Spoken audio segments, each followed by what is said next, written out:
This jerk down the street, man. We had this rooster in the backyard, and he was molesting our chickens. And I didn't have a rooster. My chickens were virgin mothers. Okay. I like my eggs without that red thing in there. I don't eat. I don't like that he had. Developing. Keep the hens separate from the. I just. The girls all just be like a flock of female baby girls. Oh, my baby girls. Hey, baby girls. Want some corn? Here's some lamb mash. Like, I don't want their eggs anymore. It's got that little, it'll have that little red thing in it. Whenever a rooster has sex with a chicken, that chicken can, like, hold on to that sperm for the rest of its life. It doesn't have to actually use it either. You can choose to use it. Do you know a chicken does that? Did you know chickens have that power within themselves? Huh? Where do you think you can put that ability into other beings from? Technics. They are those motherfuckers. If you ever evolve homotechnis, what a homotechnis is the Latin term for the species Homotechnis sapien. Okay. Nephilim sapien. Chewbacca, Shadowbot sapien. Sorry. It's hard to I can't say it in monKEY. Sorry. That's the only time I'm ever going to say that out loud ever again. You got it that time. If you missed it, fuck off. It's either that or Shadowbot sapien. Which is, I'm not sure exactly. I think I was pronouncing it right the first time, actually. I think the first pronunciation was correct. But it's spelled like the second pronunciation. Just to let you know. If you ever see it, written down somewhere. That's, Latin term, how you would, biologically classify a Wookiee. Isn't that cool? They have, a Latin classification for what a Wookiee would be.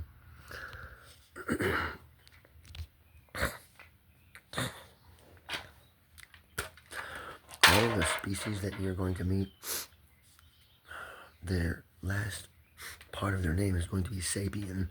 Okay? We are Homo sapien. Okay. There's a planet of Neanderthal sapiens over there. Did you know that?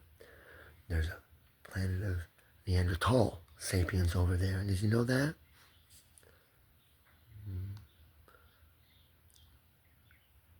Check this out. We have permission to enter some bones from one planet to another.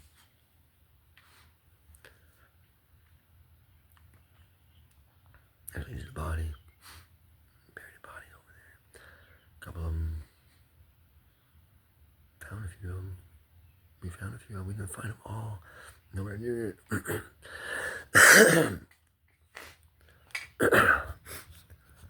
There's 12,000 from each tribe.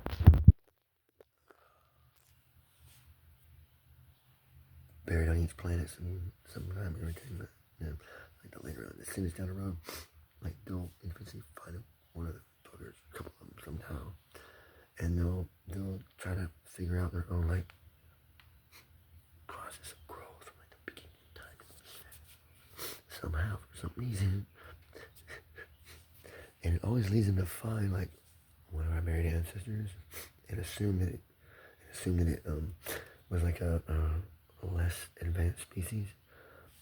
The reality of that was actually more advanced than us. It's amazing. We have a massive fucking forehead.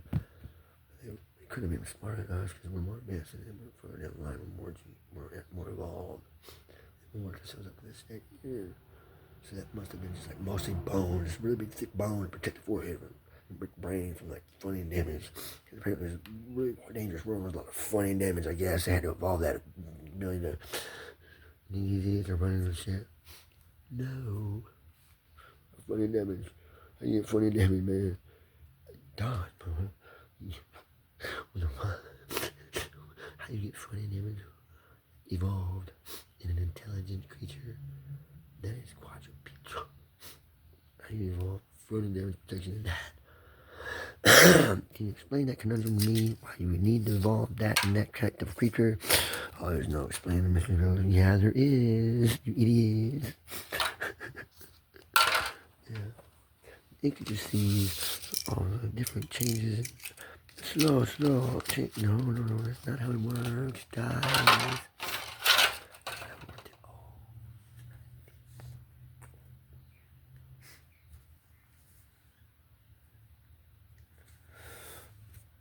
You want to see an arc? Mm-hmm. Would you like to see an arc? Do you want to see an actual arc to transplant your planets, some animals from one planet to another? You want to see what an arc like that would look like in reality?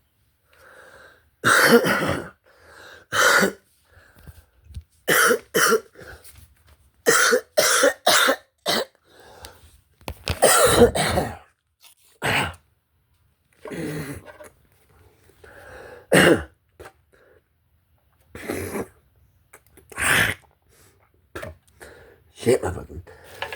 Shit.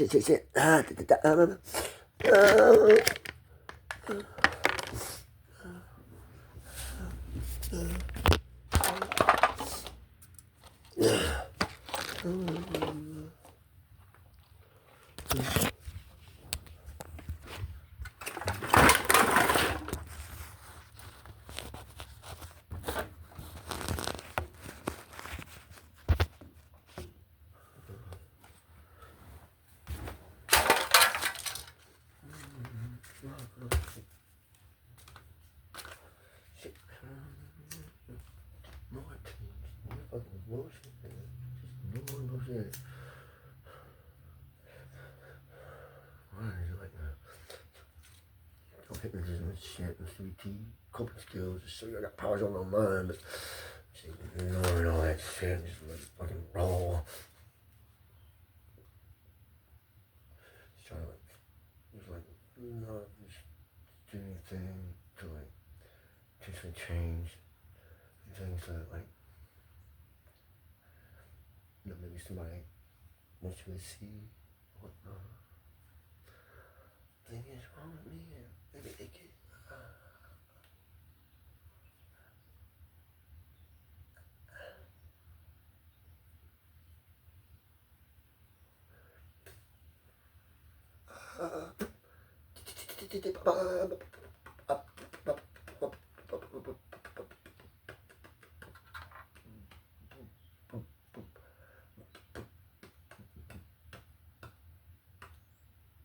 shit, man.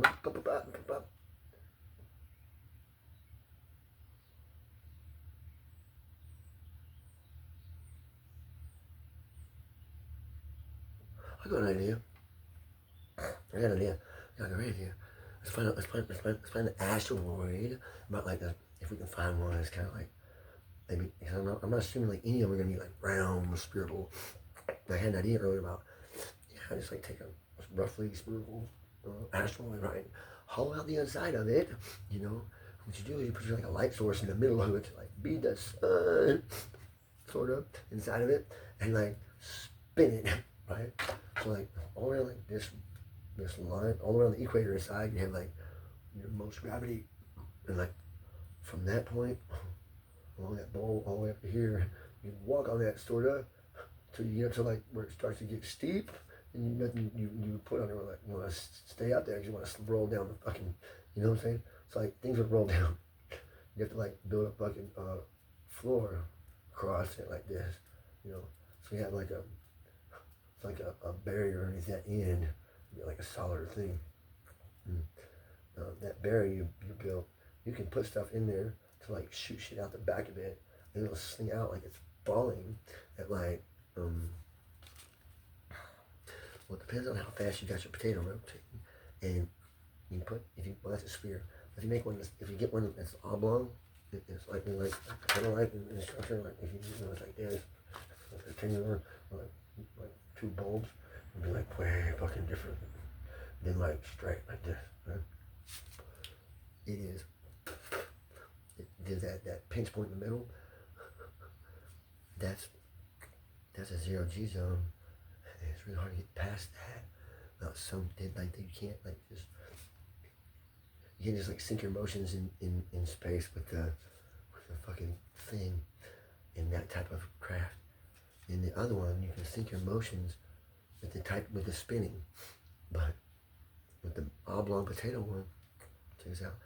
You got two ends to like put a floor at. So you got two cities. They're like opposite ends of it. Looking up at the sun. You look up straight up in the sky. A little light source up there is like a star, sort of, right? And then all the other side of it, like, you know, there's like a little ground. So I think that they're kind of like looking at a light with a mirror behind it, sort of what it seems like when you look up. But there's actually another city just like theirs on the other side. Okay? It's a challenge. So one city up, the other city empty. You say, hey, best climber can go live in the other city. Yeah? This is a climbing training simulator. Like this shit. On the inside of that surface, over there, put like those rock climbing little grips on those rock climbing walls, you know, those little foot and hand holds that you can just rock climb walls. They put all those little, like structures, like little towers, they put like this material on the outside of it, they put those little metal hand holds and put holes all over it. You can like pretend you're rock climbing this thing, like, yeah, it's like a rock door, you can climb up it, like pretty cool thing. Put those all over the inside of like the potato structure that has like the pushed in middle, like that. Put those things all over the inside of it. Oh yeah, you that's how you train your best fucking climbers ever. You train rock climbers in there or in the cave down the road from my house. It's a cave. 2.4 miles down the road from my house. Okay? It's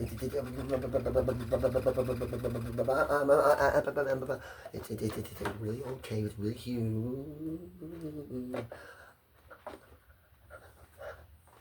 It's cave. I took my kid in there, and he knew that. He knew there.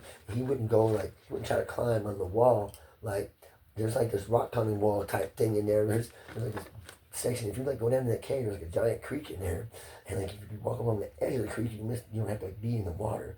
I was like going down this cave, and I was like, holy shit, this just seems like something like I would see in a fucking video game.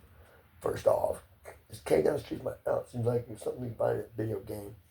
Like, what the fuck happened to me? Did I just move to Salem, turn into video game land? Huh? Like, suddenly everybody fucking hates me for every reason in the world. Like, don't everybody love me that I knew that knew dad? And like, suddenly that dad died, and they all turned their backs on me, turned their assholes, and they wasn't talking anymore. And like, I'm like, your dad was rich? I thought you'd be giving away like bunches of money, and you try to give him all a bunch of shit, and then to you it was a lot. But then it all seemed like piddly little bullshit. Like, I know he's got a bunch of money, he's saying he's fucking broke as fuck. And he's smoking weed. I know he's got dope. He's dope hair, he's saying I'm clean. But man, he's doing this shit a lot. It's fucking garbage, man. It's killing me. But God, I love it. And he protects. It's like all I need for him. Never. That's why I just stay away for like a really fucking long time. I can watch this thing up and down, up and down, up and down, up and down, up and down one day. Pretty much only thing I wanted it for. That's all I ever wanted out of it, really. I wanted to have one day where I got to watch the sun go up and down, up and down, up and down, up and down, up and down. I was awake and everybody else had to sleep at some point. Now I could feel like I was mastering like a bunch of days. I kept watch. I seen the sun, follow the moon, follow the sun, follow the moon. A bunch of times in a row. I kept watch the entire time. Like I did a good job. My job as a watcher. I was watching for the Messiah. Hero for the Messiah. You know what this fucking country turned me into? Hero for Yahweh in defense of the people against their government. Freedom of speech, freedom of spread, freedom of press, freedom of religion, freedom to assemble.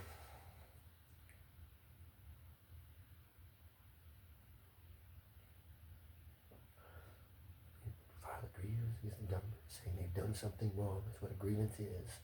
You grieve them. You write a grievance. Grievance is a form you fill out in prison to tell the prison, hey, you're you're hurting me, and you're responsible. I got hurt, and you're responsible. This is why you're fucking up your protocols, mistreating your prisoners. It's cruel and unusual punishment to treat us this way. Filing a grievance, turn in. This is KRS statute that must be followed in every state institution in Kentucky. Kentucky State Hospital in Hopkinsville, Kentucky is a state institution. It is a state mental institution for civilian patients. They are not criminal patients. Criminals get arrested out of there and taken to jail left and right all the time because they fucking lose their shit, snap off and hurt somebody physically. Now, you got somebody that's in the middle of two. You're saying you're in here because you're too crazy to make competent, rational decisions, right? You put somebody in there, and they hurt somebody. What right do you have to take them out of there and put them in a different institution because they injured somebody? Society's going backwards with the shit. It's not right no more. It's turning into a bully system. People putting people in institutions for like little or no reason at all. People getting traumatized. They told me, hey, we're going to take you in, have you evaluated by a professional psychiatrist, and keep you for 72 hours to make sure you are not suicidal. That is our purpose here. Okay, fine. I got to one doctor, she pissed me off bad. I said, I have multiple personalities. I don't want to talk to you. I'm not suicidal. Leave me alone. I want to go home. I'm going to go home. Oh, you're multiple personalities, huh? Prove it. Basically. Yeah. Oh, you're multiple personalities. Tell me about it. I'd rather go home, I said. You know, hear my freedom of speech. You're like holding me against my will. I told you what you wanted to know. I have multiple personalities. I'm okay. I'm not suicidal. I'm going to go home. I'm mad about this shit. I'm in cuffs, goddammit. Fuck. You know? When I'm basically saying this bitch, but like really politely. And then she asked me that fucking question. She's like, tell me about that. I want to hear about that. I mean, I told you I'm going to go home. I'm going to get into this shit. It's getting badly for me. I know it is. I stepped off on this bitch. I told her like, oh yeah. I know. I look at myself. I don't have a self-esteem issue. I love myself. I'm a good person. I know I am. I stay true to my faith. I'm paraphrasing here. I may not put these words exactly out. Exactly like this. So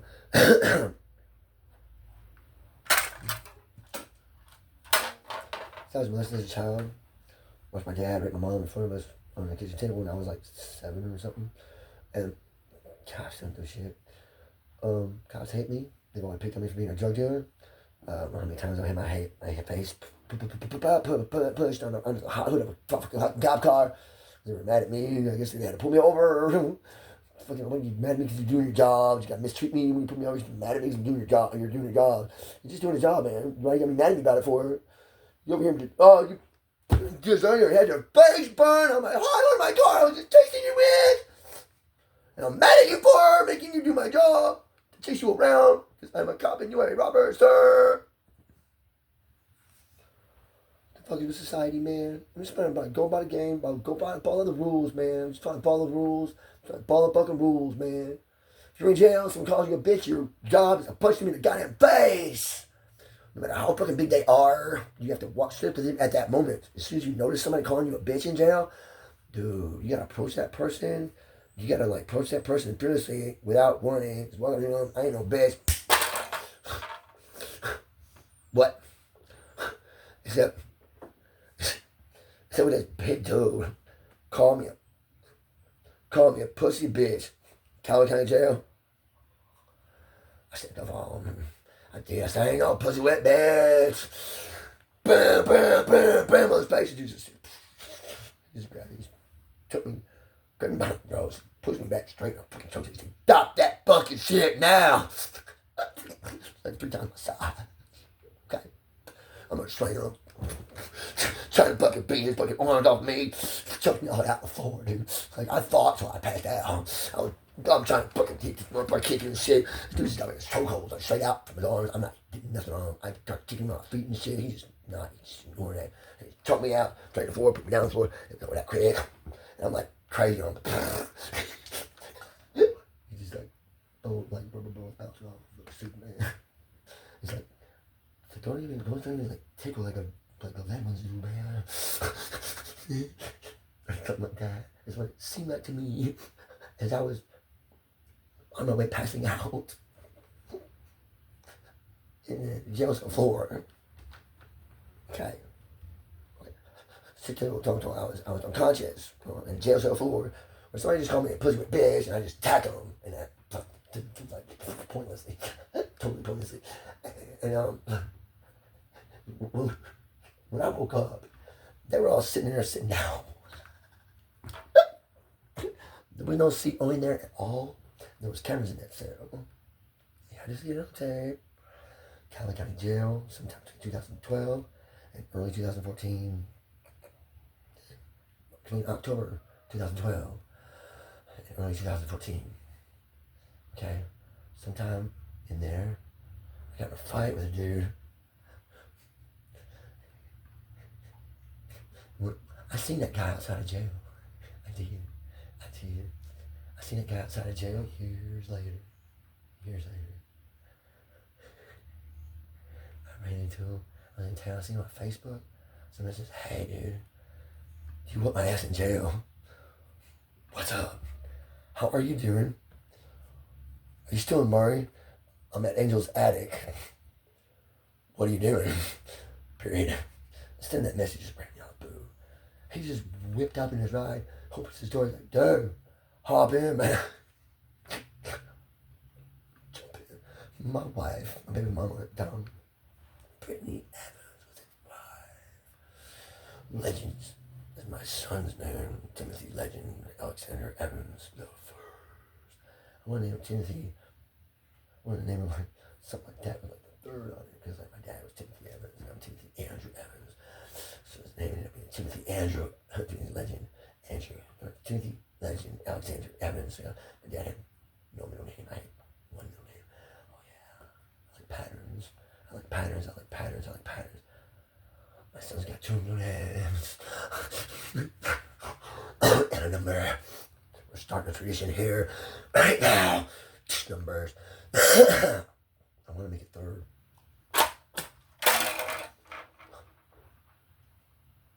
Brittany did like.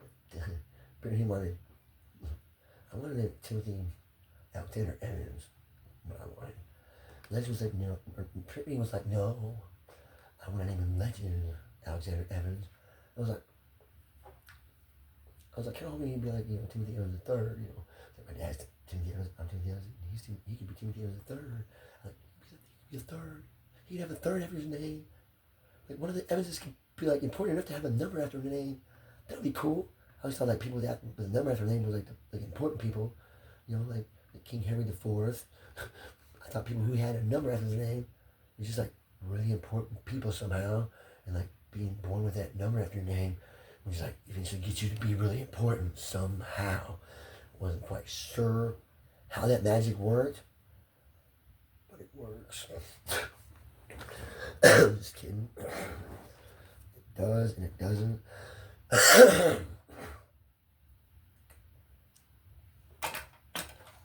Do that for that purpose, it may. But it has to be like, hey look, we're numbering ourselves to like, something everybody's like, I got this theory about magic, we'll start numbering ourselves. So like, here in 1,000 years, everyone had like their name, but like, put your numbers after it. Right? Wouldn't that be cool? You want to do that to society? You want to have like, in 1,000 years, you want to like, when we start to evacuate, you want heaven to be like, when you get to heaven, you want like part of the change that you affect upon heaven to like add a bunch of numbers to people's names. When you get to heaven, it should be like all mixed in together. You won't know how to read shit. Okay? Because you'll just miss 1,000 years of human evolution. It like passed before your eye, and you have to see it like out of the corner of your periphery as you was traveling to heaven. That's how that works. Okay? That trippy ass box I was in, that's a different room. You only go in that room under very select few conditions, and no, that's not the suicide room. Suicides don't go to that room. They got an entirely different room to go to. They got their own separate place. And no, they don't get second chances. But they go to a different place, and nobody knows what that place is like. And no one can know for a reason. Okay? It's either like very, very bad, or like it helps them, or it's supposed to keep people from going into it. Because the unknown in heaven could lead you into an eternal hell dimension, or like an eternal like electricity dimension, where like your soul feels like it's being electrified for like the entire length of time, between like the beginning of time till the end of time. That's what an eternal realm is. It's existence that realm from the beginning to the end. If you go into any of the eternal realms, that's what you'll do. You'll start in there at the beginning, and you'll exist for eternity until the very end of it. And whatever like the thing about that realm is, that's what you'll feel the whole time.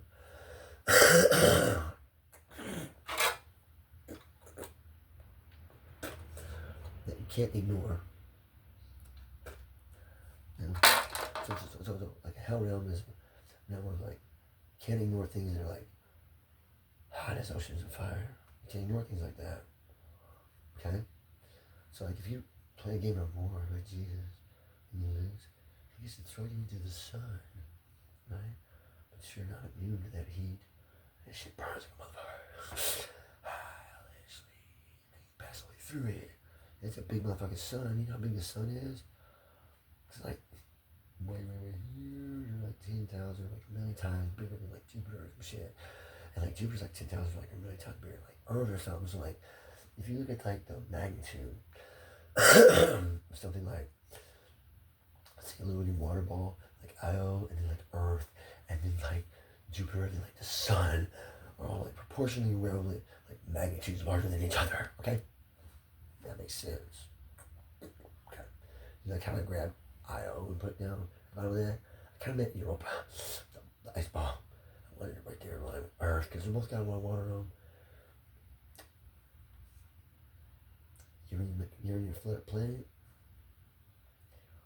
drop an Io, and you put a Europa on it, and like sit it down gently, and it will melt slowly into the water.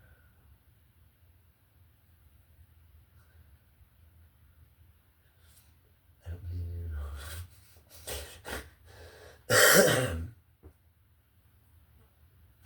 You will. I know what happens. The two things are attracted to each other.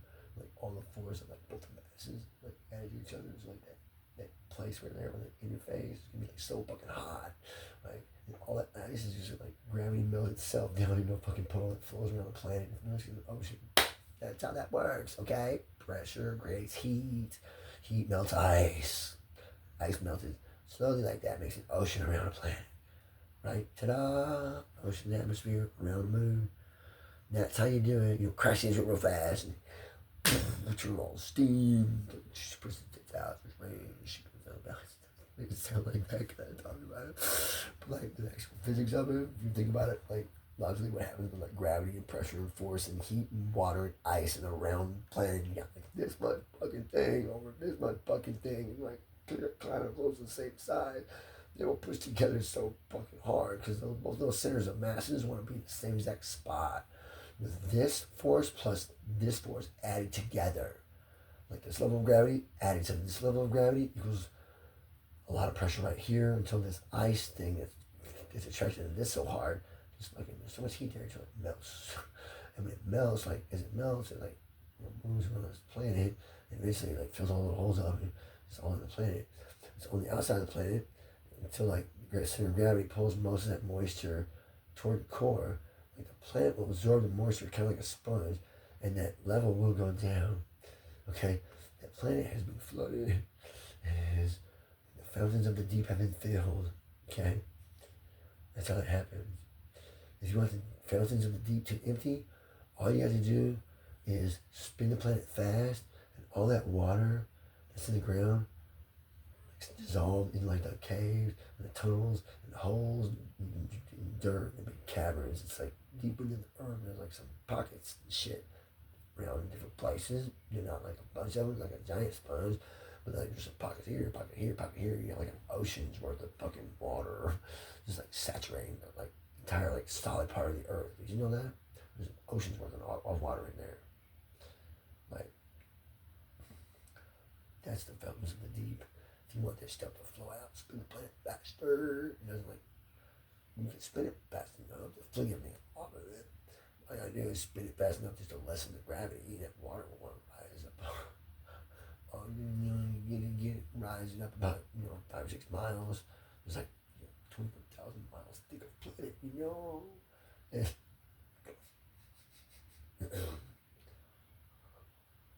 and the oceans are deeper than that. So you really need most of the ocean. You need like most of like 6 oceans. Which is like the entire ocean. Huge one. So much big. It's like more than all of your oceans combined. 7 times. You silly people. Do you understand how much water is in the earth?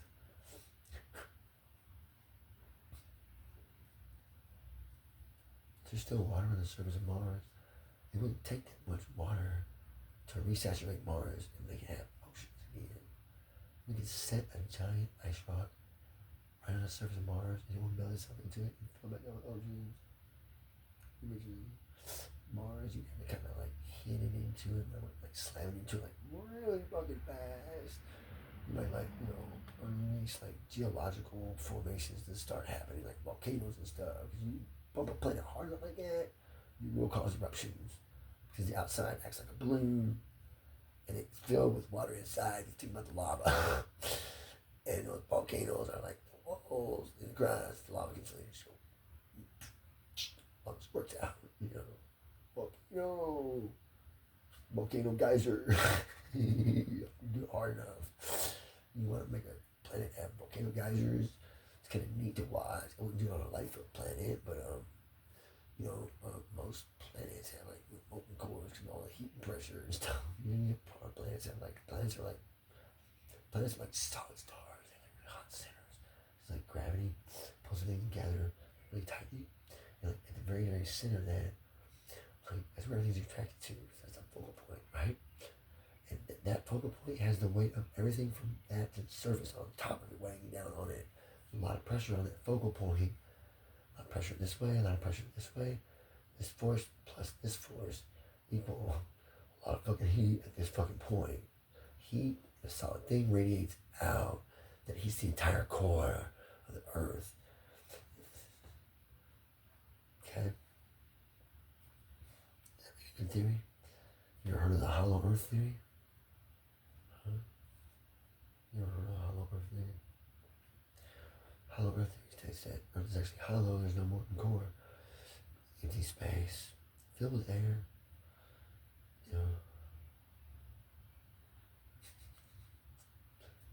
I eat that. What's down there? A bunch of birds, man. Birds and dinosaurs. Some plants on the side, growing out of the fucking thing. All the sides covered with some type of life, bacteria that glows. It's all like air. It's all like glowing from all angles.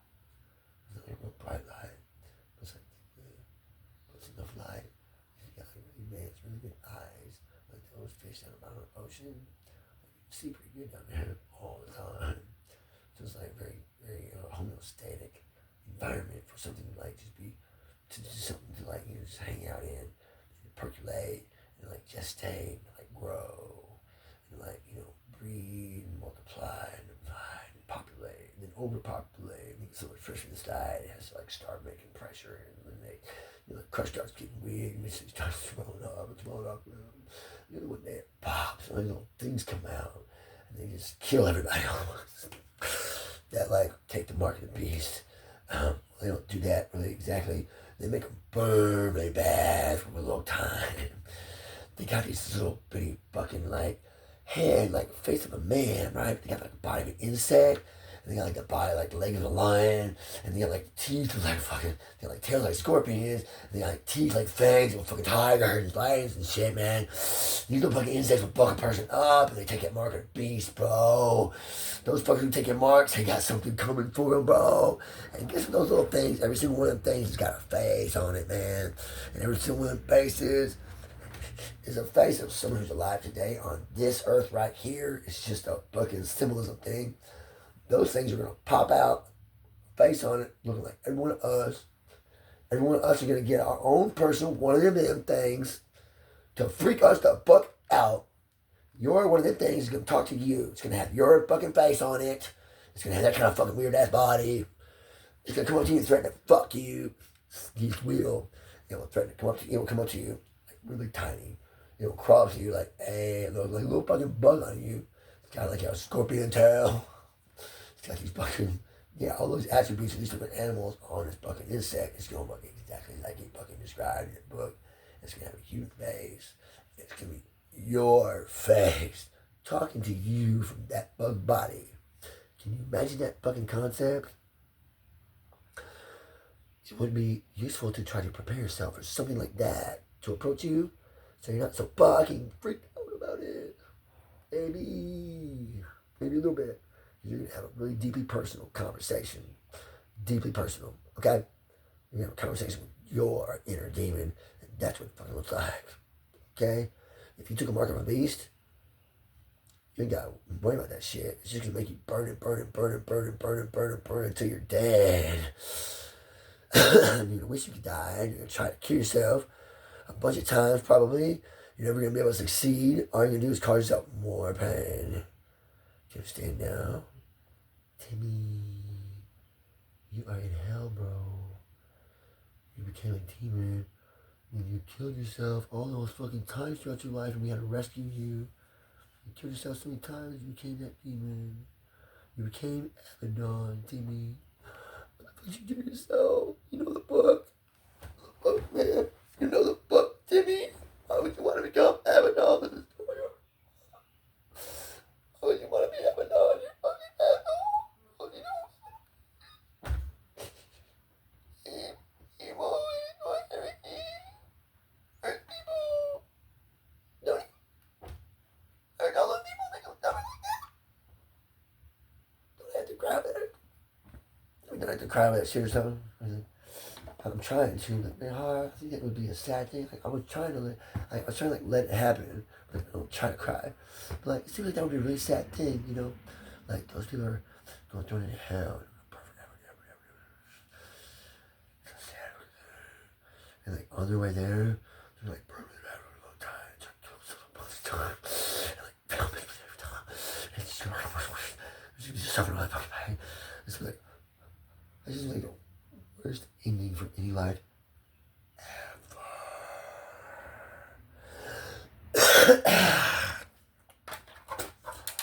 ever. That just seem like the worst ending for any life ever. What does that tell you about taking a mark? What does it tell you not to do it, right? So you think everybody in the world would have that common sense to not do that. So like, of course you assume that everybody's gonna have that common sense. What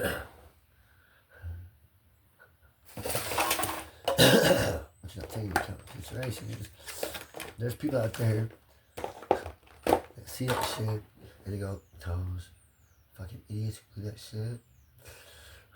We're gonna take over the world someday. And we're gonna do that shit to it. We're gonna do that shit to those fucking idiots who believe that fucking God shit. We're gonna do that shit to them. And we're gonna teach the world a lesson.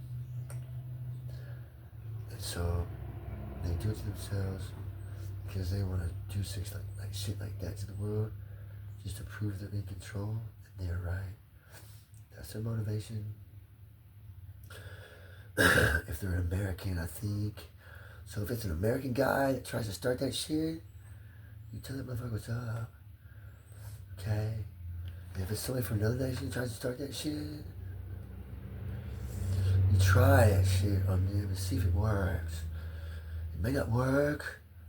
We have to twist some variables around. You know what I'm saying? Make it sort of fit with like fit within like their language vernacular.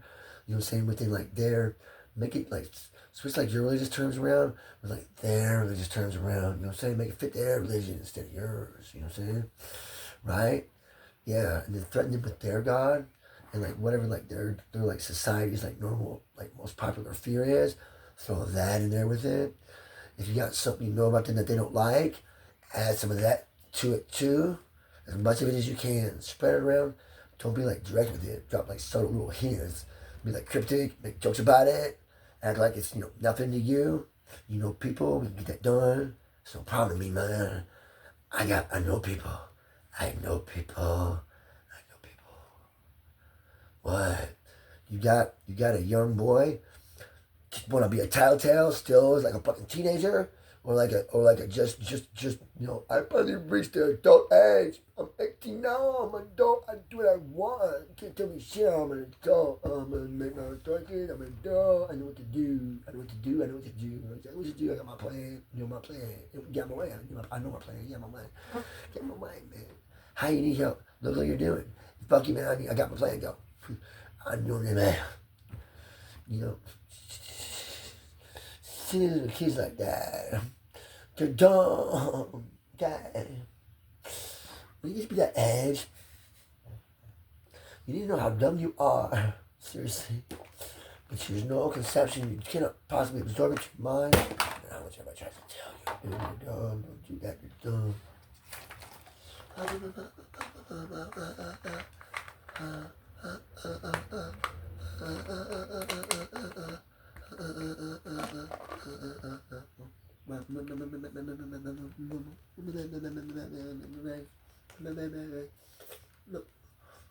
I found these stress gummies and I ate them and they worked for me so wonderfully.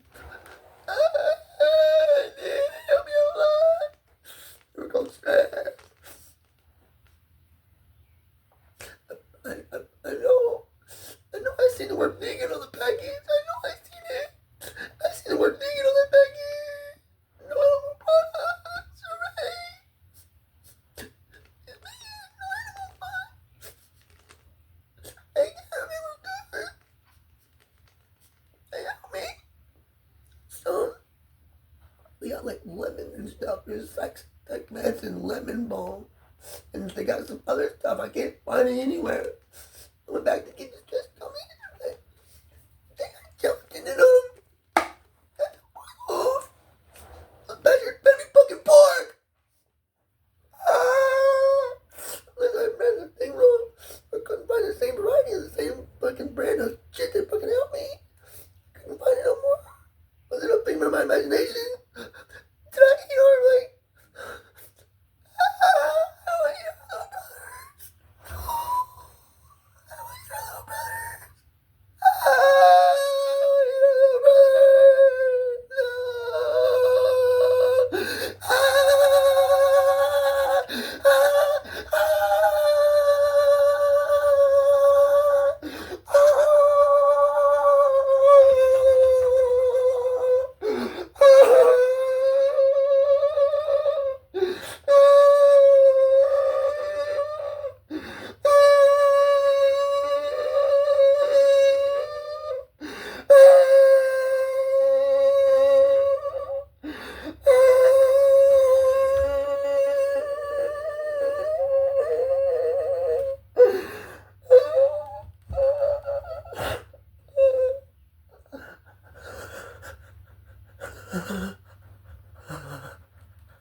Shit, I'm not the gummy, not the gummy, oh, the gummy, no, elderberry, elderberry,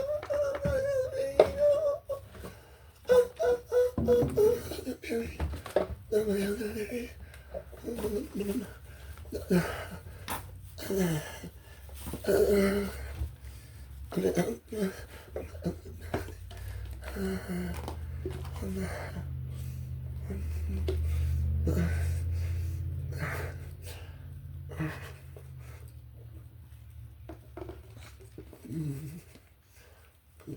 here.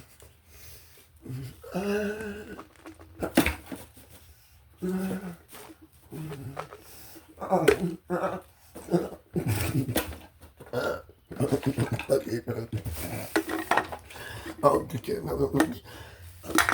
bucket.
I'm getting up this fucking floor, man.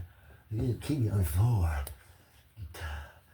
I want to repossess myself. I'm just gonna let it take me. I'm gonna let the demon take me. I give myself to the demon before I give myself to fucking anything else on this planet. Except Yahweh. Give myself to Yahweh. And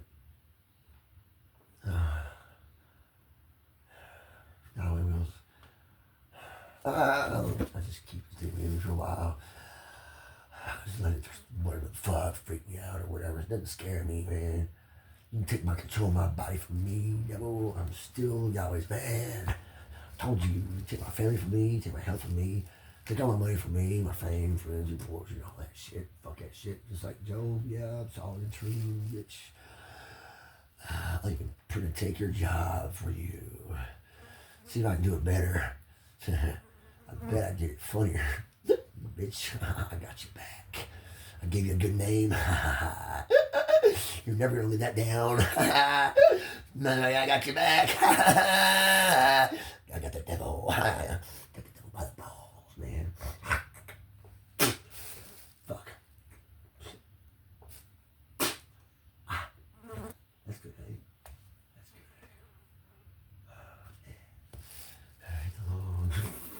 Hit the log of my bucket. It's like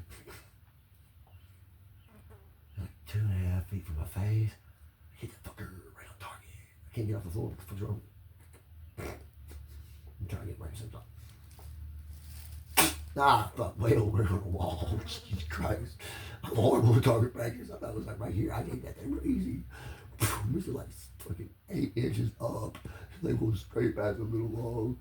Way like straight up toward the corner of the wall. Straight up there on the fucking thing poster on the fucking shelf. Like, what the fuck is this shit? I know I had that kind of force behind that thing. What was that? Just do a, hey, there's a BB can.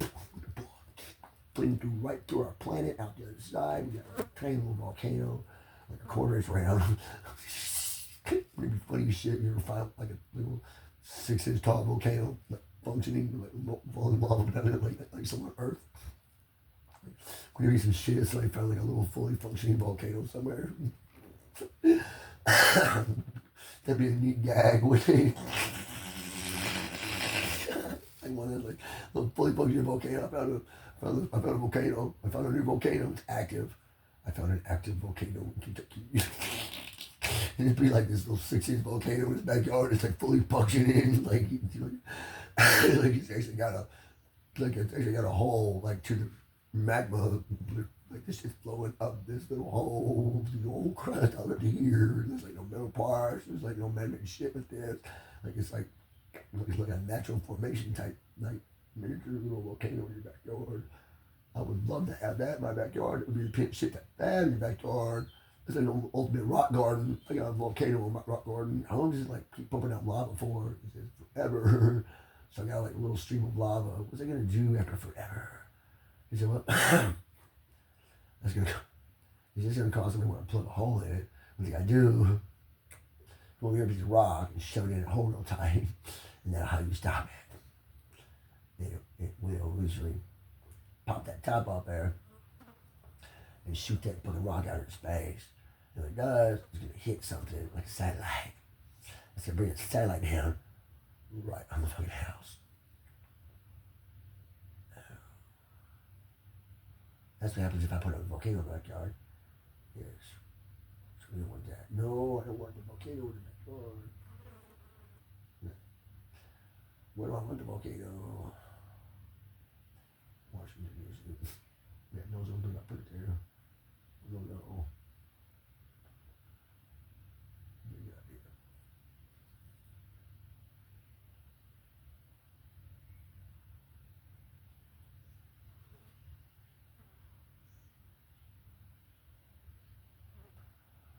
Also, when it goes up, it's going to say like the other one. Yeah. What's up wrong with me? The same. Yeah, watch this. What do you want to do? What the hell did I do? You will message me. Yeah, I'm ready to put that house down to you. Fuck you. Say on there. He said, is Dr. People for real? So you didn't even know that was a trap to be kind of like down, right? You knew that would happen. Like, I never seen those off. See if I don't have too much lava. Just put a rock in it. But to get the fuck away from here, just go off and shoot a satellite down and land back in the White House. So it's all your thing. Just get back in the White House and love it, please. It's time to remodel. This is your remodeling plan for America. This little pip shit. Just evacuate, let it go. Just get out safely, real quietly, please. Remodel the White House. I'll pay you to do it. I will pay you. It's like you gotta film me. Like, hey, you got like send us proof of the musicians uniform. This magician to say, hey, I'm putting up a volcano on my yard, on your lawn. It's gonna shoot out now and bring my house in pieces. Then we'll rebuild our White House bigger and better and more American than before. Okay? Okay, have better bedrooms. We're gonna preserve the fuck out of that Lincoln room. They like it for the presidential rooms. We're gonna like really like scrutinize the inside of that so we can make virtual reality versions of it all the fucking time. Okay? Like we're like different reality versions of it. We got a bunch of different ones we can make. So like if like people want to go hang out with Lincoln, you know, like if Lincoln's like a vampire, or if Lincoln's the hero from the vampires, we have both of them in there fighting each other. You know? And we're like, yeah, fight Lincoln the vampire against Lincoln the vampire hunter. You're like, oh dude, I like this guy's video game thought. He's like, yeah, Washington the werewolf against Washington the werewolf killer. Or like, you know, it's like he's got silver bullets. He's a guy who's got like protections against silver bullets. He's magic. He's got like better moves like dodge bullets. You know, he's got all these fangs and shit. Like we got swords and shit too, and like defensive armor. And we got better like bigger armies, like werewolves. We got his coven and his clan or some shit. Small group like them. So we got no monsters around us. Our society is trying to rid us of the monsters. Yes, be the heroes of society. Fight for America. You know what kind of patriotic video games? Patriotic video games. I got patriotic motherfucking prime time pay-per-view channel shows to watch. You gotta see this. I want to see that. I want to lay here. I'm on my cigarette.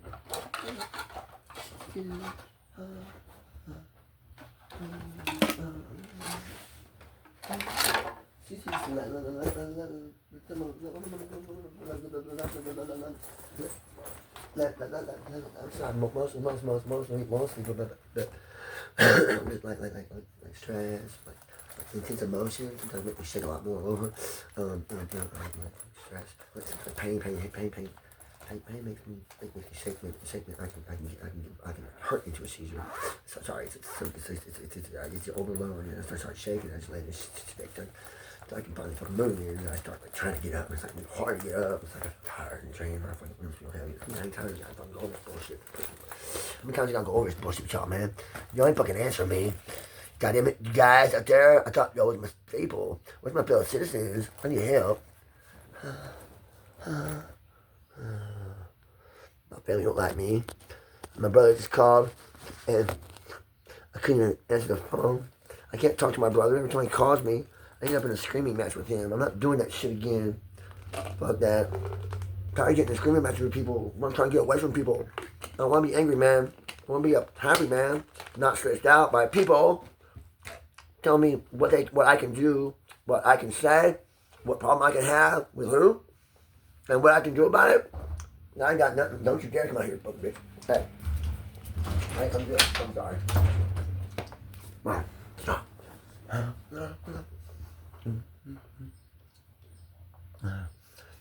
Lighter.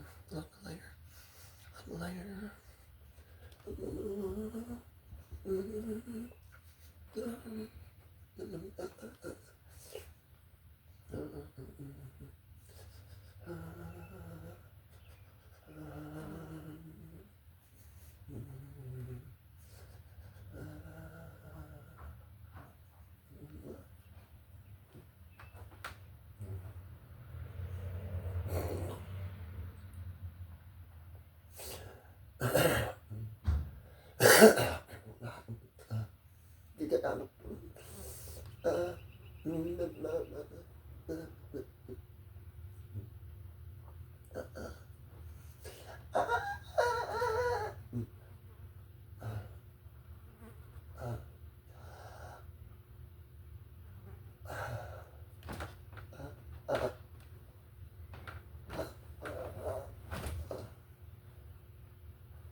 I'm going bald.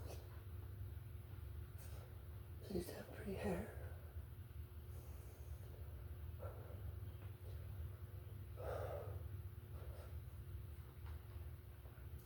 At least.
you like.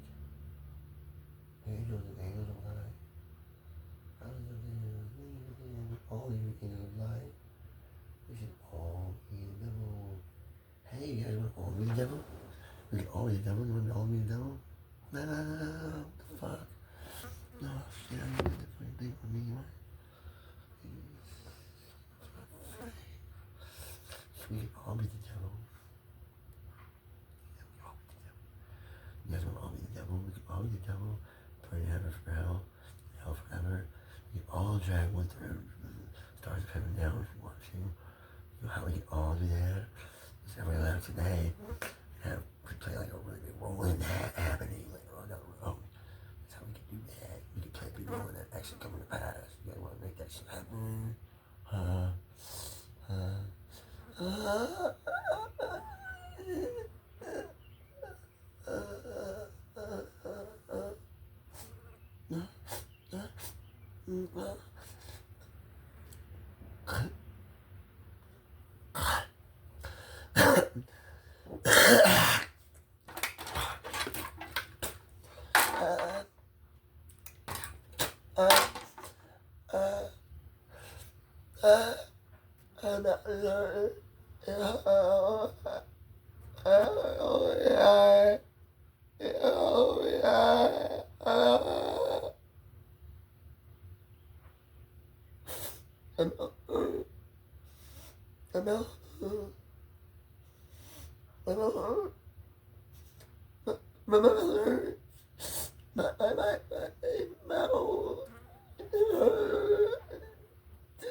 I can see her on video and starve myself to death and just stop drinking and eating altogether. Record it too as for teaching and just send that shit out as I go, as much as I can anyway.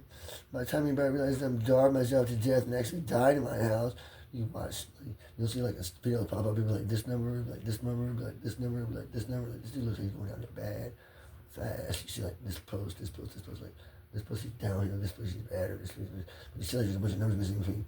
Like, oh, this dude is going out on YouTube. I just wait and watch me do it. Wait, let me take my neck. Make it short.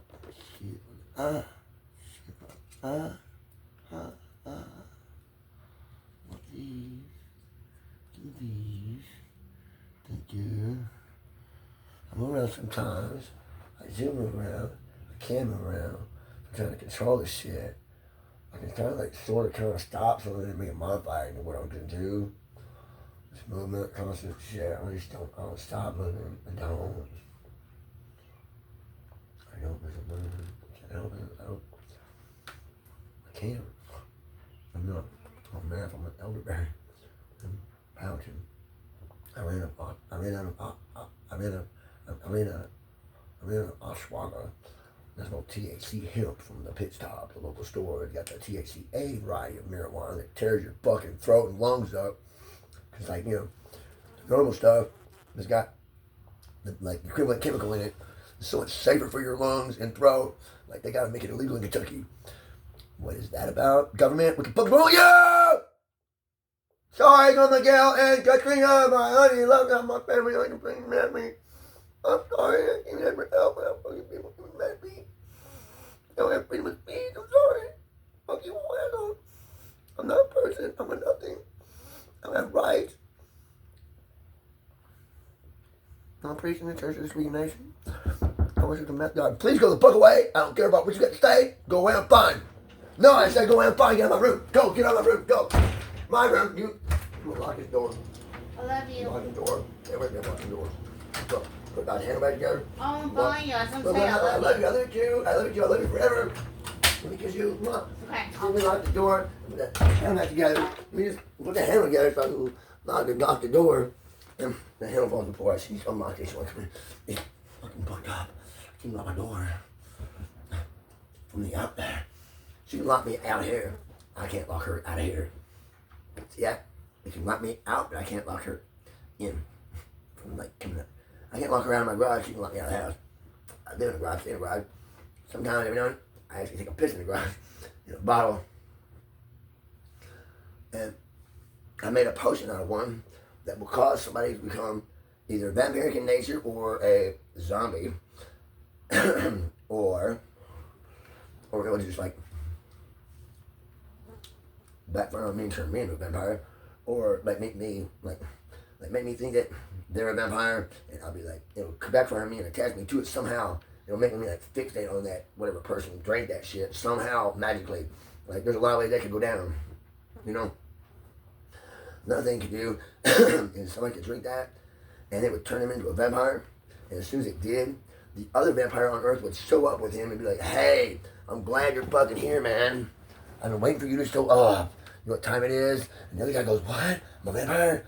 Oh, what time is it?" And he goes, "You know what time it is?" He like grabs like here, like above him like this, and zips like straight down, and he rips it open. Whoosh. It's that other fucking realm that, like I was saying, is a twin to this one, but like you got your opposite genetic expression in there. Like everything's twisted and weird in there because of that effect. So like the me that lives in that reality is female, and yes, she does have chicken, but she like drinks her fucking blood because she's a vampire. She's in the local store behind us. You ever want to try to follow that reality all the way out to its like logical conclusion? It comes out groupie as fuck. He does. Jesus had to put Smurfs in there and shit. Like all kinds of magical creatures to like justify this and that and this and that and this and that and this and that. And it gets so fucking comes out amazing crazy. You gotta have Smurfs around there sometimes. Try to be little heroes. Hey man, let me help you out. Like, like Daisy will go, hey, let me help you out, man. Smoke some weed. Like Smurfs will all walk around with weed and shit all the time. You want some LSD? Smurfs are all the drug dealers in there. All the drug dealers are Smurfs. All the drug dealers are Smurfs. That's what you end up having to put in there. Like some type of drug dealer. If you're gonna put a drug dealer in that type of universe that I designed from like, hey, got these parameters, proceed from there. If you ever put a drug dealer in one of them, always make it a Smurf, please. Please, gotta be a Smurf.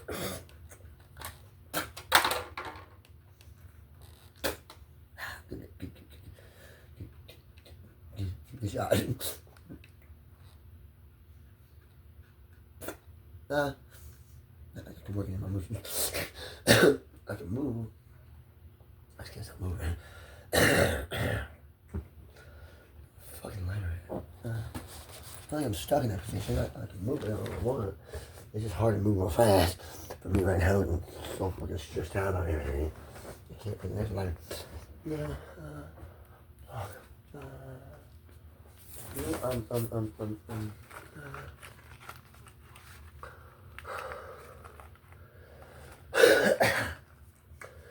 I've just been ranting this fucking phone.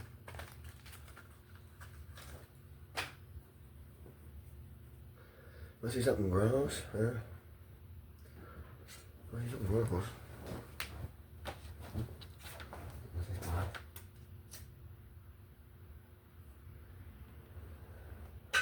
Look at your poop. It's gross, man.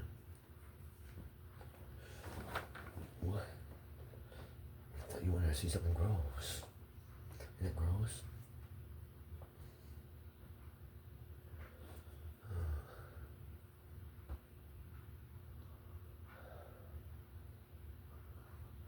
Yeah, if I could hold the cherry to a cigarette, I have it sticking down from like up here. So I'd be like, what's that smoke? What's the smoke? Put a little tube on it, and like push it like out the air. Is that smoke pull out of it?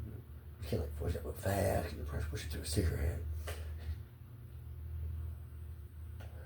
Make a little machine like smokes a cigarette before you like light up and just sucks it down. Just like a little fan over here, like a little tiny fan, same size as cigarette.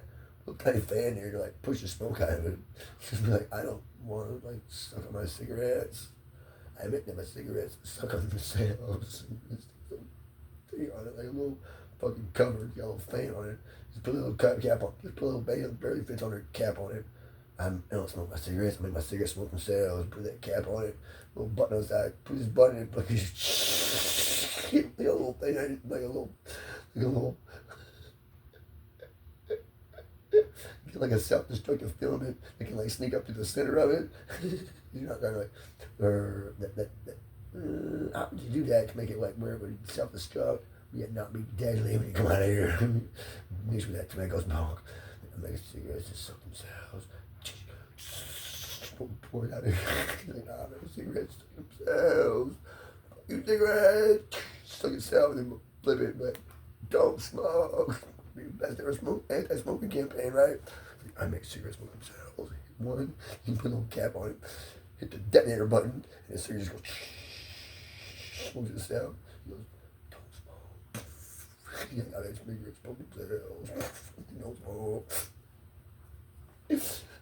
That was so badass. He make the cigarette smoke itself for killing you. The cigarette's fucking suffering the devil's wrath. Kind of like ideology. Trying to put that in there.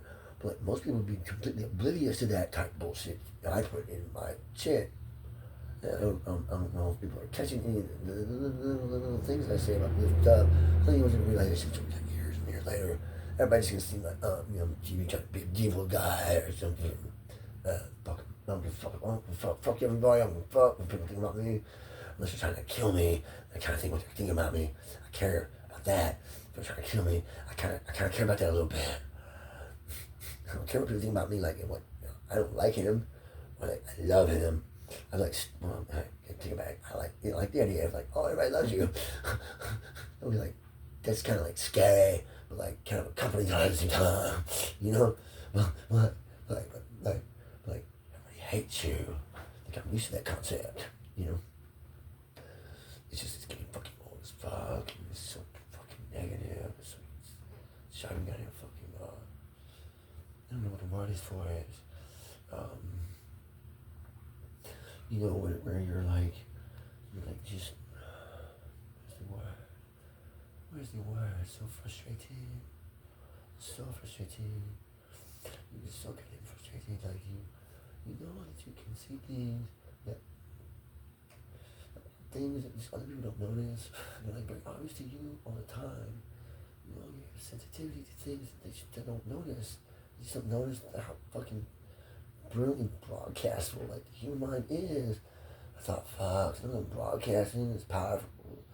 If I was a broadcaster, as powerful as I was a receiver, fuck, you call for help. You think I can't broadcast shit. So I asked for that gift, and fuck, I'd be stuck with that shit. And I want to broadcast my thoughts. Broadcast shit. I want to broadcast my voice. I don't have freedom of thought, I guess. Why did they put that shit in there? They did. Freedom of religion. It's freedom of thought. Pretty known, man. Keep up, man. Okay. Bucky, watch this something gross.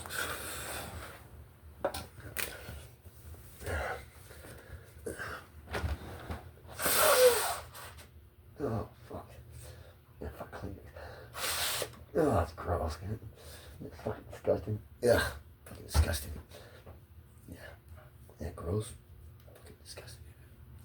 Yeah. Well, those are gross. Pick a seat off the floor.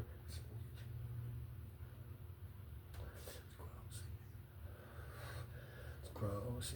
Yeah. You know what else is gross? Huh?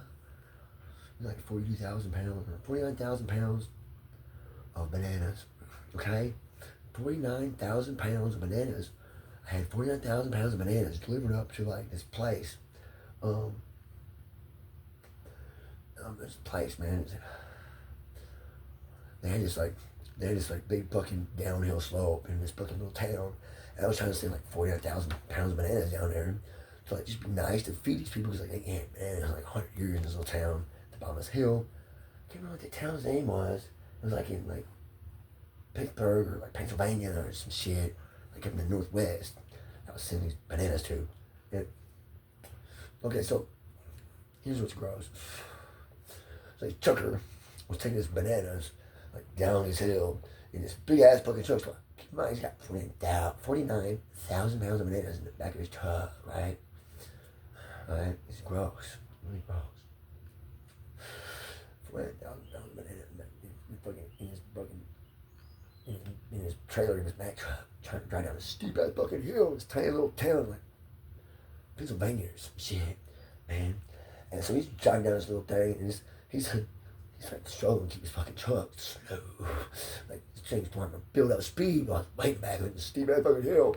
He's like tiny little town at the bottom. He's like, oh my gosh, I just been set up to like make a banana split out of a town with a truck all loaded up bananas. He's like, oh my gosh.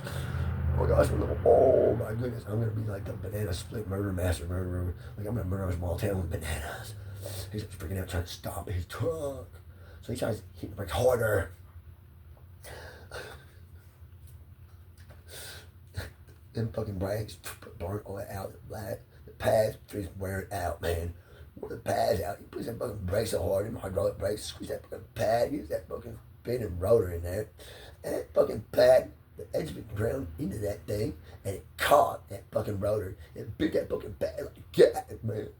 Bit it like gas. Stop that fucking tire like, and it took again, and then fucking thing went like this, and I was headed back then down the hill. He took me driving the truck uphill, all the tires. With one tire locked, front tire, the front driver's side tire, caused him to swing out sideways in the other lane with that fucking thing as he went off the road and hit that fucking tree with the front of the truck, and the whole ass of the truck just went whoosh like this, and the force that fucking truck took that fucking thing right off the tree. So it's like hit the tree, and the truck just went. I didn't went straight down the road. It was heading right toward that fucking town as it burst, man. And it didn't even have a back door. Like looking like a big truck on fucking thing. There's like a gray over it, like a big old fucking pile of hands there. Like, oh, we're gonna squish shit. I'm like, fucking spaghetti noodles in the town. Like ready for a builder or something. We hit it, right? It just so happens. Them fucking holes line right up to the windows at the city hall office. Okay. They all built right there, the little fucking road. It was like the road came down. It was a nice, pretty fucking like T junction with a little park right there. Courthouse right there. Fucking truck right through the fucking park, right up to the courthouse. Fucking back in the truck, right up to the fucking courthouse wall. Right up to where, of course, the wall the windows are at the judge's office. The judge in his office and thinking, man, he's like. He's had no idea what kind of karma is about to fucking up, okay? Because this motherfucking judge in here fucking with his damn secretary with a goddamn banana. She's like, stop. He's like, no, I don't want to stop. She's like, stop. I don't want to. He's like, no, I don't want to stop. She said, you better stop fucking me, judge. Or must something bad happen to you. He said, I don't give a fuck what you can do, bitch. I'm gonna fuck you with this. She said, fuck you. And she kicked her nuts around the door. But at the same time she slammed that door, that fucking truck hit that fucking thing. And the courthouse wall was so built solid. They fucking stopped that truck dead. But like all the bananas went like flew through that window. And they flew all the way in that window. And then like throw that fucking office up so quick. That fucking jug like pressed him. And he died. That's fucking gross, ain't it? Yeah, that really was gross. Technically, he only got hit with like 42,000 pounds of bananas because, gross, and the bananas, without the peel, you just 7 of the weight of bananas, you only got 42,000 pounds of bananas hit him, really. That's gross.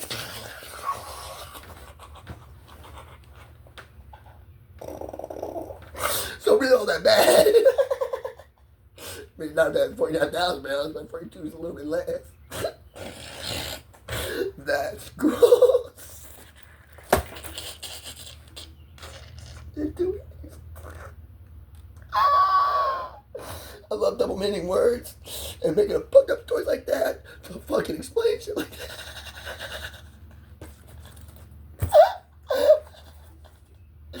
That is gross, isn't it? 3 ways you can do that with words. You can make a fucked up story like that about rape. Punishment of rapists. Like criminally, but I'm not doing this shit. I'm trying to stop it best I can.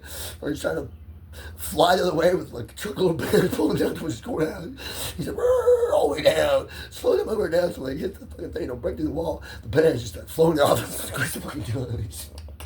They just got raped his secretary and kicked him nuts before he died and ran out the room so they told him to screw himself with the bananas. He just makes so much sense. It sounds so fucking theatrical. That would be fucking hilarious.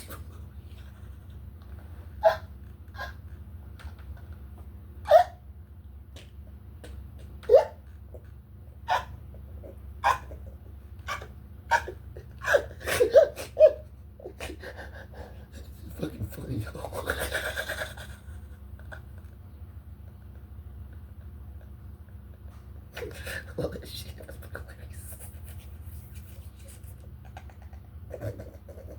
Gross. It was gross. It's also gross.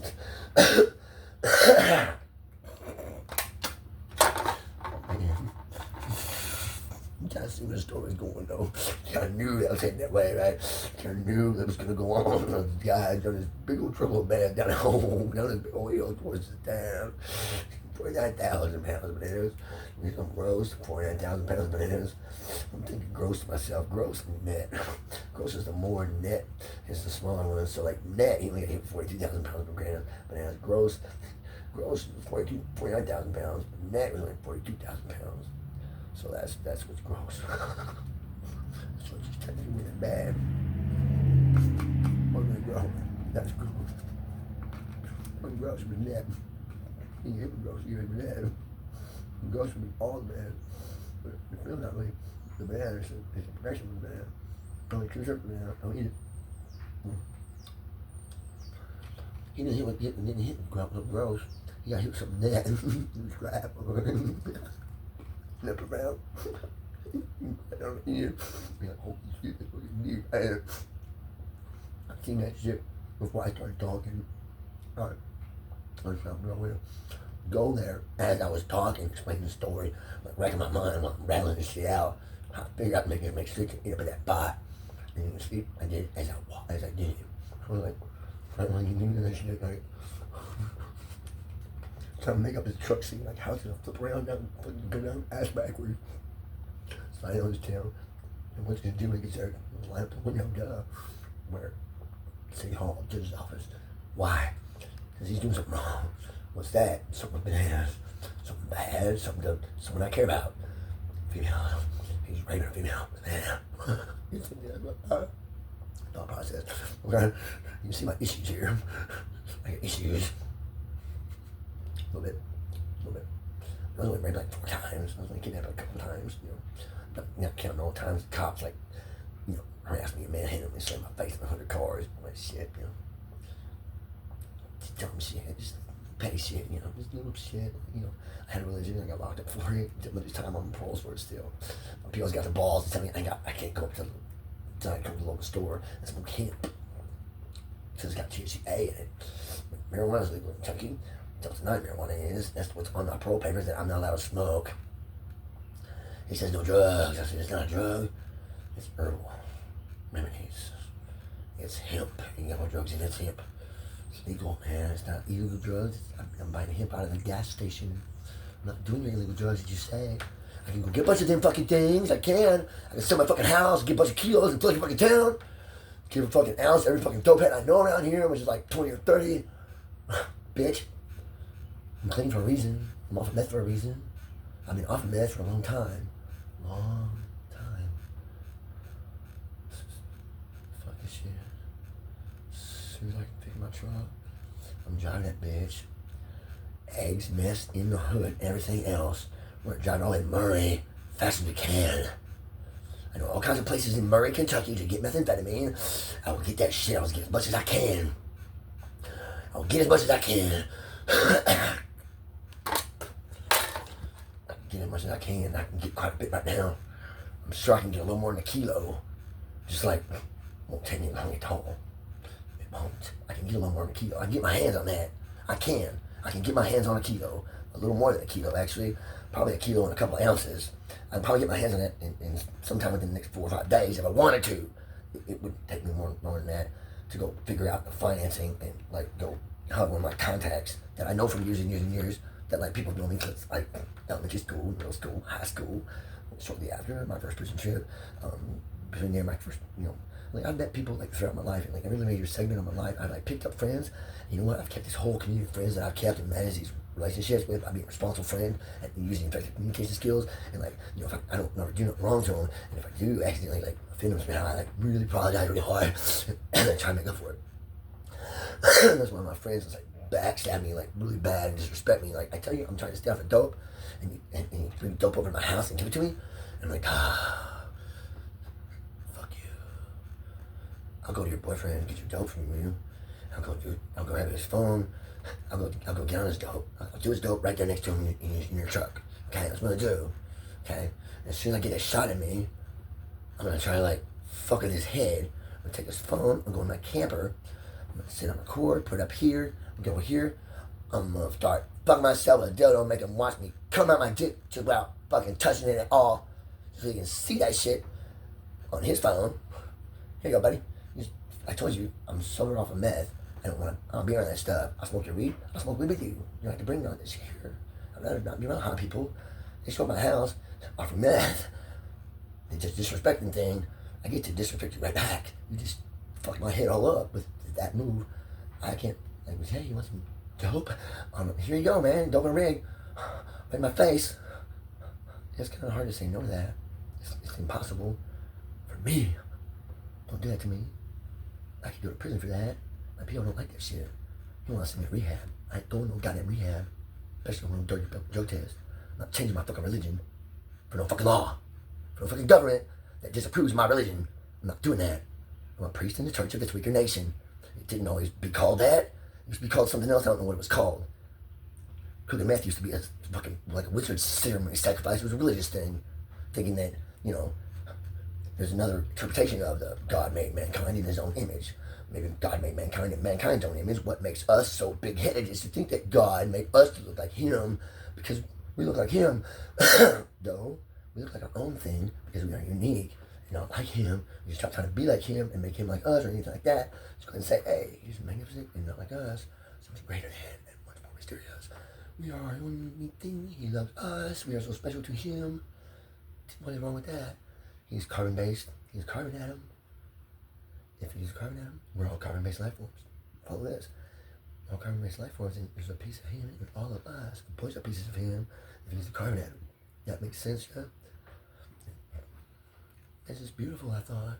Beautiful concept. What's the name of the carbon atom in Latin? You know, like the Latin, like where the Catholic came from? You know, you got a practice of self-flagellation, where you shorten, where you like punish yourself for your sin, beat yourself. That's not a punishment for sin. It never says so in the Bible anywhere. It says wages of sin is death. It said so when they breaks one of the things, stone him with death. Stone him with death. That's what they did. Wages of sin is death. Punishment for sin is death. It's kind of a harsh rule, ain't it? Yeah, that's why they installed forgiveness. So they want to kill about it just because they're not perfect enough. Okay. Follow? Cool. So like, drugs do shorten your life. So wages of sin is death. And drugs shorten your life is a righteous form of self-flagellation. If you're doing it for that purpose, religiously, when you do that, shortening your life on purpose for punishment for sin, you're not trying to kill yourself. It's not suicide. Shortening your life slightly. Because drugs, in fact, shorten your life. You're not trying to like straighten it down now. You're just knocking like the last few miserable years off. Might make them a little more miserable. You know, you're trying to get out of stuff with your magic potion, out of stuff that you're experiencing, it's your life lessons you're growing. You're trying to avoid your life lessons by taking your magic potion that shortens your life, which is your punishment for your sin, or trying to avoid your fucking shit. Just taking comfort through it. But, you know, that comfort through it and that guilt factor in there and saying it's okay with God. Right? Because it's shortening your life and punishing you because for your sins. You know, you offer salvation freely, you're punishing yourself for your sins and shortening your life. That does something in your mind after a while. There's time to fucking do that to you. A person has to live like that, doing that, using that substance with those concepts in their mind before that fucking style of shit will have an effect on them to make them go, you know, I use this less and less now. Later on down the road. Okay. So like, authority don't understand this shit. They want to come in and bust you every part of that on the way, on your journey, on your spiritual journey and spiritual growth, okay? That's fucking against religion. It's fucking against everything. Fucking that's good and holy in this country. As far as respect for personal fucking freedom and liberty goes. Fuck that goddamn shit. I'm starting to develop this idea that if I shoot myself in the brain, I'll go to that other place. What that other place is, simple deletion. You don't have to be resurrected in heaven. Say, hey, you fucked up. What you did. That's my theory. It's deletion. I don't have to wake up or anything. That's my theory. Just, hey, out. Hey, somebody's fucked up dream. Somebody gets that fucked up and does that to themselves. Don't even bother thinking or saying heaven or hell is, if that's what they wanted in truth, so have it. You know? Seems like God would be the kind enough to think that or say that at some point. It's hey man, those ones that are so like fucked up by everything around them, they're like, oh, exactly what they wanted. Oh gosh. Oh man, what was I wanting when I did that? What was I wanting? I was wanting all the pain to stop. I was wanting all the pain to stop. I want to pain to stop. I kind of want to just. I wanted to spend all of that money and like blow it all and like get fucked up and ignore everything and just ignore everybody. I hate having to focus on a bunch of assholes who just want to fuck me. I fucking hate it for no reason. I hate my life. I hate it. I hate being God. I fucking hate no reason. No stars. No stars. Fuck my life. That's what I feel like all the time. So I feel like everybody else feels around me. And that's what their attitude is towards me. Fuck your life, Tim. Fuck your life. Just go ahead and fuck your life, Tim. So I am. I'm fucking it up. Fucking up on YouTube and everything else. We on Facebook at 13. I don't care what anybody says anymore. Fuck you all. You all hate me. If you hate me, you hate me. You think I'm worthless? You hate me. My words, my speech, my religion, my being able to accuse the government, tell them it's wrong. I get no response from nobody. I tell them it's wrong, they don't say nothing back. I tell them it's wrong, they don't say nothing back. I tell them it's wrong, they don't say nothing back. I tell them it's wrong, they don't say nothing back. I tell them it's wrong, they don't say nothing back. I tell them it's wrong, they don't say nothing back. I tell them it's wrong, they don't say nothing back. I tell them it's wrong, they don't say nothing back. I tell them it's wrong, they don't say nothing back. I tell them it's wrong, they don't say nothing back. I tell them it's wrong, they don't say nothing back. I tell them it's wrong, they don't say nothing back. I tell them it's wrong, they don't say nothing back. Tell them it's wrong, they don't say what's back. And tell them it's wrong, they don't say nothing back. And it's so fucked up that we get no fucking answer from him. It's like, what the fuck, dude? I keep asking you what's wrong with me. And he's like, silent. Or please, woman, silent to me. They send me a form. Like, fuck your fucking form, bitches. Hey, bitch, needs help. Why did you take to look at it? Fuck you, asshole. Do your fucking job, bitches. And they're like, no. You, so I threatened the whole town, like a meth head, fucking mob, like thirsty for like millions of dollars of like this fucking legendary meth cook that wrote all these fucking end of the world death threat, Dr. Evil style books against America. Like swole up to my balls, getting like my balls got to be earth size. And yeah, you fucked up. When you piss somebody like me off, they get earth side balls, and they get to fucking squish the earth. Like, you want to help me get a wheelbarrow to get my balls back to Jupiter where they belong, sir? What are you doing like that? Excuse me, sir, you want to bring me a wheelbarrow so I can get my big balls back to Jupiter, sir, where I belong? Yes, sir, Anubis. I was gonna do that. You know, fucking shit. You fucking trying to fix me out. Yes, Anubis, yes, I'm here. I'm on the planet. Yes, my balls are in place. My balls are in place. Yes, they are massively scared of my balls. My balls are so huge at this point in time, space, with this preparation that I've done. You know, same with my ball placement. I think my balls are equally placed to crush either town. My balls are that big at this moment in my book. Just in my book. And oh yeah, just recently on my YouTube videos, I snap out live on YouTube, broadcasting now. No one's hearing me ever and responding. Like, what the fuck is going on? I'm like broadcasting. Do you not see the microphone in my ear and the thing I'm waving around to like get the signal out? I'm broadcasting loud on YouTube. On my phone right now. I can see it right now recording me. It's going out live on YouTube. Going out live on YouTube and everybody's fucking ignoring me. The microphone out and I'm listening for fucking shit and listen.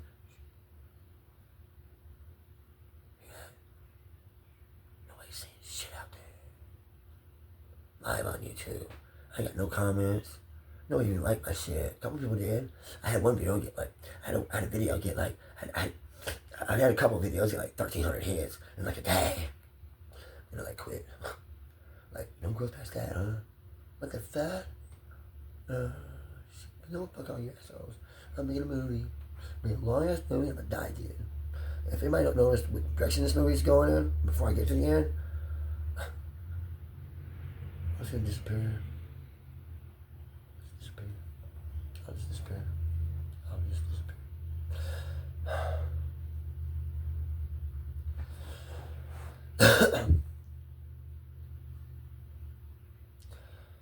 I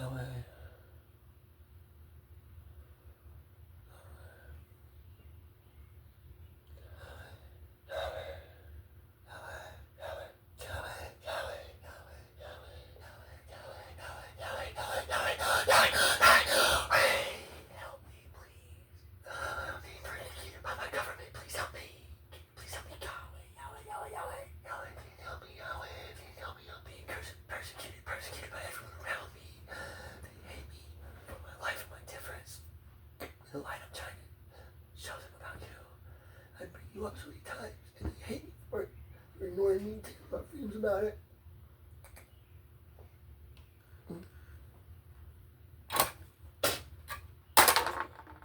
Let her go.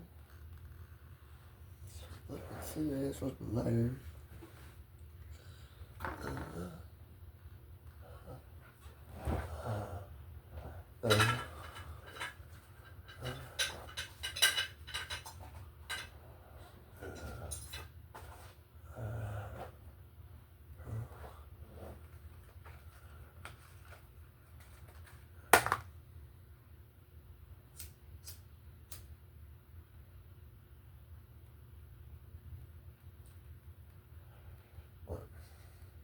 What? No. What? You staring at TV? Why are you looking at your camera? Trying to see my face. I can't see my face. It's too blurry. I hate my face.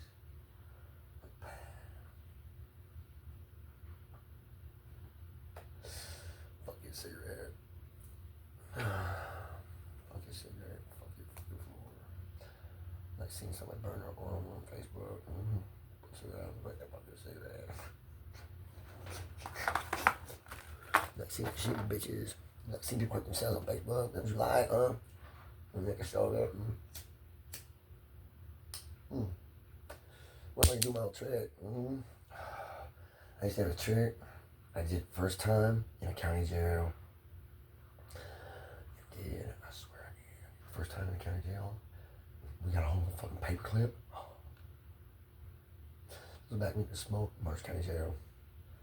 We got a whole paperclip. So I got some papers from court or something. They had left the paperclip on it. See, I was gonna take the paperclip. They left me the paperclip. I want my paperwork. It's fucking awesome, ain't it? Yeah. It's useless, ain't it? Like, we can't pick none of these locks with a can. Like, no, fuck your ass up if you did. It's like, I got a buddy. He was trying to like figure out a way to dig the fucking wall out. And like they let us have cans of Copenhagen. Copenhagen can had like a metal cap on it.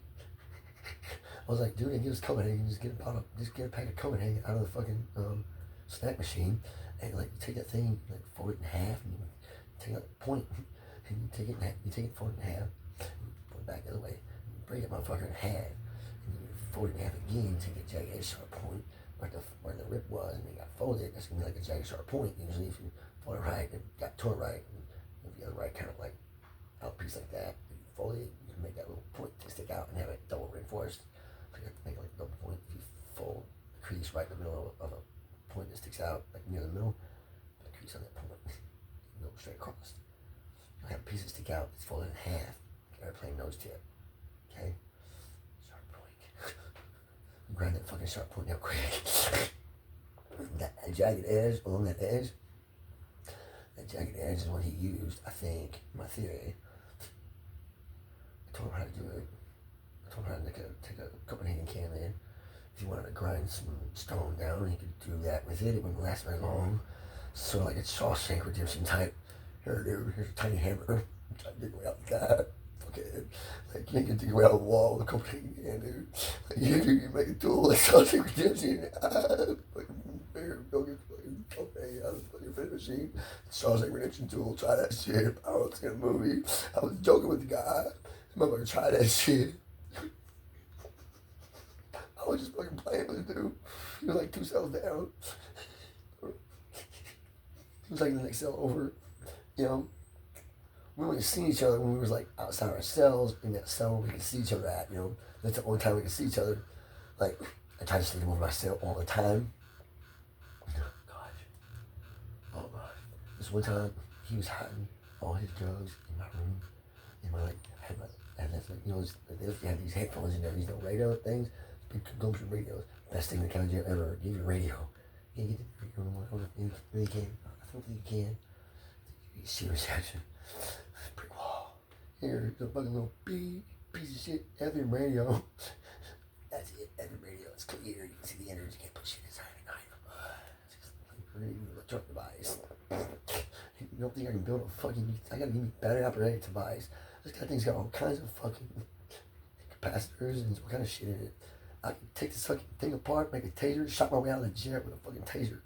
Okay, asshole? That's why I discontinued the fucking things inside the jail. Take it apart, assemble parts, put it back together. You can make a taser out of it.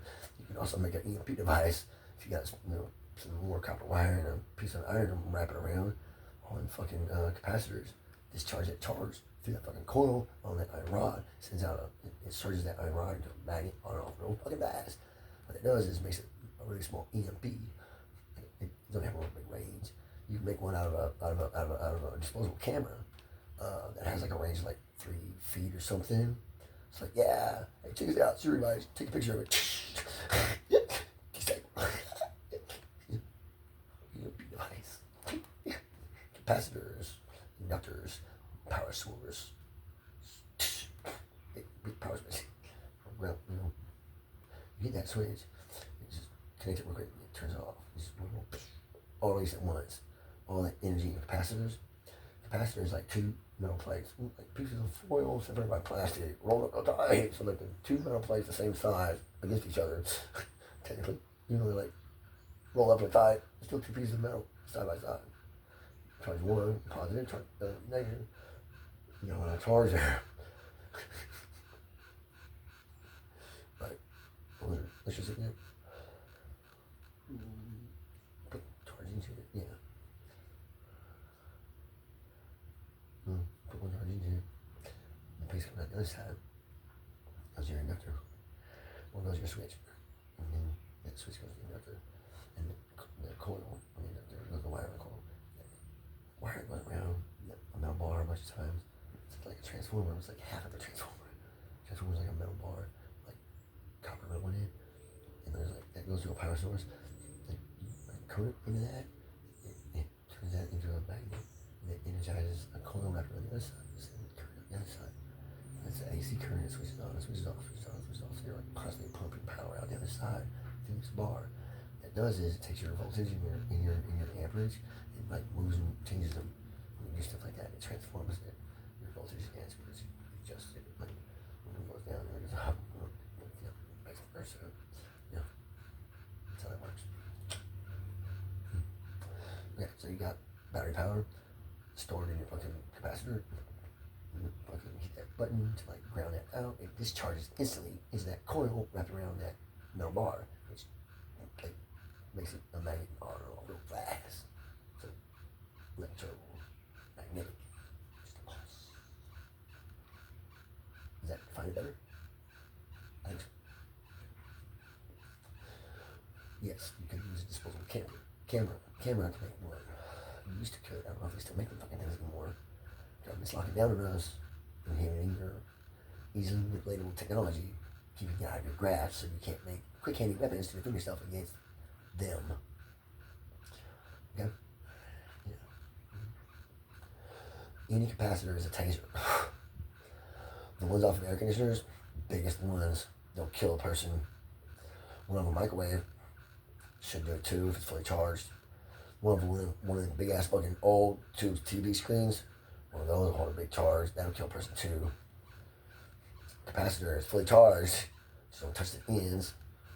Once you connect those 2 ends together, all that juice that's stored up in there by the charge, you charge it up and take it off. Should you stay charged right? No, it's gotta be a circuit. Then you take it off. As long as it's live, it's charged. You touch the thing, you discharge it. Did you know that about TVs? I don't know. You can take it off a circuit board without discharging it. As soon as you touch it with something, it's gonna discharge. Ground out and discharge. It seems like it would discharge, like as soon as you turn it off. Not always so. Not always so. I took a TV apart, I was scrapping it. There was one place on the circuit board, I was like, oh, that's a big ass capacitor. Watch this shit. I stuck a fucking screwdriver in the back of it, hit with a hammer. When the fucking shit did, fucking burn a hole in the carpet on the other side of the board. All that fucking energy was like, right down, burn a hole in the carpet. Yeah. Hot, right? Yeah. Capacitors, a lot of juice. Yeah. Don't kill people with a capacitor. But you know what? If someone's like laying on the ground, they just died, one of those things might start their heart. Okay? So it's not like a death weapon. Think of it the inverse. It can bring you to life if you just died like right then. There's enough time. Hey, quick! There's a phone call to passengers like right next to this person. Holy shit! How did that just lay there and be charged like that? Well, technically, you charge them things, they stay charged. You put charge on things, they're like, all that shit. Until it's discharged. It's stored energy in the form of a charge, electromagnetic charge of repulsion against on two separate plates of metal. They close to each other, so they charge kick. But there's nothing for it to go to. It discharges. Some odd fucking reason. What makes that possible? There's nothing. It's like a temporary battery. It's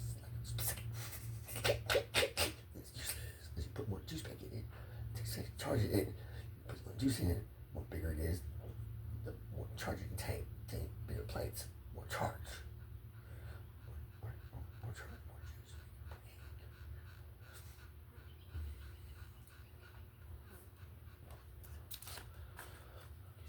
Oh.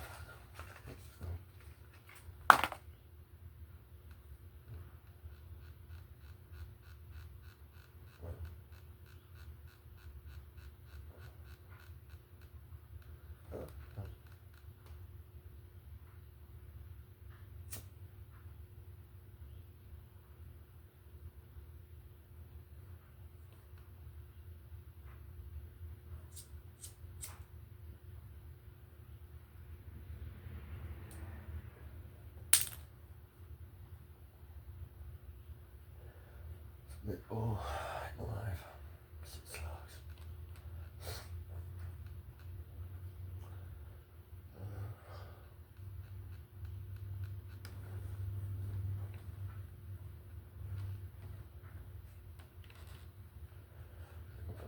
Shit, some fucking stress. I don't know. I'm scared. Scared.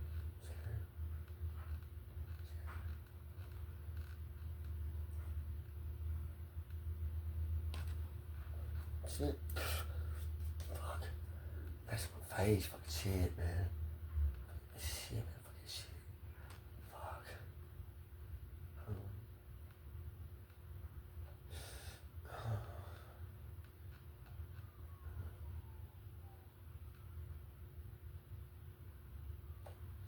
Here's a sign. What if they're coming to try to train me? My man was too, because all the crazy shit I posted. Fucking bitches. I dare you to take me out of my house. I'll touch somebody. I'll touch them so hard. I'll touch them very inappropriately.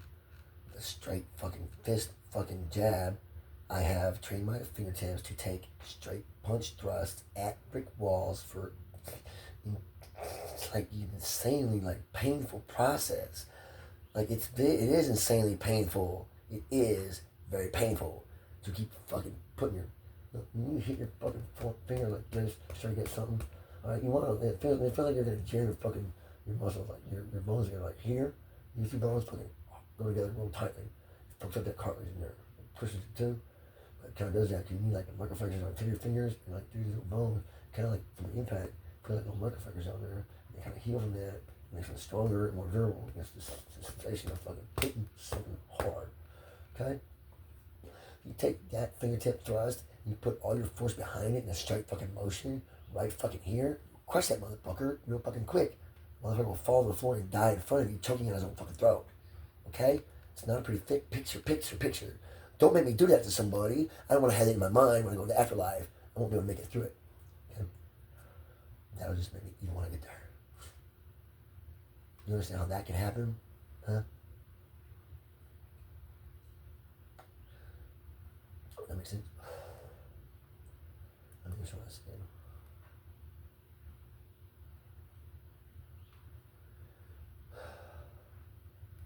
Oh yeah.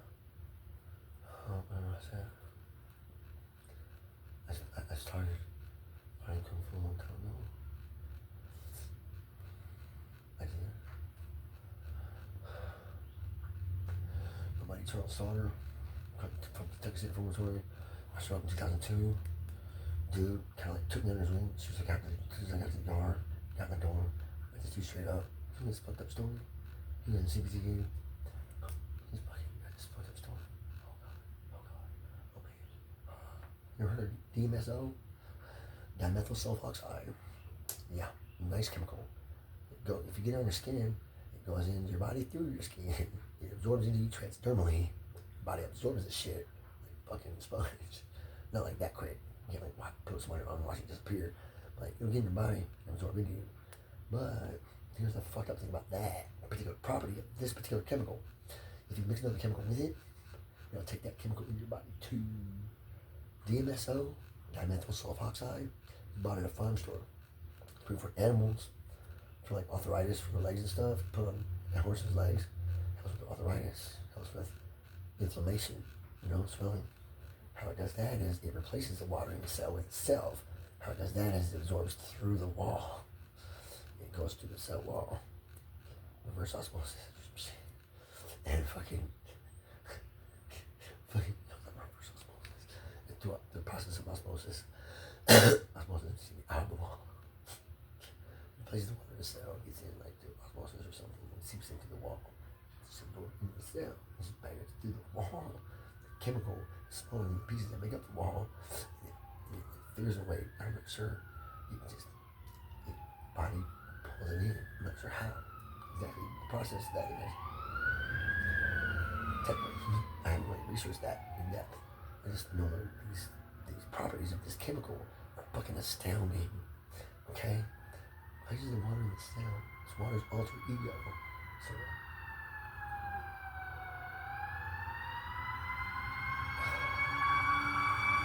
you hear that shit? Pass me the cell.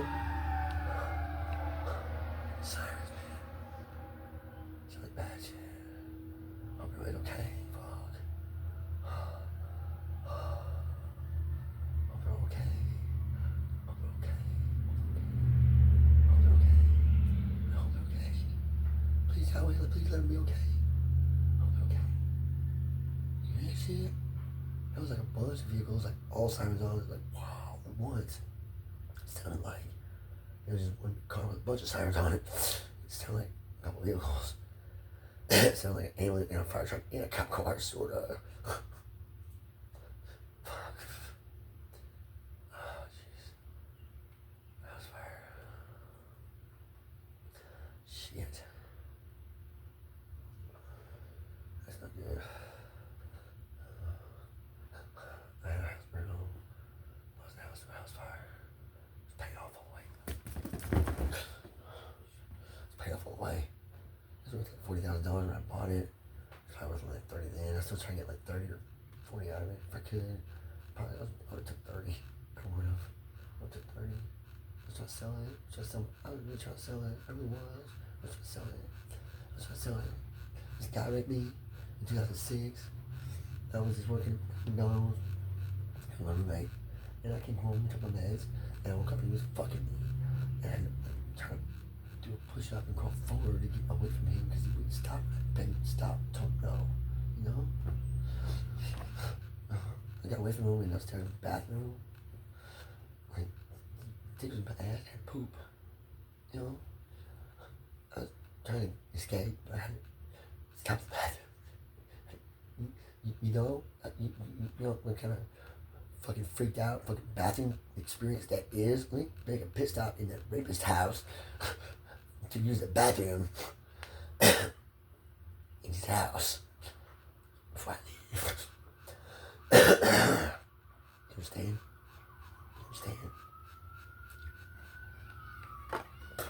I don't leave this shit behind. I probably should have just shit my pants and shoot the police department. I would think like that. Okay, I was thinking, get the fuck away. That's all I was thinking. Get the fuck away. Go away as far as you can. Hide well. No one's gonna leave so you can. Okay. Get okay with that actually. Fucking shit. I'm gonna stay away forever. On meth. I heard it be done. What?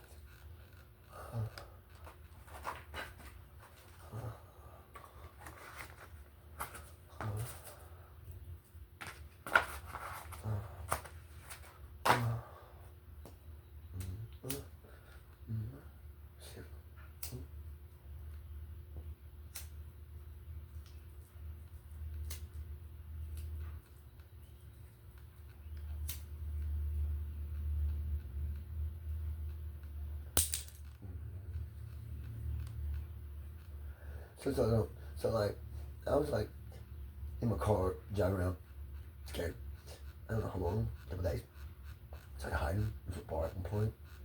Then one of my female friends that cared about me, like distraught for me for some reason. I met a buddy I went to school with, and I was gonna go home with him, and did to like sleep on his couch. He felt sorry for me, and like he woke me in the night, like, "Hey, you're gay. I'm horny. I'm drunk." I was like, "Yeah, bye." I walked out and left. Not doing that. No. Just got raped, bro. Told you at the bar. He felt sorry for me. He wants to be on the couch. You can't tell us they're drunk. Like, "Hey, gay. Let me fuck you." Fuck you, motherfucking disrespectful motherfucker. Fuck you, you're not my friend no more. I'm gonna fuck with your head the rest of your goddamn life for that shit, motherfucker. I'm gonna see you in 10 years and try to come on to you again. And you're gonna be really fucking weirded out by this shit. Probably you're not gonna remember this because you're drunk. I'm just thinking like that because you're offending me real bad. My feelings hurt about something else. I can't see you in my fucking face. Okay? All I can see is your offense. Bitch. Sorry. Sean Buchanan. Love your little ass, but you're not gay. Don't fuck with my head like that ever again. I don't get meaning, bro. Got love for my dog. He got love for a little man. One of his best friends, when I was like younger, like, you know, like, I'm like, just got out of school, like, just about to get out of school, and I just got a car, and I show up at his house, like, "Hey man, I just got my fucking, I just got my trust fund, got me this fastest fucking car ever, 1994 Ford Pro GT, went 150 miles an hour. It started just 140, but like it went past that, straight, the camera goes straight down, and it MPH and like all the way to the P. But things quick, faster, fast fucking car. I only had it to like that fast, like twice. Okay, I like drive around that fast all the time. You know? It's like, but I fucking raced the fuck out of that car all the time. I raced every motherfucker I could. Sometimes they won, sometimes I won. I think I won more often than not. I was faster. My little race car that I love to death. It had the best fucking seats in it. That Ford Pro had the most adjustable seat I ever had in my life. Had little thing wings on the side that went in and out. Had like a lumbar thing, went up and down, tilty shift, went back all that stuff. It didn't move side to side, but that would have been weird. I need that fucking car. You need like a airplane or a spaceship. Got a car. At least we're like on the side of the mountain trying to go around a fucking weird ass fucking volcano. And the truck is like so big it takes totally by. I mean, oh no. Man, what can you ever use that situation for? I chose these types of athletes. How much I ever like this? Maybe just for nothing. Absolutely nothing. Lean towards her a little bit. Hey, that's right. Hey, hit that button. Let me lean over towards you. Not again. It's a honey button. Leans you all over so you kiss your honey without having to lean over. That way you can kiss your honey right in that front seat passenger seat. You lean over and give her, "Hey, honey." Like, hit the button. Best seat ever. That's the only thing you could ever do to upgrade a 1994 Ford Pro GT driver's seat. That's the only thing you could ever do to ever upgrade that fucking thing. Except for like maybe put like slitlets, maybe like put some like, you know, synthetic fuckers. Sentient species, okay? Synthetic Wookiee fur. Seat liners. Try to perfect that synthetics industry. Come on, DuPont. Where's that seat liner in, man? I did like the synthetic industry. No, it's the Castro. They sold a synthetic one.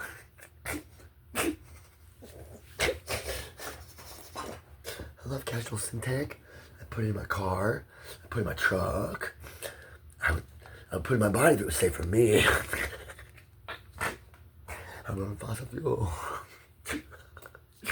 Motor oil. I'm a motorhead. I drink motor oil. From the Motor City. Near anyway. Garden City. Like suburb. Fuck. What the fuck am I doing? No. Shit. Fuck.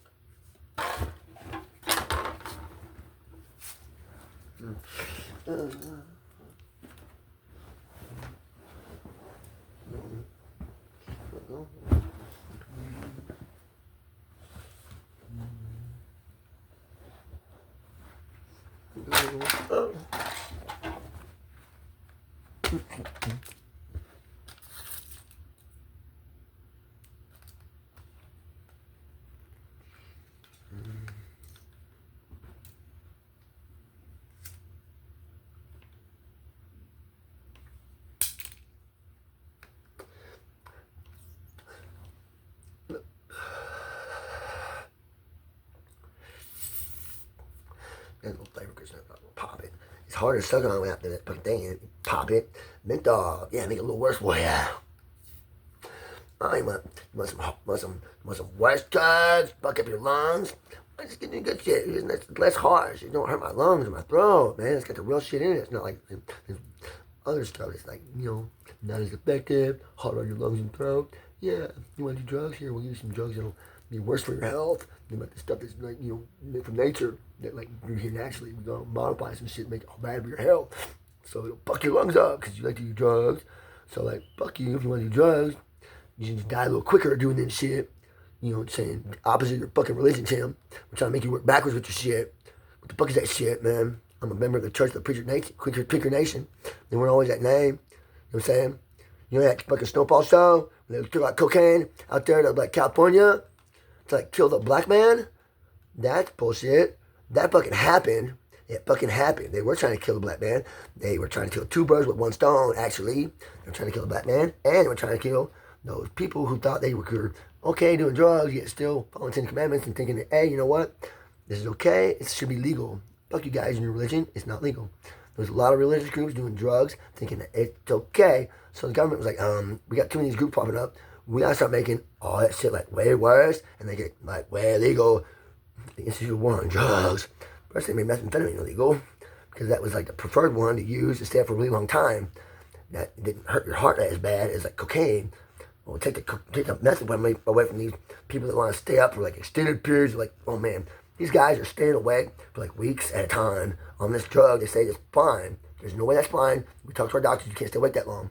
You can't stay awake that long. You're going to go insane. If we let this continue, our whole nation's going to go insane thinking this is okay. Everybody's going to stay awake for extended periods of time, and the whole nation's going to go nuts. That's going to probably bring about that fucking mark of the beast shit. Like, that's the only kind of confused, crazy shit that can bring that crazy shit about, right? This is their line of thinking, which is totally fucking backwards. Because them trying to stop that shit is what brings it about in the first place. Okay? So our country. And then the rest of the world. Because we had put ourselves into a position of world power. Once a nation puts themselves into a position of world power, they cannot step down from that for anything at all, or else they will fall really fucking hard. Because all that, like getting there to that position of power, you have to like, earn some like bad karma. So when you step down off that place of power, all that karma steps back and hits that nation like a big ass fucking karma rubber band, and every bit of the evil that nation has done to other nations will befall that fucking nation. It will. It'll do it all at once in a really short period of time. Now, our nation does some evil shit. It does some good shit too. It's done more evil than good, I think. So I'm scared of that karma rubber band for my nation, based on this principle and purpose. Okay? You get this idea so far? Does that make sense? Captain, I'm giving it all I got. Captain. I'm giving it all I got. She won't get no more, Captain. We get no more speed out of this one. We're heading straight towards the earth. We're making all speed to rescue those fuckers because they're about to flip that fucking button and hit that last fucking switch that causes that fucking first trump to fucking blow. I think it's the first trumpet. First trumpet sounds, and then, they get trumpets, they got bowls poured out. Where's bowls of wrath poured out? Pour out the wrath of God.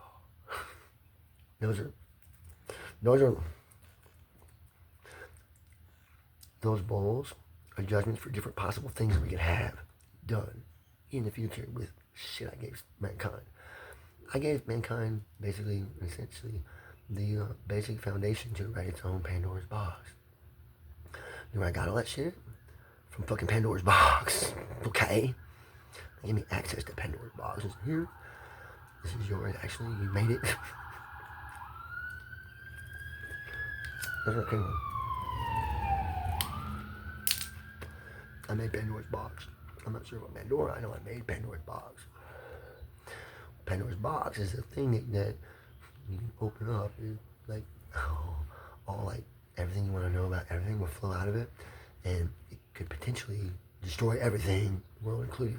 Because if you know everything about everything, you know everything about science, you know what's possible and what's not possible, and you discover that mankind can collectively, accidentally, in the entire universe, and turn it into a void without form. Heaven and the earth as a void without form, just like at the beginning. So it'll be at the end. It is a cycle. It starts from here and it goes to there. So it repeats. It's an endless loop. We go through our reality in endless loops. Whenever we get to the end of a solar system, we destroy it, move to another one. Okay? That's symbolic of our endless loop. Okay? But our endless loop is not like ended at that point. It's like the end of the loop. The loop goes on till the end of time. You say, very, very, very long from now. And you know that thing where man's days are 7,000 years, and the man's days are 120 years, and Noah, after Noah. Those are two different descriptions, two different timings of two different periods of time for different reasons. Those are not saying that, yeah, man, we can't live on Earth for 7,000 years and everything in the time. Like, our existence is not only 7,000 years long. So we was created here, and then that's like 6,000 years, we got 1,000 years left. That's not the way it's going to work. We got like 350,000 years left until, like, I'm not sure which star gets nova. I think it's the star next to us goes nova, one of the Proxima stars. But it's like that long away in the future. We got shit to worry about between now and then, though. We got shit to worry about between now and then. There's a comet gonna hit the moon some point in the near future. It's gonna fuck up the moon a little bit. It's gonna fuck up the moon a little bit. It's gonna freak you out. And it's gonna pop up the moon. Big ones. Huge ones. They're like too big to like step on the earth. It's like they would crush stuff, like, you know, skyscrapers. They're like that big. And they're aliens. You want to see the manifestation of an actual God that's not an actual God. It's just a creature in this universe that's like immune to walk around in space, doesn't even breathe air. It looks like a giant body, and it literally looks like it walks through space. That's how it moves. It projects the picture that it's walking. It's a tiny spaceship in the middle of that thing. That's a holographic projection. That's how some spaceships protect themselves. They make themselves look like giant fucking dangerous guys. And they can fly around inside that thing anywhere at all and be disguised. That's their cloaking device. They throw up this big illusion. Project a big sphere around themselves. I can be anywhere in there. You can't know where I'm at. You're not gonna shoot me. Mess if you do. Some people take pot shots at them. Hey, see one of the things? Yeah, take a pot shot at it, see if it works. Some people try, every now and then they get lucky and find like a really beautiful, like little miniature alien race civilization planet. They're like this big. Okay? This fucking big to us. That's kind of like what we are to them. Okay? It's a cycle like that. We'll find shit like that in our universe all over the fucking place. That's natural. I know, I seen shit like that at Rick and Morty. And I was thinking about all those, like, little clues that they put, like, build into stories to, like, give you supporting evidence and make you think about shit, like profound meanings and stuff they hide behind. Like, the moral of the story was actually that, even though it was like that. You know what I'm saying? Like, the hidden meaning and shit. They do that shit all left and right. They do it blatant in front of your face. And you don't realize it until later. Once you realize it's so astounding how fucking subtle it was, that's what happened to me. You know, in the midst of, like, you know, dad dying, police not helping me at the store next door. I went in there and buy back cigarettes with my wife. My wife got kicked out because she's, you know, got the child disorder. She's got to do this capacity. She was on short bus at school. And she was over there in the camper. I was in here trying to clean Dad's house. She wanted me over there and she was thirsty and hungry. She went to the store, had money. She wanted some stickers. She asked the lady for a sticker to buy her some stickers, like $1. The manager of the store was like, "You're slitting. Get the fuck out, you're gonna get us in trouble." Trina's like, I'm not even a child, she can't help it. She kept like crying or her eyes out. Okay, I had to like jump out of my dad's house and like go outside, sit down with Katrina and hug her for like 30 minutes and just hold this little girl like, our friends at the store kicked you out? Like, we're friends with those people. They don't kick us out. They're our friends. She kicked you out? Go and talk to the lady about it. She's like, yeah, she's like, begging people for stuff. That's listening.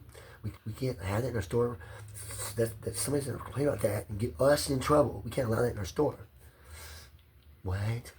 My wife said something to someone in the store, and you're worried that person's going to go get you in trouble. My wife said that person's keeping my wife out of the store. That's fucked up. Lady at the Family Dollar / Dollar Tree in one fucking building next door to my fucking house. So I got kicked out of 2 stores at once for like she got kicked out of 2 stores at once for her pretty much boobs. Which one kicked you out? Hey, what store kicked me out? Both. One or the other. Where's my official notice from that store that I come back in there? I'm trespassing. I got the idiot hammer. I don't think you're good. They didn't give me a trespassing thing. I think it's not a trespass thing. I ain't starting a trespass thing. And I'm a citizen of the public. You got no right to refuse me over something I said to you in the store. You're not going to refuse service to anybody for any reason. Also, now you're gonna hate on me, make me different than everyone else because you don't like me for some odd reason that you don't want to disclose. That's not fair. You're being racist. You fucking racist bitch. And unconstitutional as fuck. That's illegal. I'm calling the police on you.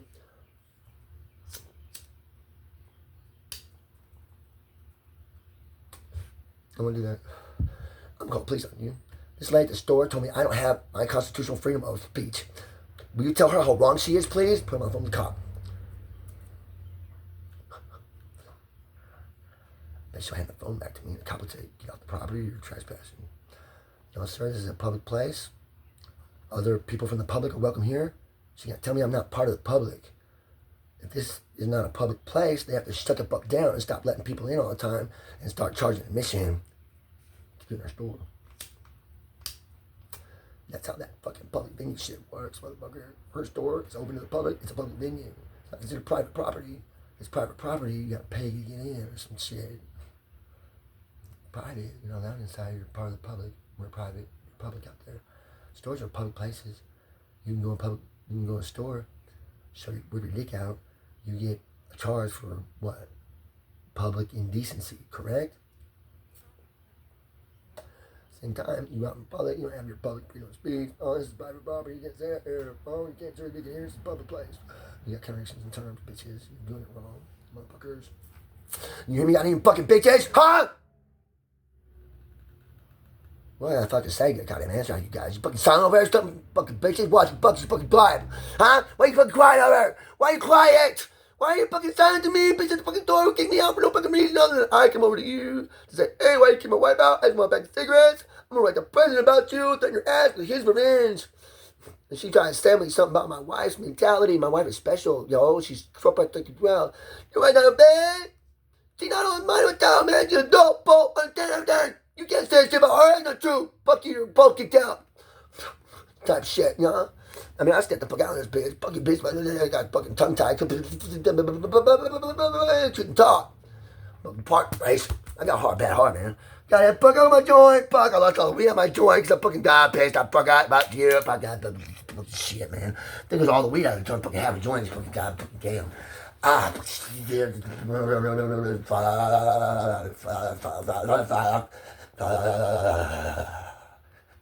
Damn it,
Hey, check this out.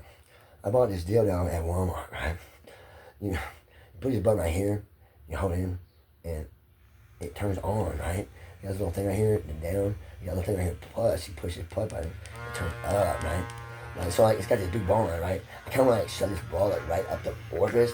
My aunt can put this in there and have this ball like rub this piece of my prostate like up and down like this, like real hard, and then shove it under my arm. This is like the back of my ass, is the front of my ass.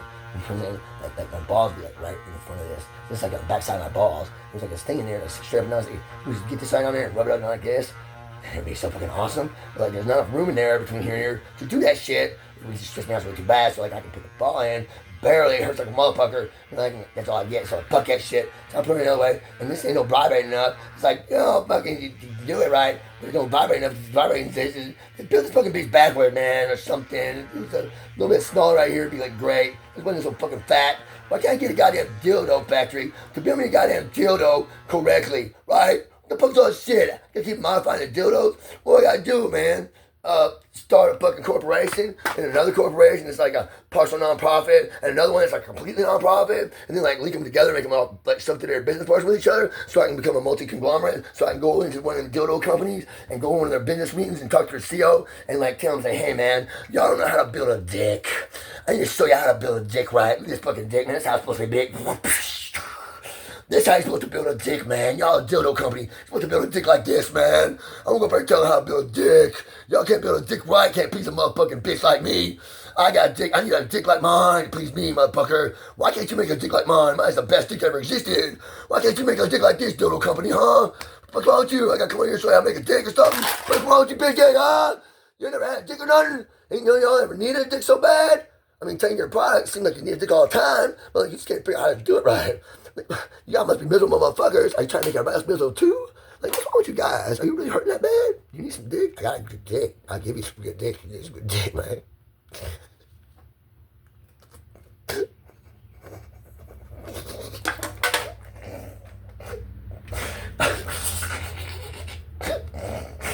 That's disgusting, ain't it? I mean, that fucking thing. I don't look like a dick, man. That fucking, what kind of dick is that? Ain't no fucking dick I ever seen. I couldn't even suck a dick like that. What the fuck is that? You pull a dick out like me, I'm gonna think you're an alien, man. I'm gonna be like, oh God, I'm about to have sex with an alien. Oh yes, finally, an alien. Yes, I love aliens. I love aliens.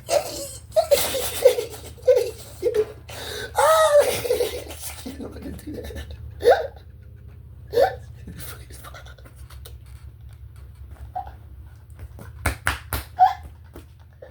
I don't do that on purpose. It's fucking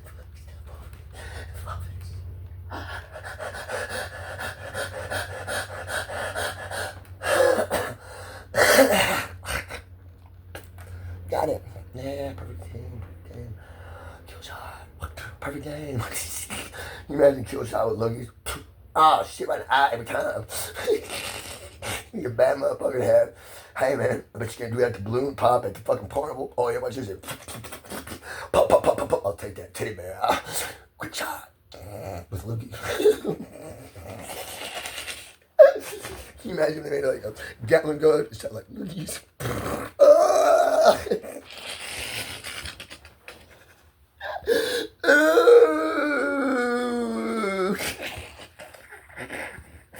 Take that motherfucker. How's that for a right in your face? Just shooting a Gatling gun. Bro. Imagine that shit. It'd be fucking hilarious, right? Can you imagine like imagine watching James Bond and like little buddy and this is like, here's your fucking pin. You push that button, stab it in someone's neck, run. That motherfucker like whoops out a fucking blade out the back of the fucking pin and goes whoosh, head falls off. No shit, yeah. That'd be badass. See the movie, there you go. What? You put my neck, man. Can you down my neck with a oh. Whoa. That's twisted evil. About to get twisted evil on you guys. Don't make me threaten you with funny shit. I can threaten you with funny shit all day long. I got funny shit all day long. I can pick it off the ceiling. I can pick it off my schlong. Alright? Don't make me mow the lawn with your slung. I'll do the helicopter with it. You'll cut down all the grass. Okay. I'm funny, motherfucker. What I gotta do to convince you guys to get a response? And even a chuckle? Come on. I'm live on YouTube. I'm recording it right now on my phone. I got the thing in my ear. I got a microphone. No response? Come on, YouTube. Crickets? I hear crickets, but not YouTube. Man, bucket's bucket microphone, bucket's bucket earpiece. Take it down. Bucket bucket shit, man. I got an idea. I got an idea.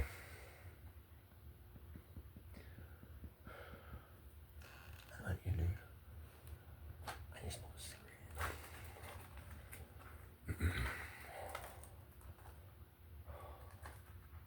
cigarette. There it is. I love these. I love these Marlboros menthols. I love these Marlboro menthols specifically. You know why? Because these Marlboro menthols are specifically black. They're for me. They're gonna make my lungs black. That's what I want with my menthol cigarettes. Black lungs, motherfucker. Ooh, here's an idea. Let's make cigarettes a little bit more deadly. You wanna put some, like, you know, grind up some coal dust and stick in a cigarette? Lace it with coal dust? Ooh, how about some uranium oxide? Yeah, uranium oxide. 238 oxide. Yeah, and a asbestos filter, right? Death stick. You want a death stick? You want a death stick? I can want a death stick. It's not what I'm smoking right now. Then I find some old ass asbestos, put in my cigarette filter, make it look like a cigarette. Put some coal dust and fucking tobacco.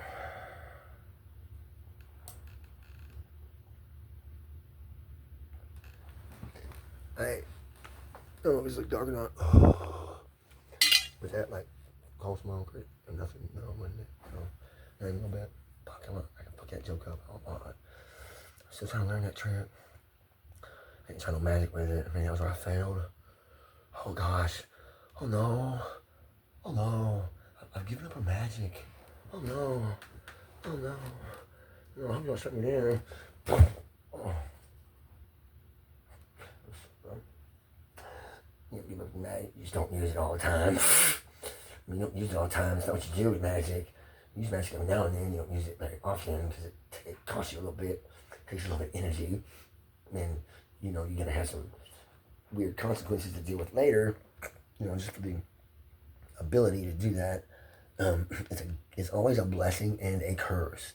So, like, when you get blessed with some kind of, like, special ability, you get cursed just as equally in a different manner. It's a way. I wish I could just figure out all these different things and like list them to like say this is what happens when you do that. This is what happens when you do that.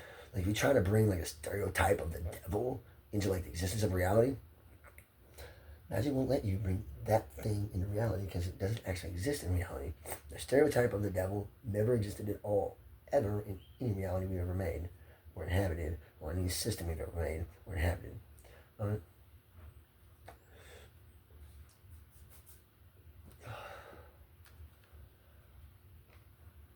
Okay. So, I was gonna remember the joke. What was my train of thought? Fuck. God damn it, fuck.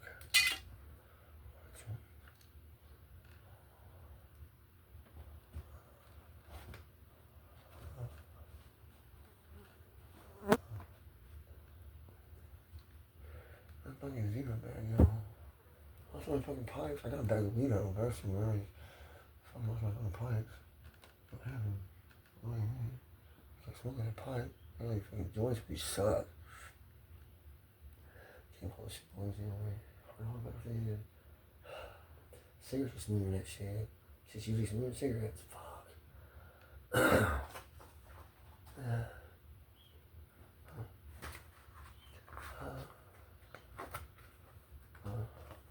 You guys laying on the couch all day and twitches, bro. I'm top of my fucking camera.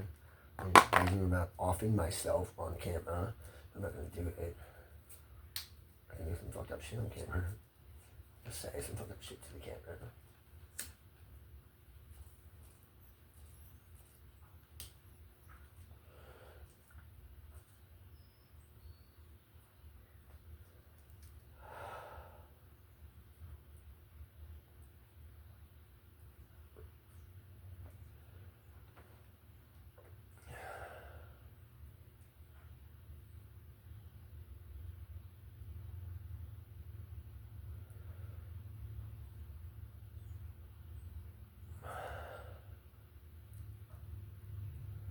Because I take it down on there. So I acted out in recording. I actually post one. Look down. Yeah, 113. Episode 13. Take that episode. Nobody with a point. It's got struck up. He's walking on the road with a point. I'm fucking dying. But you know, there's a much more accuracy on that, man. When you take that episode and like do some computer generated shit to like take that liquid that came out of my mouth, turn it into blood, and it's sick as fuck. Watch. So I'm like back into that and place that shit for me and that back. It would be fucking awesome. Somebody gets in there and does it too. Somebody did that. Somebody got in and turned his fucking shit into blood for him.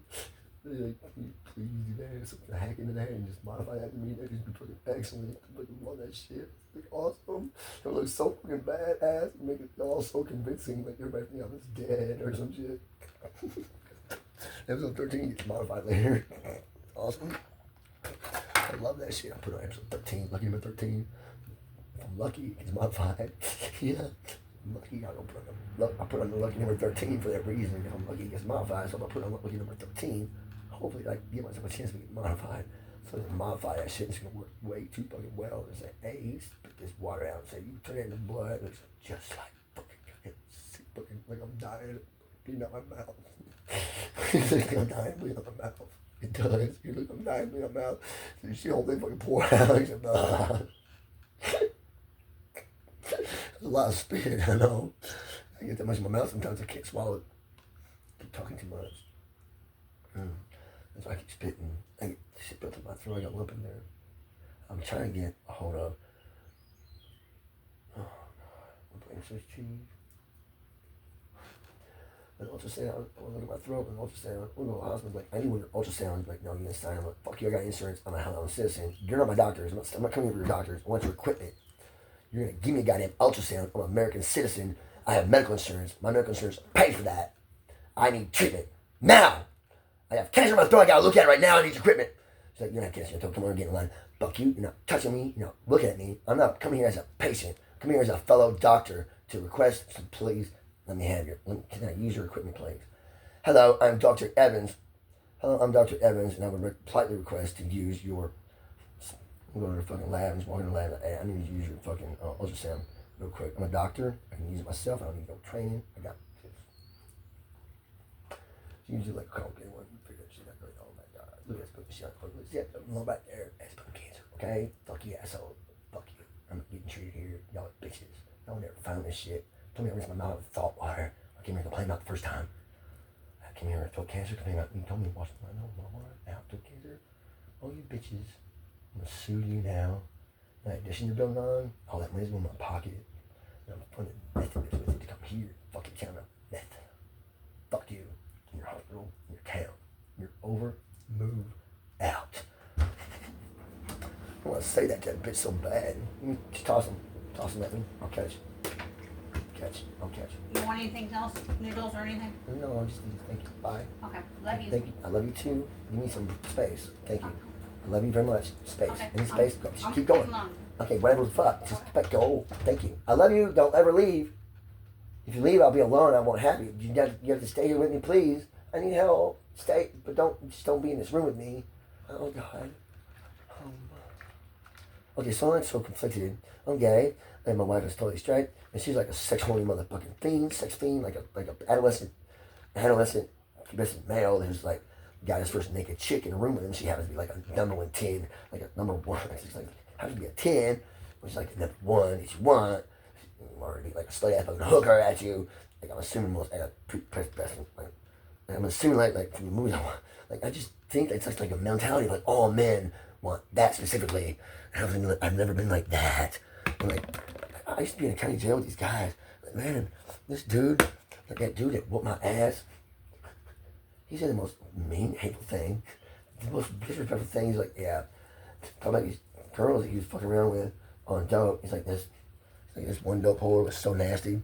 I was in the bathroom taking a piss, and she was like, can I take a dick? And he's like, I need to shake the shit off. I just like, here you go. Yeah, I started right in her mouth. I was like, that's disrespectful, this fucking nasty fucker. I'm like, excuse me, let me get like a baby wipe, clean this thing off a little bit. I'm gonna try to disrespect like gas and like might not be right, you know. Like, that is fucking disgusting, motherfucker. That is just nasty. Period. That's the dude called me a pussy bitch. I had attitude with him about that since then. That's why he called me a pussy whip bitch. I said something to him about it. It offended me. Keep in mind, bigger than me, dude. I said, man, that's like mean, cold, hateful towards women. You just hate women, don't you? You just fucking evil inside or some shit like that. And he fucking made fun of me for it. Called me a pussy bitch. Punched me in the face, choked his ass. Choked me out. When I woke up on that cell floor, those guys were all sitting down. The cops showed up. I don't care. Those guys were all sitting down looking at me. I got off the floor. Went, what's up? Oh, sorry about that. Please forgive me. It's a rule. If you're in jail, someone calls you a bitch, you gotta punch him in the face. It's the rule. I did my job. Okay? That was my fight. I earned that ass whooping. That's mine. You don't have to feel sorry. You took me out. I earned that ass whooping, okay? That's mine. You can't take that from me by feeling sorry for me for this shit. Stop feeling like you picked on a little guy. Kick all your asses. And you started fucking buzzing out laughing at that speech, okay? That specific speech, verbatim. Basically, almost like precisely verbatim, almost not exactly. But he was like so fucking close to that. They was like, dude, that was like the realest shit we've ever seen in our lives. Okay? That's me in a county jail. Utterly fucking fearless and everything. Like county jail, I'm like, yeah, I fucking hate this shit. Like, these motherfuckers are all like, these guys, this is like, I'm used to this like shit. I've been sitting in these fucking county jails off and on my whole life. Like I'm used to sitting here with guys, like coming in and out. And like I know what to say to these guys. I'm like, dude, I'm 16 fucking coming up in here. Next time you show up in here, I'm gonna get whatever pod you're in to whoop your fucking ass just for coming back in here. You stay out there and do whatever the fuck you got to like not get caught doing whatever bullshit you're doing. Okay? If you gotta fucking curl into a ball and hide in the ditch every time you see a car coming down the road at night, if you're walking down the road, you do that to not be seen by the police or people who call the police on you. Don't think that they won't, because they will, because everybody's a scared bitch in this country anymore. I seen a person walking down the road at midnight. Cop, hey cop, there's a guy walking down the road at midnight. He looks scary as fuck. He's dressed in all black. He's walking real slow. He's got a big black bag. He's like walking down the road with it like so. It's like he's like walking down the road. He'll like top it down. He'll sit on it for a while and smoke for a minute. He'll pick it up and walk down the road. He'll sit down and smoke. He says he's not even really going that far. He's just moving like 200 or 300 feet. He's not going anywhere. Yeah, I was homeless. Just like slowly living on the side of the road. I feel like moving down the road. I get out moving down the road. I feel like leaving my home.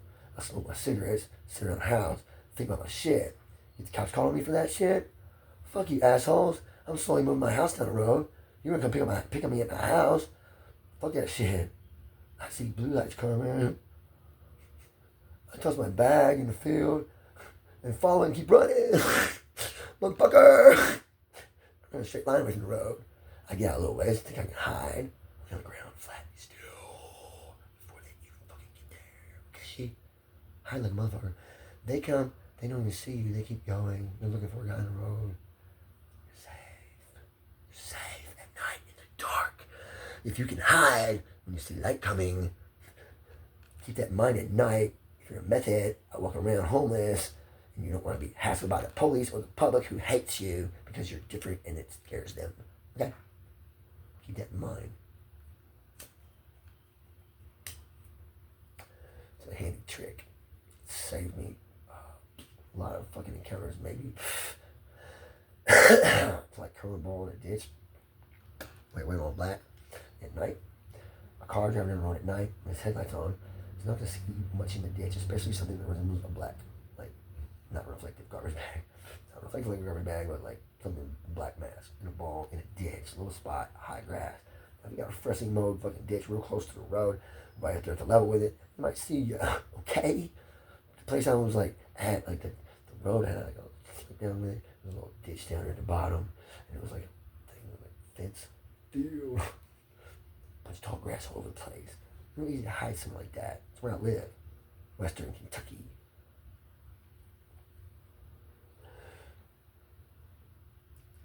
I did the trick walking down the in the ditch trick to avoid traffic down a road called Dogtown Road one night. The night I got kidnapped. The reason I was doing the hiding a ditch thing was because I had like some people after me who may or may not run me down if they see me when I was down that road in the truck. There was reason for that. They felt I was entirely innocent. It's facts. Facts. How you be innocent and have somebody that pissed off at you? Well, I had a buddy, I'm not gonna say his name, get him in a lot of trouble. But, you know, I guess obviously in Benton, Kentucky, somewhere near Dogtown Road, I'm not saying it's on it, I'm not saying it's right off it. I'm not saying this even happened there and this was the same incident, okay? You understand that? It's not a confession or admission or an accusation of guilt towards any human being at all. I don't want to put anybody in jail with this fucking story, okay? You got me on that? I ain't put nobody in jail with this story. I ain't saying no names. I'm not making a complaint of a kidnapping. I had never raised an issue on this shit. Cops never found out about this. Nobody knows about this.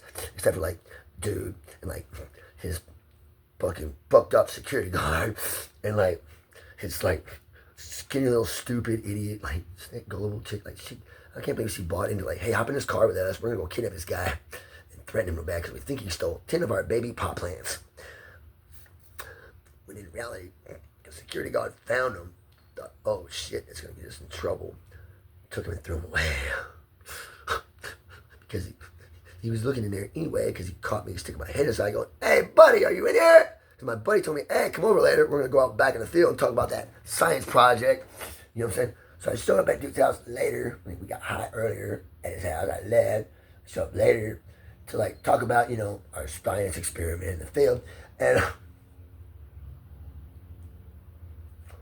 you know, like, like, wait, let me back this up. Actually, this actually happened, like, not too long after I had to eat this happened like the same day, like the evening of the same day. Like, the dude said, come by later, right? So I was like, all right, I'll be back later. Talk about that project. We were just gonna talk about it. We were gonna discuss maybe conspiring, maybe not conspiring. We weren't really sure if we were going to conspire or not. We weren't sure if we were going to conspire. We hadn't made a decision. So we planned a meeting, maybe. Well, we were going to plan a meeting to maybe discuss the idea of potentially like 4 or 5 different versions of the possibility of maybe conspiring in 4 different 5 different directions. So I'm saying he's making it real complex and vague. Good. Okay, thank you. Follow along right with me? Perfect. I love how you guys follow along and stick right with the perfectly, like, steady line script. Yeah, perfect fucking viewers. Thank you. Excellent. Okay, so I left Drew's house thinking, yeah, I got this 8-ball dope in my pocket. I'm gonna make a stop to the apartment complex, check on a couple of senior citizens I know, take out the trash for him. This is actually a fact. Like, my buddy got kicked out of his mom's apartment complex because the apartment complex didn't like him there at his mom's apartment. He didn't live there. They just didn't like him there. His mom couldn't even take out her own trash. She was in a chair. She couldn't get it out for her. They, like, come in, like, you can't take care of your apartment. We're going to have to kick you out. She put that her kid had in there. How you going to kick her kid out and say, oh, I don't like you because you stay around too much. You love your mom too much. You show up, you look like you're drunk or high or something. You're weird looking. Sometimes you stink, man. What's wrong, Chico? What's wrong with you? Get the fuck out of your mom's house. That's fucked up. She was, like, right across from me, but, like, on the upper level. Like, doing my buddy, I was over at his mom's house, helping clean her place. Yes, I was a meth head. Like, down the hall from me, I had a meth head buddy. You know what I'm saying? So, like, my friend, who I just, you know, want to slap a Spanish label on and call him Chico. Okay, just because Western Kentucky, Benton, Kentucky, sort of, kind of, this apartment complex is out there, Lakeland Wesley Arbor Village. It's out by Jonathan Creek. Off Highway 68 in Marshall County between Drafteville and Aurora. It's It's a nice resort area. They got a nice, pretty, big, old, huge Kentucky Lake there. I love Kentucky Lake. I've always wanted to go across the Edgar's Ferry Bridge from like Aurora into like Kentucky Lake. And, like as soon as I get off the bridge, like stop the car, jump out of the car with like, you know, like 3 or 4 days worth of food, and like walk up go over the railing, go down to the water, walk up the shore along along the land between the lake side of the lake, which is there's nobody on LBO. Nobody lives there. There's no like businesses there. There's no houses there. It's a wildlife reserve. The whole thing is it's like 25 miles wide, like 100 miles long. It's got a lake on either side. Kentucky Lake's like between 1 and 2 miles wide, and it's different. You know, it's this big long lake. So like I wanted to go over this bridge that goes across the lake in like the middle of it, and like start walking up that shore, that big ass long ass uninhabited island, you know, that they use as a wildlife reserve. And I'll walk up the shore of that all the way up to the dam that causes the lake in the first place. I plotted that out on Google Maps one day. The contours of the canyon, you track distance. I like checked the distance on the contours of Google Map one time really carefully so I could get it perfectly right. I figured out it was like a 60 to a 65 mile walk. I was like, yeah, I'm gonna take that hike in the wilderness. That's an uninhabited island, basically. Sort of peninsula. It's got 2 lakes on either side. And it's got a lake on either side. I mean, 2 lakes on either side. So basically, you got a strip of land in the middle. These 2 long lakes. Land between the lakes. It's like a resort park, national resort park. You got a lot of deer there. It's like, take nobody live here. We got this wildlife. We're gonna preserve it, right? But like once a year, the deer start going bucket. Too many in the population. You're gonna like overrun it all, and like it's gonna unbalance the environment.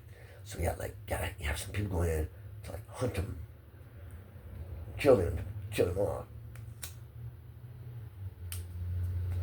Did you know deer make wonderful food? They're delicious. They're fucking delicious, and they're kosher too. They are kosher. I mean, well, technically kosher involves like a lot of like wash utensils certain ways, certain specifications involved, and everything's gotta be cleaned a certain way, and they gotta have the priest bless the food. Well, it's not kosher technically by the Talmud.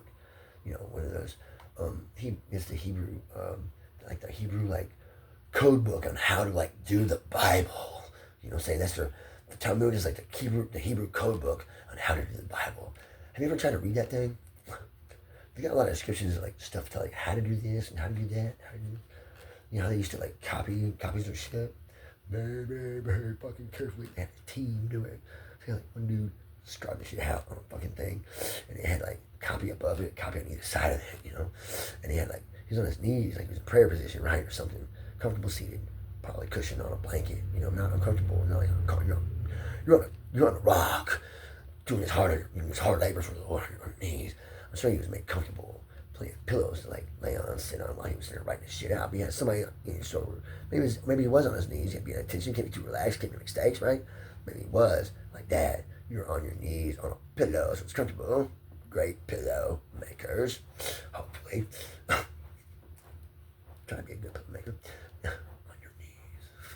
Get on your knees for me. I like that sound. Sorry. I got to let it. Well, I feel like I'm going to talk myself and feel like I got to prove something here. So, oh dear God, I got off the story, went on a different one. Where was I at? Chico's mom. Okay, so I took care of her. I'm going to let this dude, he's like, hey dude, I got these plants. I got these loud plants, man. These are loud. You know what loud is? Is it better shit or did they sell? That shit's going for $10, $20 a gram around here sometimes. I was like, this man I first heard it loud. They first started calling it loud. You know why they call it loud? Huh? It's not because it stinks so much. It stinks so loud, man. I don't think that's it. Weed gives you a buzz. Oh yeah? How was your buzz, man? Is it a quiet buzz or is it a loud buzz? How powerful is your buzz, man? You got a powerful buzz. Is it loud? I don't know, man. It's pretty good. I don't know if it's all that good. Oh, well. Smoke some of this shit, man. This shit will give you a buzz. It's so fucking powerful. That buzz is actually loud, motherfucker. that sound for a definition of why it's named that on the street. Who do you think coined that term, guys? I made that shit up back in the day. I made up loud. Everybody calls it loud because I made that up for that specific reason. That is why loud is called loud. Okay, that was me a long time ago. Okay, that was me. I came up with that shit that y'all all used to call good weed. And you know what? They ain't know that shit enough no more. They're making it weaker and weaker and weaker. It's like people are getting stuff that they think you're getting from the same company, but it's getting weaker and weaker. And like, man, this shit's loud. That shit ain't loud. I used to smoke loud all the fucking time. I was the original source of that shit. We're part of all-powerful wizard, ultra-mad scientist, motherfucking real life. Heisenberg, you don't understand here. I've been telling you people on my video, okay? Okay? Figured out a way to get 200% THC content in a marijuana plant, motherfucker. Yeah, you know how to do that? You know much about the subspace folding, the anti-space folding in the subspace field? Did you know you got so much space inside of space in a place that's opposite of space? Did you know that with like quantum physics? Did you know that about quantum physics? Did you know that fact about it? That understanding. There's a way you can genetically alter a marijuana plant in such a manner to program its DNA to like actually code that shit into existence itself. Because you don't have an understanding of what tachyons are, or what gravitons are, or what magnetons are, or what psions are. And those are all actual energy particles that do exist and operate on the same principles as photons. Okay? Are you following me so far with the verbal descriptions and definitions and explanations? Are you with me so far on the science of it all? Huh? Motherfuckers? What else do you want to know? Have you ever smoked marijuana at 200 THC, 200% THC content? I have, man. I've smoked the best shit you'll ever smoke. I smoked it. It's fucking badass. You've never been so stoned, okay? I ain't never get rid of that secret till now. Sorry. Best pot grower ever. I don't want to be the god of pot. I don't want that fucking title, okay? Alright? I don't want that title. I don't want that title. Someone else can perfect that technology. Make that shit again. It's been done once. It'll be done again. It can. It's been done once. It'll be done again. Whatever been done once. Nothing new under the heaven. It's been done once. It's been done before. And it will be done again. You know why? You know why? Because we, humankind, mankind, made by Yahweh in his universe that has our kind of life in it. And by the way, all the other universes that exist, you know, all the ones with like slightly different universal constant, changing one little, just one little bit, and our like kind of life wouldn't exist in there. All those little variations of all those different ways you can change all those different variables. All those different variations exist. You should like make a list of all the very different ways you can structure that shit. Then we have a complete list of all the possible universes that ever existed. And you must keep in mind that ours is the only one that supports our kind of life. The rest of them are deadly to us because their universal constructs are all bad. It's like if you go into one where like one of them things are slightly off, you'll go in there and become one of the corn people. But that's not a healthy transition for a human being body to make for a human being type person into a corn being type person. You ever seen the corn people off of Rick and Morty? This is just a fucking explanation based on that bullshit, okay? This is an explanation based on that bullshit. Like that cartoon, that animation is just an example. I just point that as a picture of a character to think about. Think about when I'm telling you about this, when you change your universal constants on your universe, it's a little bit. If we was able to change one of the universal constants on our universe slightly, we could adjust ourselves into an entirely different reality, shape, and form. All of our technology would transform with us. All of our structures would remain intact.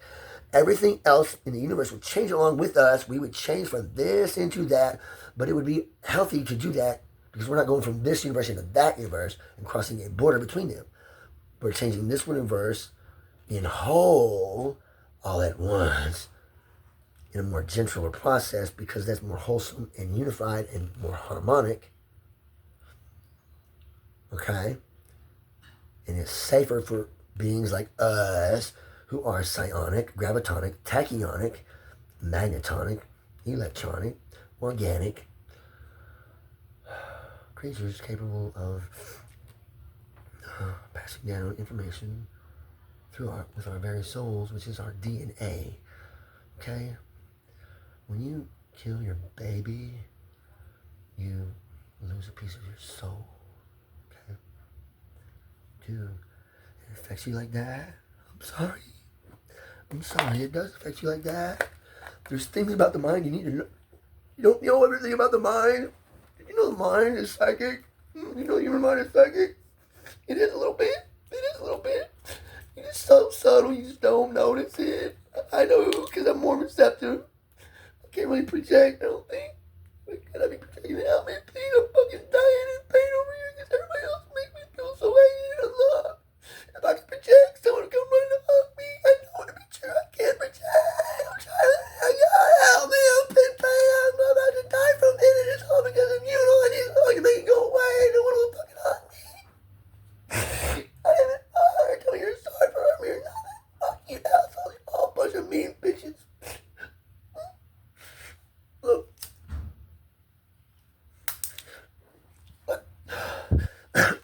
I always tell people my earliest memory, I was 2.5 years old. My brother Mike and I got burned down the street and said I did it. And my dad beat my ass. But like I could understand Mike and I want to get in trouble because like Dad hung on a hook one time on the wall. I'm like, I hated that shit. He screamed his little ass off. Dad thought it was funny. Oh, and he laughed at him and said, me. I looked at Mike and I said, oh my God. Oh my God. I'm crying. Okay, and maybe I was laughing with them, and I refused to. I can't remember which way that went. I can't remember. I remember seeing them. I remember seeing it. The kitchen where we lived at Uncle Charlie's house. It was in the back corner of the house. The driveway was on the left side of the house. The kitchen was on the same side. Front porch. The entrance was on the same side. And I was 12 years old. I lived there. I remember now when I was 3. I had a little plastic fucking thing. I was right up and down the driveway. It wasn't like a regular tricycle. It was taller in the front. I'd ride it and I get the back. It's my driveway in my driveway. Oh, that thing was fun. I don't know what it was called. I love that little thing. Fucking awesome. I love that thing. Run the front yard and railroad tight down the driveway. Mostly way back. I was pissed off between us and the neighbor. There was a garage straight in the back. I ran the house. We moved away when I was 3. I could see about the inside of the house. I knew what the bathroom looked like. The bathroom was white. One time I was like, there. One time I was standing a little bucket in my hands in the bathtub, and the bucket slid out from underneath, and I slammed my fucking face on it in the bathtub. And my dad don't ever was this. They just throw it together. It freaked me the fuck out, and they were coming at my face with this fucking needle and fucking thread, and it freaked me the fuck out, and I fucking screamed, and they fucking sewed my face up anyway, and I hated that shit. Goddamn sorceress sewing on my fucking face. I hate that shit. I got a scar there. What's this scar? A scar on my hip. See a scar? That's where that scar's from. I sewed my lip together. See a scar there? I sewed my fucking lip together when I was like 2 or something. See a scar on my lip. I don't know if you can see it right there. My light on it. You can't see it from the hair. Might try to fuck. I just get shit off. I just gotta bite my hair. Fucking shit.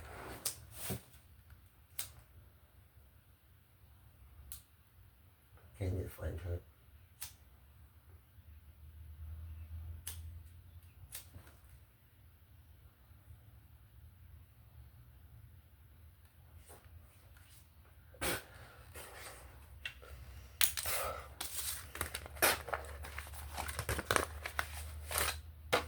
That's what I was saying.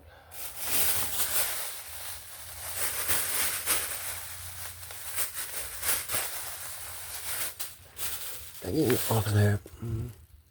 Fuck. I don't think you see a scar. Oh. Where's my other hand?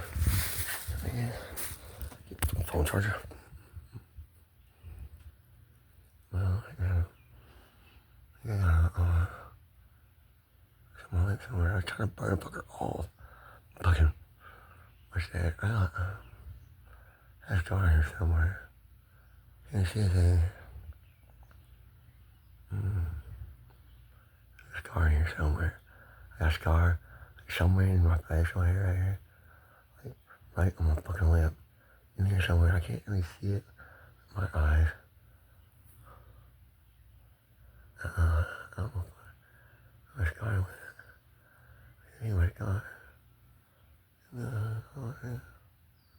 How much scar now? Huh? How much scar?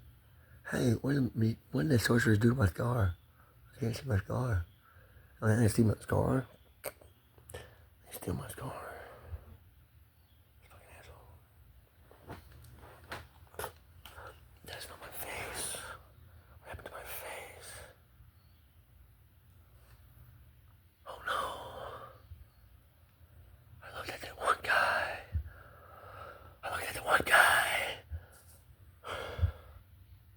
That crazy dude that everybody hates. Look at him right there looking back at me. That's that one guy that everybody hates. I hate him. I love him.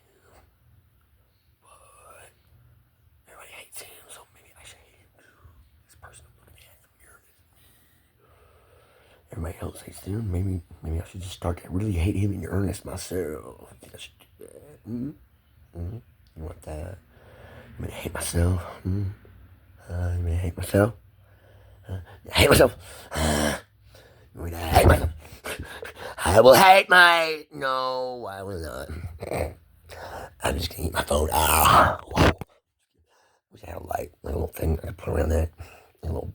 Oh, I'm gonna my phone. Shove it in my throat. Take a picture of it. I'd probably put that in a glass tube. Shove a glass tube down my throat. You should see the inside of my throat that way. I could take a glass tube down my throat. I'm taking bigger things than a slender glass tube.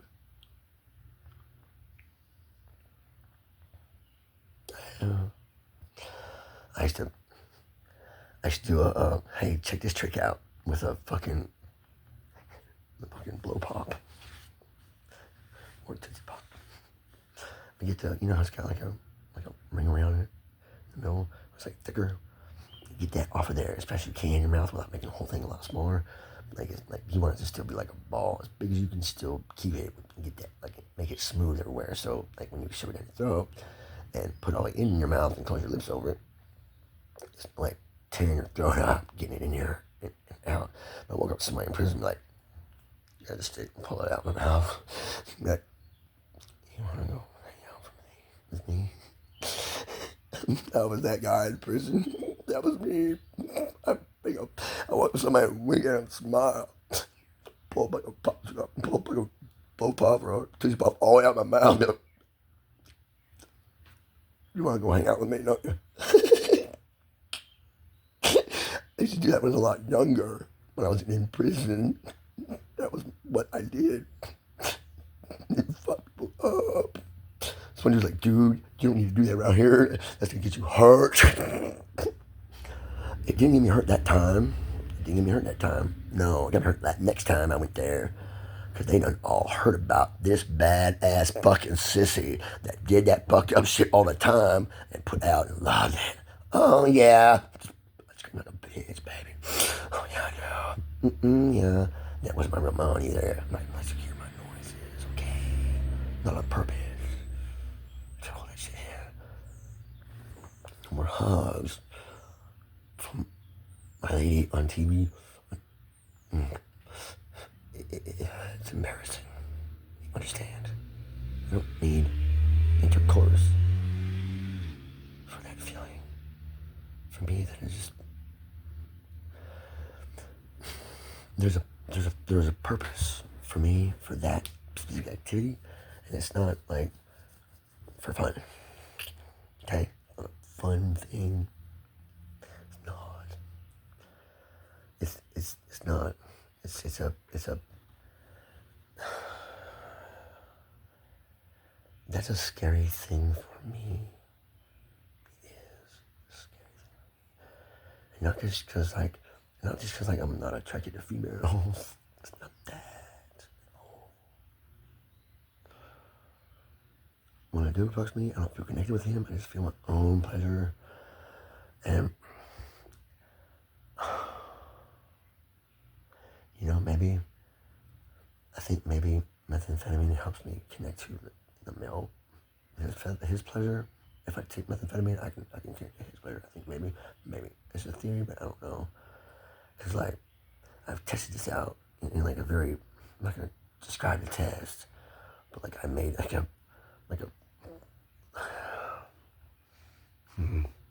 I had a hypothesis, and I wrote out a very detailed way to cross-examine each factor involved within the situation of the equation. You know what I'm saying? And I was weighing like different variables with each factor, in conjunction with like my morals and ethics and the reason why I'm doing it in the first place, and like how they affected me, like how I was affecting him. You gotta consider all that stuff, because when you let someone, when you let someone,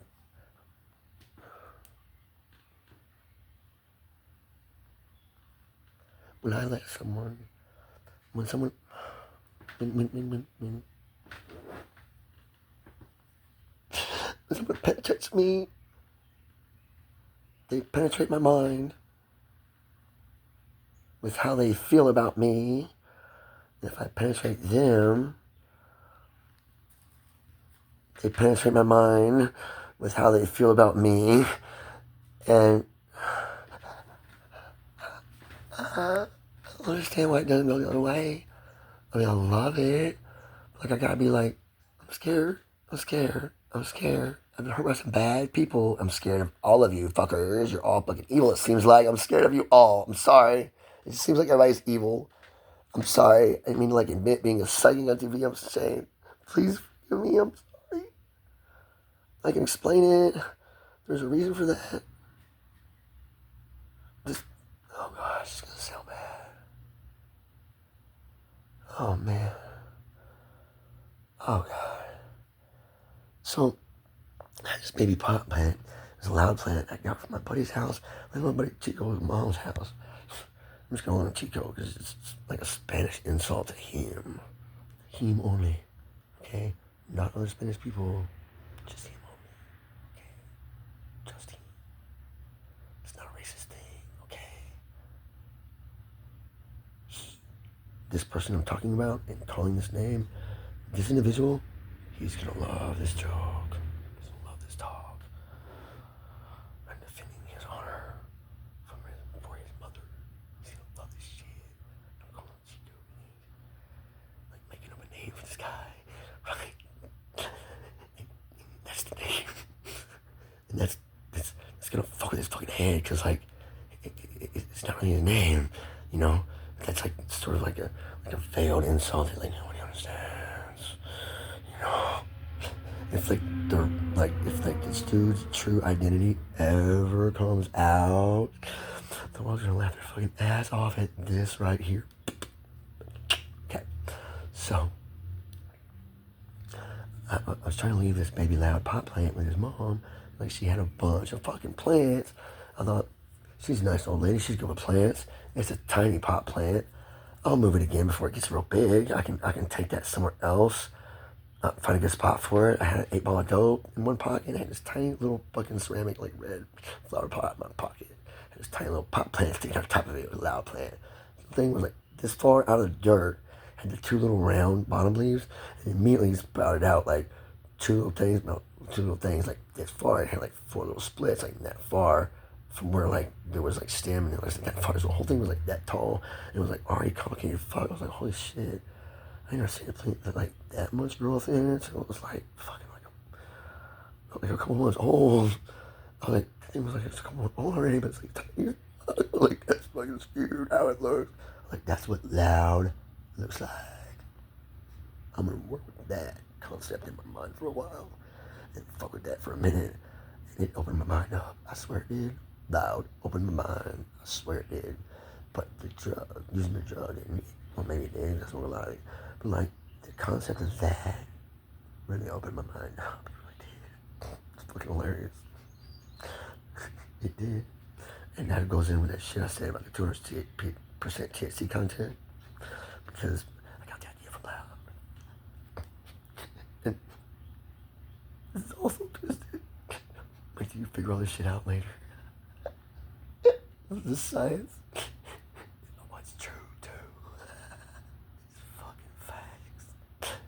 I ain't saying nothing but facts. Or like jokes, if you know what jokes. Okay, my balls don't really smell this piece of herb. I can just like make it seem that way with literature. If you like, well, it depends on what you believe, really. You know, which, you know, depends on your conception of what, where we came from, what we are, what God is, and all that shit. If there's an afterlife or not, if there's a God or not, if there ever was, if he's dead, if he's not been born yet, if he was around when he left us, he got pissed off at us. If he like switched places with someone in secret, and he'd pop out at the last minute, like, hey, I was hiding among y'all all the time, and y'all see me. I was there the whole 7,000 years, just walking around a human, wearing y'all's clothes, talking your language, hanging out with y'all, smoking weed, having sex with you, doing your drugs, fucking people with you. He's like, y'all are all pretty cool. So there's one funny ass guy, and point me out, particularly as a funny ass guy. I'm like, you're going too far, bro. You're making up too much dream in your prophecy. Try to make yourself important, and you'll bring your whole fucking project down. I'm toning down a little bit. Because I'm so big and bad. You gotta be so scared of me about it. Because I'm so big and bad. You gotta be scared of me about it. I'm gonna be so big and bad. You gotta be scared of me about it. Why? Okay, so like after I pass away, I can only explain and justify like I was like pissed, trying to be like, I'm Dr. Evil. I've got a plan for you. I mean, why not? I had a lab, a portal lab, and a mini lab with me at all times. Each one was a perfect 100% all together kit. My lab was a gym bag. Everything in there I needed. Put together else to help with it. I wanted more. I didn't have big labs. My portal lab, you know, I put like a corner else with it together, ready to go. Everything included in it, anhydrous, everything. I didn't have anhydrous in the mini lab. I had shake and bake recipe stuff. I had like everything pre-measured out, little bags, you know. I used to carry that shit around with me all the time. Like, yeah, I always had this stuff. I had a little purse, black purse. That was my mini lab. I had like a bunch of utensils and tools. And I had like filters full up in there, like lighters. All my shit was like, I had like the zipper was like open. It's like a fucking complete meth lab in there. I managed to cram a fucking. It was like barely, like it was barely big enough to put fucking can of starter fluid in. Can of starter fluid took up half the space. Okay, half the space with the starter fluid. Okay, I used premium. Best shit ever is premium. I made a joke with a guy. I fucked up and got it into AutoZone. That's one stuff they had the premium in it was like the Johnson brand. Well, I used it and it wasn't doing bad. Did a great job on it. Excellent. Just like everything else seemed like. I took some of my buddies. He's like, man, it's just so good. What'd you do to it? I was like, oh man, you wanna know? But I'll tell you, there's a secret to it. I put that Johnson in it. You know, like Johnson started fluid from AutoZone. He was started cracking his fucking ass up laughing. He'd like the old t-shirts I used to see when I was in like middle school and high school. And Bill's surfboard on it. It said Big Johnson surfboard. You know, like the Big Johnson. Your Johnson is like your slong, right? So I was just like trying to like rip on that joke, you know? It's like I hate my dick. So well, I put that Johnson in it. I pumped through my dick in my dome. I don't know if he caught that underneath there, all that, but he fucking laughed his fucking ass off. He's like, dude, that's fucking crazy. I thought maybe he just knew about that thing. Because I said that about the t-shirt, the surfboard, and I was like, yeah, I remember fucking surfboards.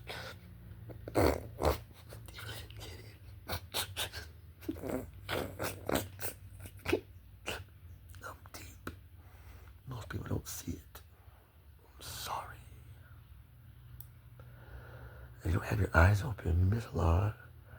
If you're not listening to like every single fucking word, you're gonna get skewed fucking ideas about me. If you're watching this, like watching me and like eating popcorn with your friends while you're watching me, you're not really gonna get this. You just see a dude just fucking rambling his fucking mouth off, getting pissed at the camera. You don't understand what I'm saying? You're missing the goddamn point. Missing it entirely. Badly. And you know what? People don't understand me. They don't care. They don't care about me. They don't want to know what's wrong. They don't care if there is something wrong or not. My problem doesn't matter. They don't care. They don't care. People who reject my posts, take them down on Facebook, they do more to me than just not care about me.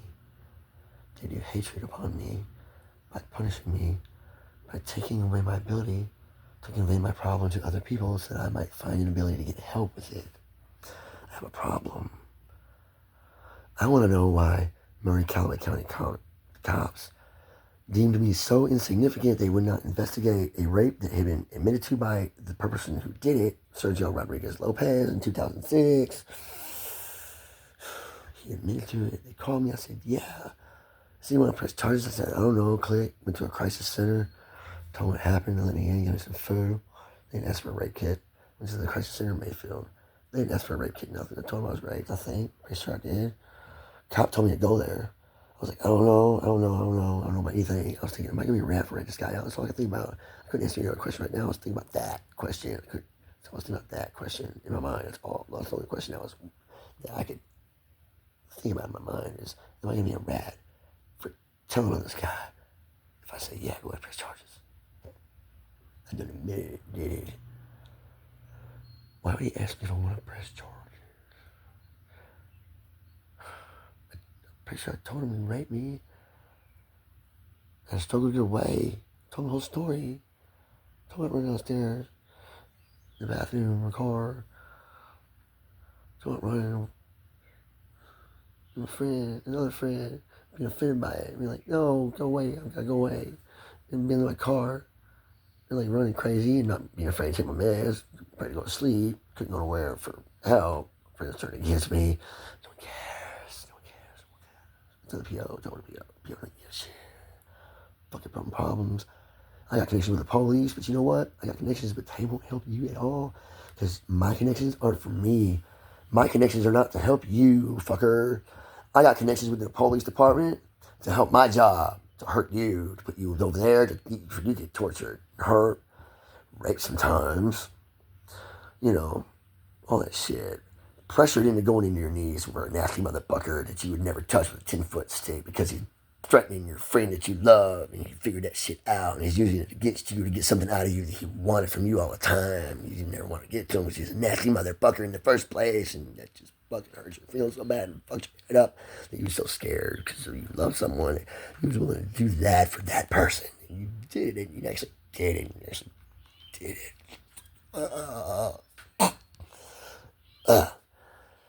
Puked. Okay? I puked. I puked.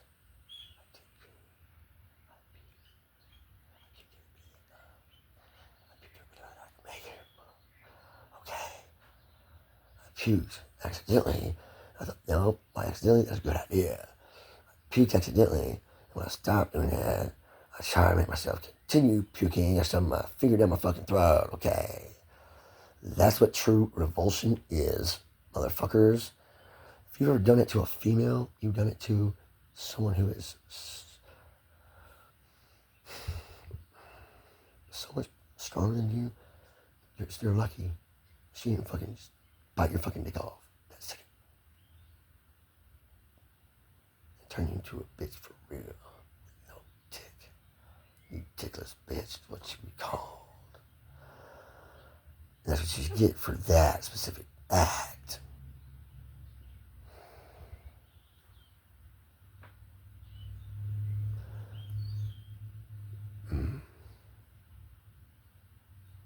Maybe.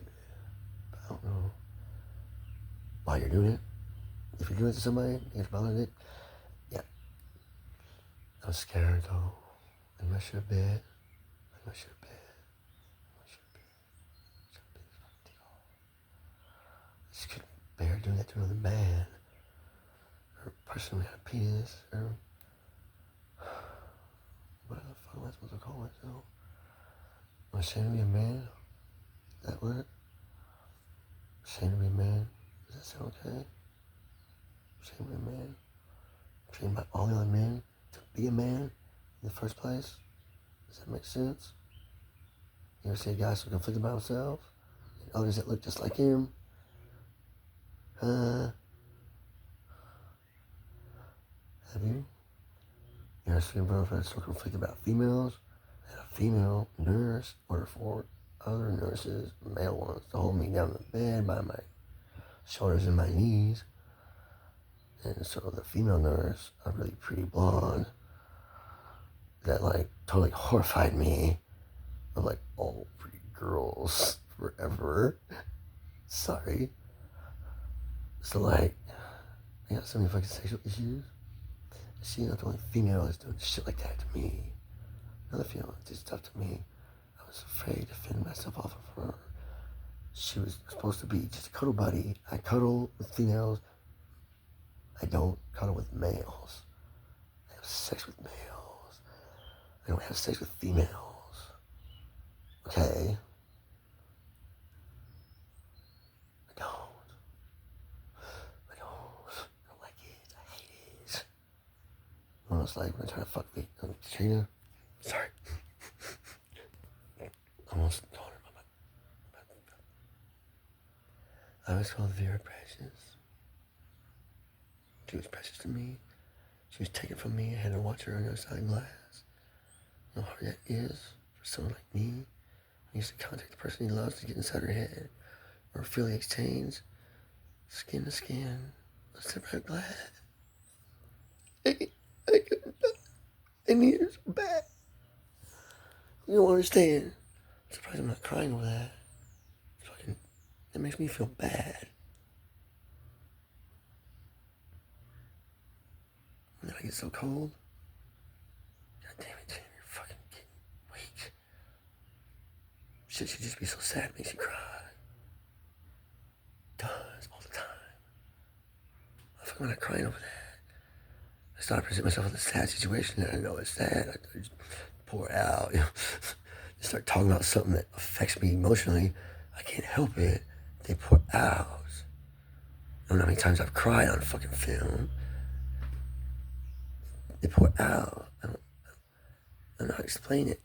Shit, They just pour out. When I get to talking about something, I'm thinking about it because I'm talking about it. I'm hearing myself talk about it. It's like the sounds coming out of my mouth going in my ears. You understand that cycle when you talk, you hear yourself talk, and you remember hearing yourself talk. So you know you heard yourself say that, right? Good.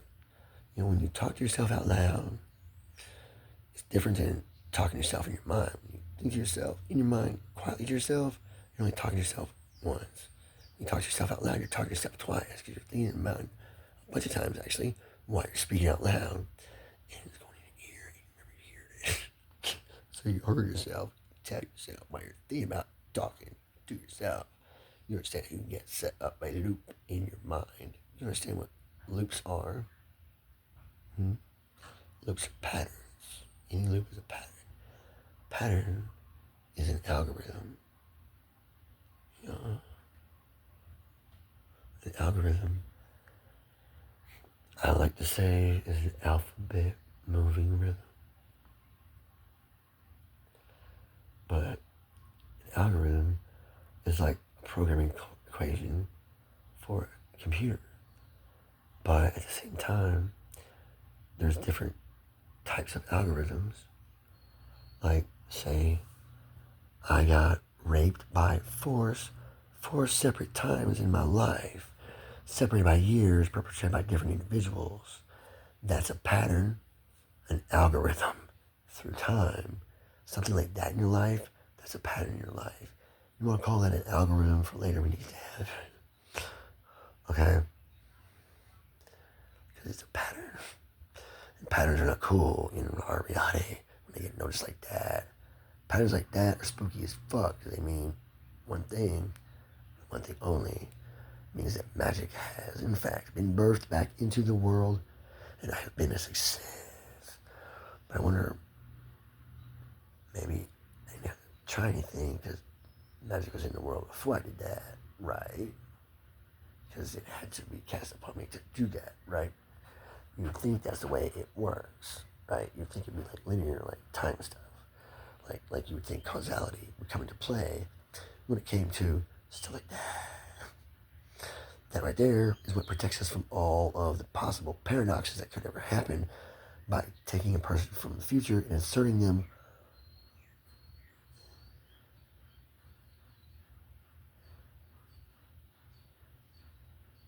fully themselves in the flesh in the past so that they can affect some change upon the past. You can't go do that. I mean,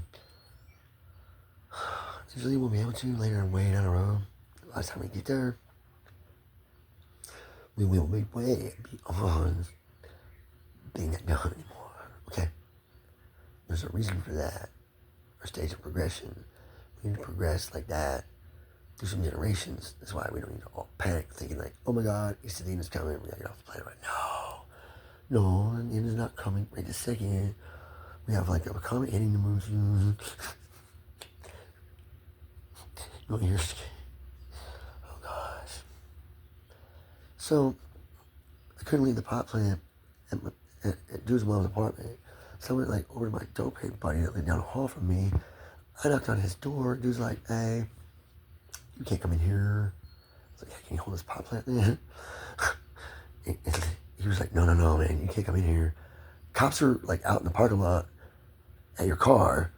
Like somebody like took your car out of gear. Somebody went in your car, fucked with it, made it roll downhill, hit the sign. He's like, I was looking out my window, I seen it. Like, yeah, I seen you pull up. I seen you walk in. I was like, about to turn around. I see somebody walk up to your car, open your door, reach inside, do something, get out, shut the door. The car started rolling. Well, my car, I lost my key. Had to take apart my ignition. Had to disable my parking brake lock to like where I couldn't take it apart, put it in neutral. Without the key, had to disable that function of the transmission there in my center like little console home thing where you're running through radio or your armrest and shit next to your seat between two seats. I had to like disassemble that fucking shit, get in there and find a fucking little lock and disable that little fucker and put the shit back together.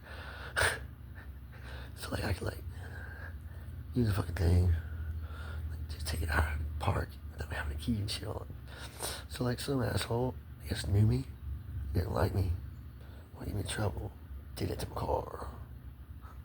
While I was in there, trying to help this old lady, and like trying to get somebody to hold this fucking pot plant for me so I could like get back to my car and get back to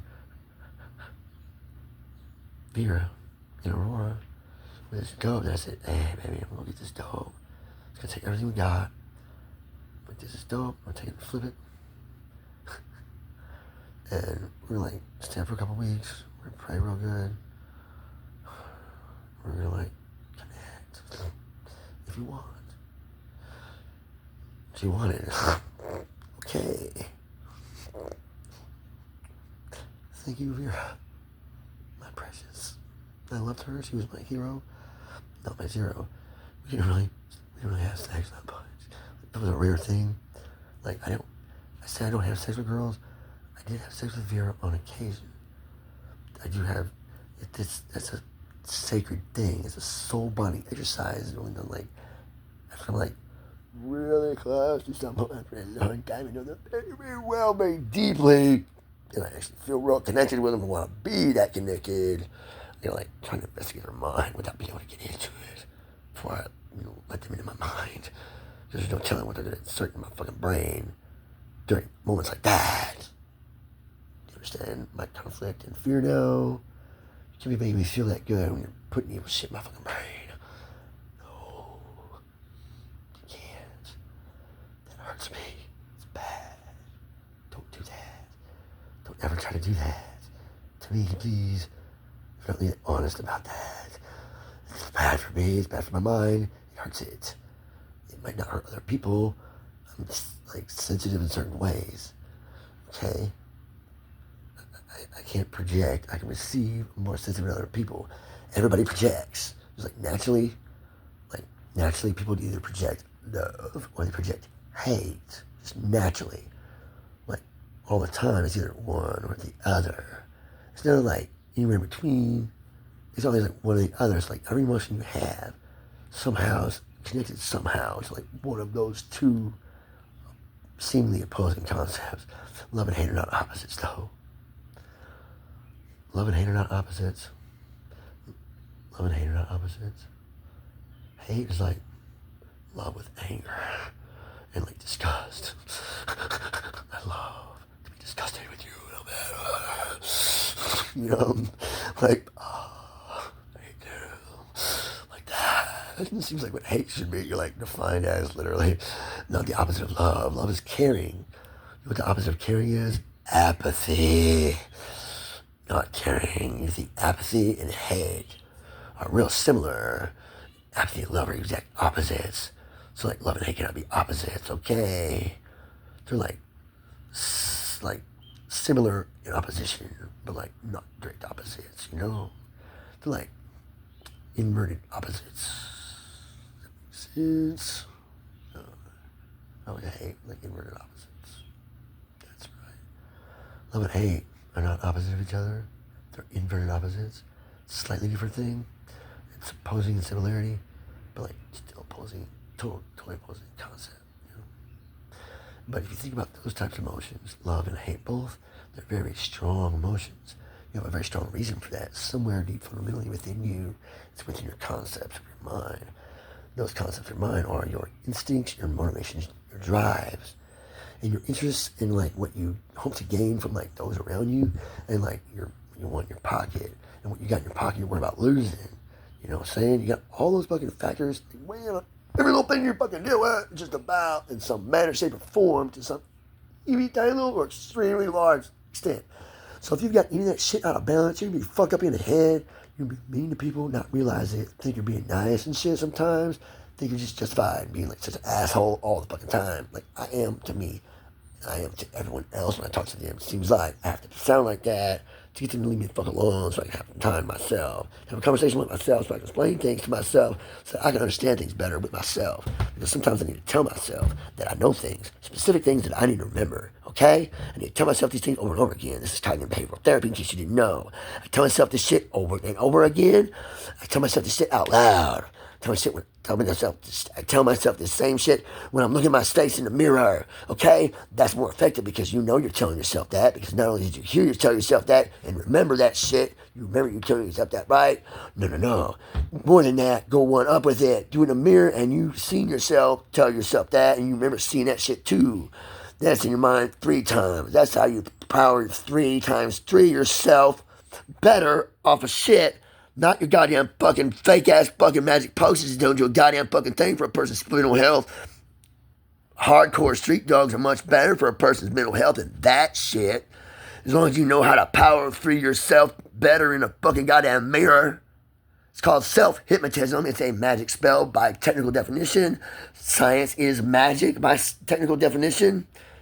A spell is something like you can like say to someone to affect them in profound manners.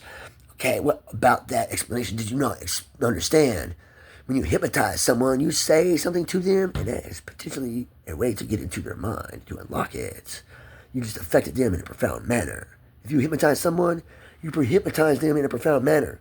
But when you hypnotize yourself through self-hypnotism and cognitive behavioral therapy, same fucking thing, you're hypnotizing yourself. You're a willing volunteer to that hypnotism. That makes it not evil to the hypnotizer to have a willing volunteer to have someone hypnotized. You know what I'm saying? That makes the magic okay. If the volunteer is willing, that makes it not evil. That makes it somewhat kind of good. But depends on the heart of the spellcaster, hypnotist. Same. Because if they got a bad intent for the person they're hypnotizing, they're going to do something that person's not going to agree with. Right? They got a good intent for that person. They're going to do something for that person. That person's going to help. They're trying to help them. It's with good intent. Now, they may not do it the right way, so they might like do something wrong, but with good intent and all that shit, it's going to go in the right direction. You just might go slightly off in the right direction. Might like, not necessarily benefit them, might benefit their best friend or some sister or some shit. You don't never know. Magic is funny like that. When you have a genuine good reason to try to do something to like the entire world. But you're like using like a bad thing to do to it. But like you've got like everything kosher. You got the 10 Commandments, you got the name, you got a willing volunteer, you got symbolical sacrifice, not actually killing anything, right? Stuff that's important to you, stuff you love a lot. Like throwing your drugs down on the floor. I'm sacrificing that symbolically, but you sacrificed it. I threw it on the floor, right? I got it on my hands, got rid of it, it's not mine. I threw it on the ground. You Want an extra power to that sacrifice? Walk away from it a little bit. It's symbolic to your mind. It's psychology. When you believe something's real, it's real for you.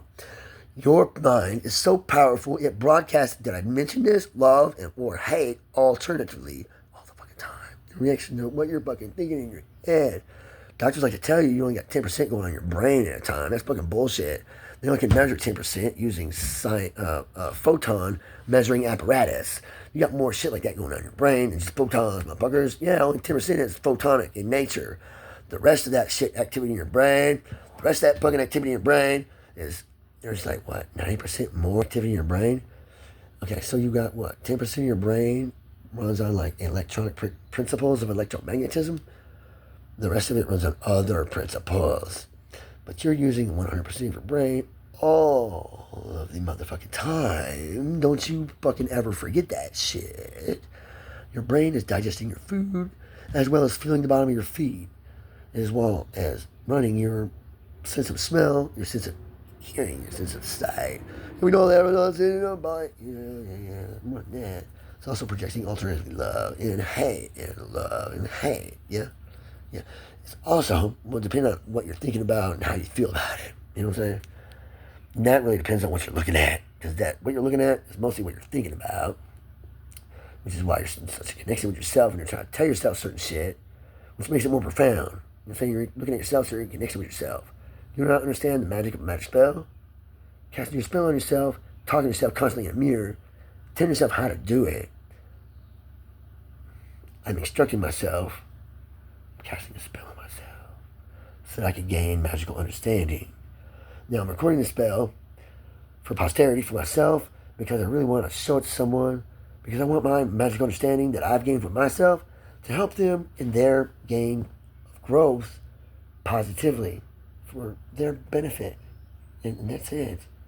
If they can benefit and their benefit, to be able to benefit others with their benefit by being able to be helpful to them, to like lessen their pain in any shape, way, or form, no matter what that takes, as long as it's like within reason and not like causing physical harm to anything at all, period, ever. Do you understand that? I do understand the concept of food. Killing an animal to eat it is a sacrifice, no matter which way you cut it. No matter whether you're like eating cheeseburgers from McDonald's or cutting chickens' heads off and drinking their fucking blood, okay? Either way, cut it up, you're killing that animal to consume it so that you can live. You're feeding off of the death of an animal's life. You're feeding on its carcass after it has demised. I can hook an IV up to a chicken and drain blood out of it if I want to. I know how to hit a chicken with a hypodermic needle. I can get them super, super fine. I know where the big vein is on the chicken. I can throw a dart in your dart and hit a goddamn vein with it from all the way across the goddamn parking lot, bitch. What part of Eisenberg did you not understand, huh? They used to call me the rig doctor, like making fun of the rug doctor. I was like that damn good with the shit. I was fucking quick. Shit, yeah. I can run up to you with a rig, grab a hold of you, give you a shot, get back all the way across the room, like, hey, guess what? It's gonna hit you in 3, 2, 1, and call it. And you go, I was that fucking good. Alright, motherfucker, I was that good. I used to be that good. Until I started getting scared, motherfuckers. This bitch hit me on purpose, missed on purpose, and ended that shit right there. Never again was I ever able to hit another person after that. I let this bitch hit me. Okay, that was how I used to bond with people, like sort of. Here, give me a shot, and then hug me, please. Please just give me a shot and hug me. Like, you operate the needle for me, please. Like, please just operate the needle for me. Just give me that shot yourself, and just let me hold you. Just make sure our skin's touching somewhere, please. Please, I mean, you promise you love me, right? Yes, I love you. Okay, just give me a shot and hold me, please. And I would touch her skin somewhere. And oh, God. She would give me a shot, and I would feel that oh, amazing emotion.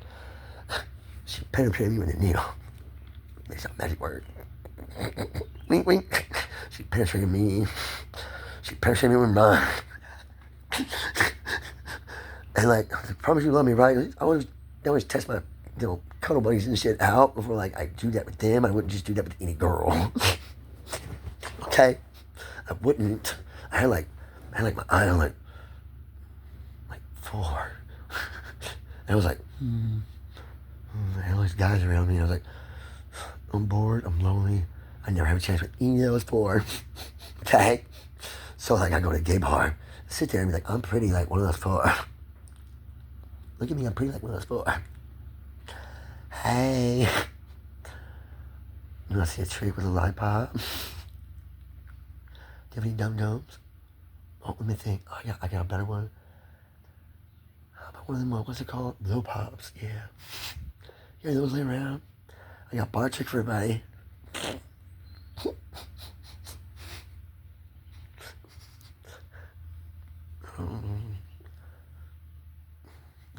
I can go to the bathroom, come right back out. I'll be right back. Don't say nothing to me. I ain't talking. Just get out of my way. Let me get in the middle of the room. Let me get to the middle of the room when I come out of the bathroom. I'm thinking I'm going to come out here and do some funny shit. I'm like, I promise there's nothing obscene in here. All my clothes are staying off me. All my clothes are staying on me. I guarantee it. Nobody's taking a stitch of clothing off of me tonight. Unless I say so.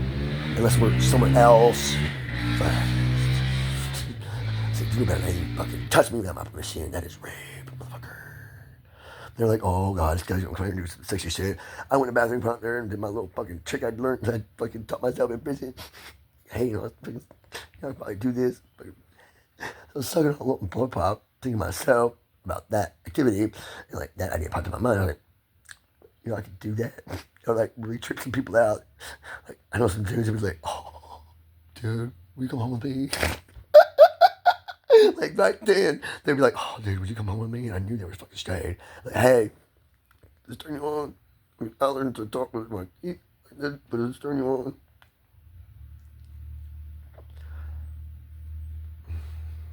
You wanna go home with me? I try to beef it up a little bit more, improve it, make it a little more smooth. You wanna go home with me? And I try to talk to him. Hey, you know like this. Kiss him, wink at him, pull it out of my mouth real quick. I had it in my teeth, like barely right there. Like open your mouth, it's gonna want to come out of your mouth a little bit. Yeah, reach in, see. You gotta reach in your mouth and grab it. It's like back in there. Just shove it down there and get it to stay right. And shove it down and throw a little bit. And leave it there. Well, like bird like near her tears, like maybe bucket. Like sometimes if the stick is too long, it won't hurt to trim it off real nice, just a little bit. Like maybe a half a centimeter only. It's not impressive if the stick ain't real long, but a half a centimeter off, no one's gonna notice that little trick. Okay, half a centimeter. Save your throws. For the real thing. Just don't wanna do a good job. Motherfucker. Listen to me, bitch. I'm a king bitch. Alright. I was in prison, yeah, I was a bitch. But I had bitches, and yes, my bitches had bitches. I mean, it's just a thing I couldn't let go. I was like, how am I gonna like conveniently arrange this? It was hard to like think out originally. Like I made that shit happen, and I didn't use magic at all. I was just like, Cupid. Kind of like pimp, sort of. Pimp sissy, king sissy. I was badass everywhere I was, every level. I'm sorry. Like I know people say, I piss excellent. No, I piss. But like I have taken my piss and dropped method, like chemically treated it to like drop methamphetamine back out of it in a solution. And like I did that just like as a gag. One time, just like I seen that meth pee video on fucking YouTube one time. That chick talking about meth piss. You ever hear her fucking story? It's crazy. Fuck. I don't want to plagiarize her. I love her fucking story. That girl, she's fucking awesome. She's hilarious. That's not the same chick who did that one skit. No, it's not that same chick. Who was that chick that did one skit with the fucking Devil's movie? It's like I made a movie about the devil and shit. Like trying to puff myself up like on the devil. I've had Legion in me, really have. Facts. I say in there I'm possessed by an animal spirit, but like no, I met one on a spirit walk. It looked like a wolf to the side. I'm not sure which way I turned that in the video. to me, like the wolf was like, it was a side, like a profile picture, like that. It was a picture of the wolf, like a profile, like a side view of his head, with his nose faced like in orientation from my right towards my left. His nose was pointing left. His ears was on the right side. His ears were on the left side of my vision. His the surface of his mouth was open and on. Like it was a sideways wolf face, wolf head, sideways wolf head.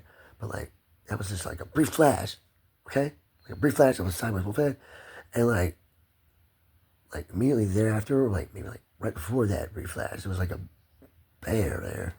It was like this expression. Just do like this, bears like this. Like he was upright though, right behind a sideways faced wolf. That's the sideways faced wolf was just there for like a second. It was like they're gone. So I'm thinking to myself, was that like one spirit? Or was that two? I think the wolf spirit like showed up and like seen the bear spirit showed up because the wolf spirit was gonna show up. And the wolf spirit showed up and seen the bear spirit there and seen that the bear spirit just got there ahead of it. It was like, oh shit, you fucking beat me here again. Go. You know? Like the bear was protecting me from the wolf, is what it seemed like to me, you know? So like that right there was symbolic to me. You know, and that's what a spirit journey is. If I can find out who the bear and the wolf is, I will know who my friend and who my enemy is. Does that make sense to you? No, it's not the legend of the bear and the wolf. It's the legend of the flying monkey. You know what flying monkey is? Really? You don't know what flying monkey is? You don't love this shit. I wouldn't bust this out ever, really. Flying monkey is like the name brand of like the, I may mention it. It's the name brand of the THC pre-rolls that are actually the smoothest ones and the most effective at the pit stop. They got legal like herb marijuana. It's like marijuana, but it's like way weaker and it tears your fucking throat up like so much bad, or it hurts your lungs, makes you cough a lot more. I keep hacking up shit. I went next congestion until I started smoking that shit. I've developed a lump in my throat. The THC bullshit, the Kentucky legalized, but not the real shit. Is that genetically modified shit? Give me throat cancer? How did my country do this to me? Do I have a throat cancer now because of them? I asked in episode 1. This goddamn like episode like fucking about 30 or 31 or some shit. What's going on in this country, goddamn it? I'm sitting here making a live broadcast and posting this on YouTube. They're going out. I mean, I was putting them in order. I got like 13, and then I realized like, dude, I'm sending them out too slow. Like, I'm not getting my, like, hey, please help me. I need some help immediately out fast enough. I'm gonna like skip a bunch of my really profound, like, you gotta hear some fucking tear-jerking ass, like, blazing ass, like, you're gonna learn so much science with this, you're gonna understand the science of this, but I can't fucking tell you that, and you won't believe it. Me saying this right now, seriously, go back and watch all my videos, but it's still stuck in my fucking phone, right? And YouTube won't let me post these motherfuckers, because, like, they fucking won't let me post like 10 a day. I gotta do, like, one at a time, and I got Wi-Fi here. I pay for Wi-Fi. I got Wi-Fi service. I got my phone connected to Wi-Fi. I can't fucking upload video. I fucking trying to upload, you know, like a bunch of little like 2 or 3 hour videos. Some of them's like 5 hours. I got one like 4, almost like 3 hours and 45 minutes. 2 hour video, 3 hour videos. Like a bunch. I mean, I got some that's like 8 minutes, 21 minutes. You know, I got one. Some that's like 4 seconds and 8 seconds. They're just like me saying something real quick to like clean up a mess I accidentally misspoke in a previous episode. So I got through it, like, oh, did he say that? And you come back real quick and say something that'll fix that. If you're watching a movie, it's gonna make you have like emotions in different directions. Did you say that? Oh, sorry, I misspoke. I did not mean to say train wreck. I meant to say gray shack. He was in a gray shack. I didn't say he was a train wreck. I'm sorry. He was staying at a gray shack. I said he was a great train wreck. Sorry. You don't mean to speak. I'm so slurred sometimes with my tongue. Yeah, I hurt sometimes. I didn't know what to do it. I ain't bit my tongue the last couple days. You know what I'm saying? I'm doing good. I ain't bit my tongue the last couple days. I'm doing great, man. I'm doing great. Not bite my tongue. Every time I fucking seize out because y'all piss me off, I get too emotional and it overwhelms me. And I'm like sitting there fucking like a fist. I can't control my body. And I'm like all, sometimes I twist. I'm like, dude, all myself in my mind. I mean, I'm not saying that shit out loud. I'm like talking sometimes. I'm like in my fucking just rambling on like I am right now because that's what I think I'm doing in my mind all the time. Like constantly, like even during like something like that. And I know I'm aware of it. I'm aware of it. Okay, I'm aware of that shit. I just can't fucking stop it. I can't move. My fucking hands are on that shit. Most of my left side body shake more than my right. But like I'm holding something on my left side. Like I'm holding my phone, my left hand. My right hand shake more. I don't mean to do that. Like I move that, it moves around. Like it sometimes shakes. But I make my left side still. My right side wants to shake.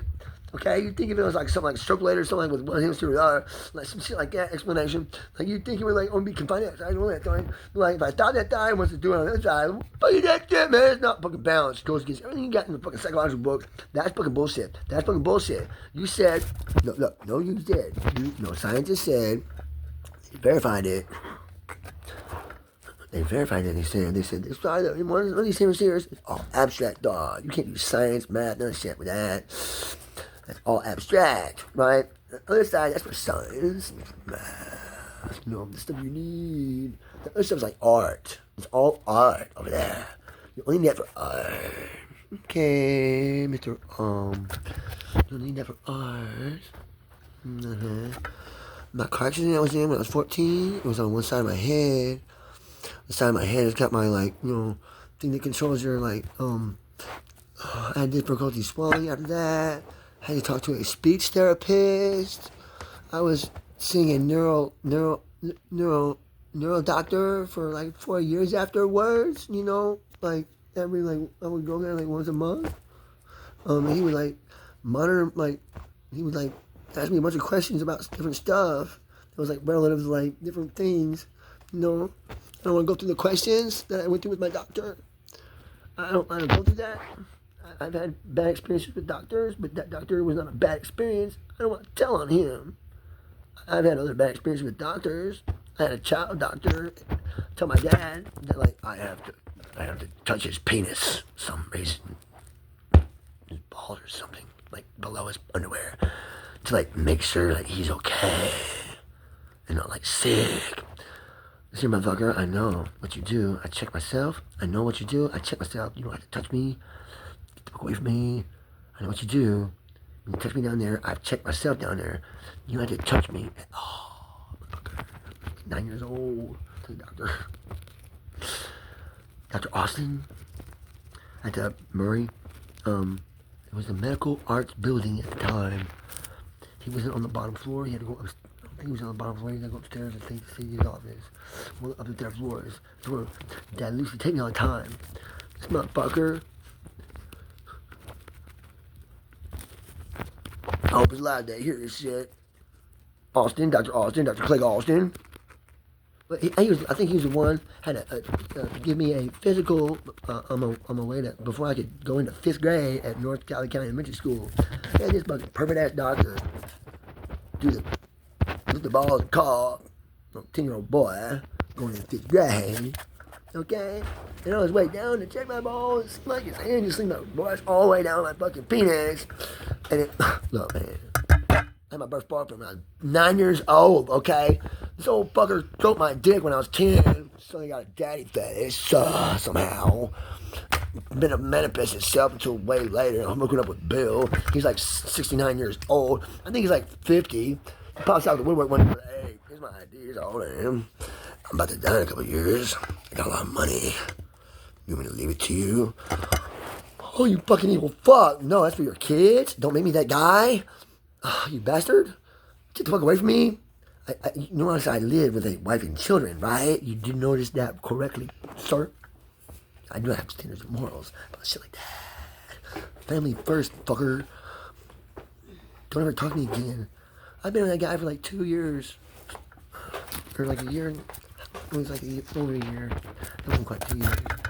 It wasn't quite 2 years. It was 2012. I broke up with I had time to be around the kids more. Sick looking at mom's house.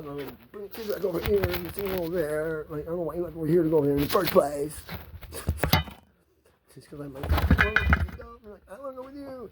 Oh no. So if I want to go get them dumb, like, I want to go get fucked. She's like, okay, bye. Okay, bye. I'm being dishonest. To go get dog. You got me in my life. Do you see what fucked up shit can get from me? Okay.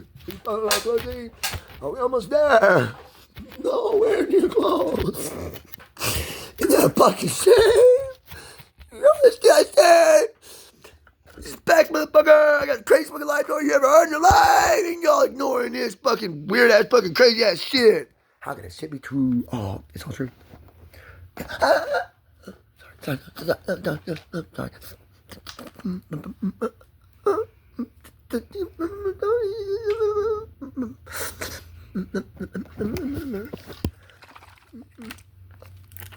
Here, you open it? Uh-uh. Okay. Smoking me a cigarette. Good. I need one.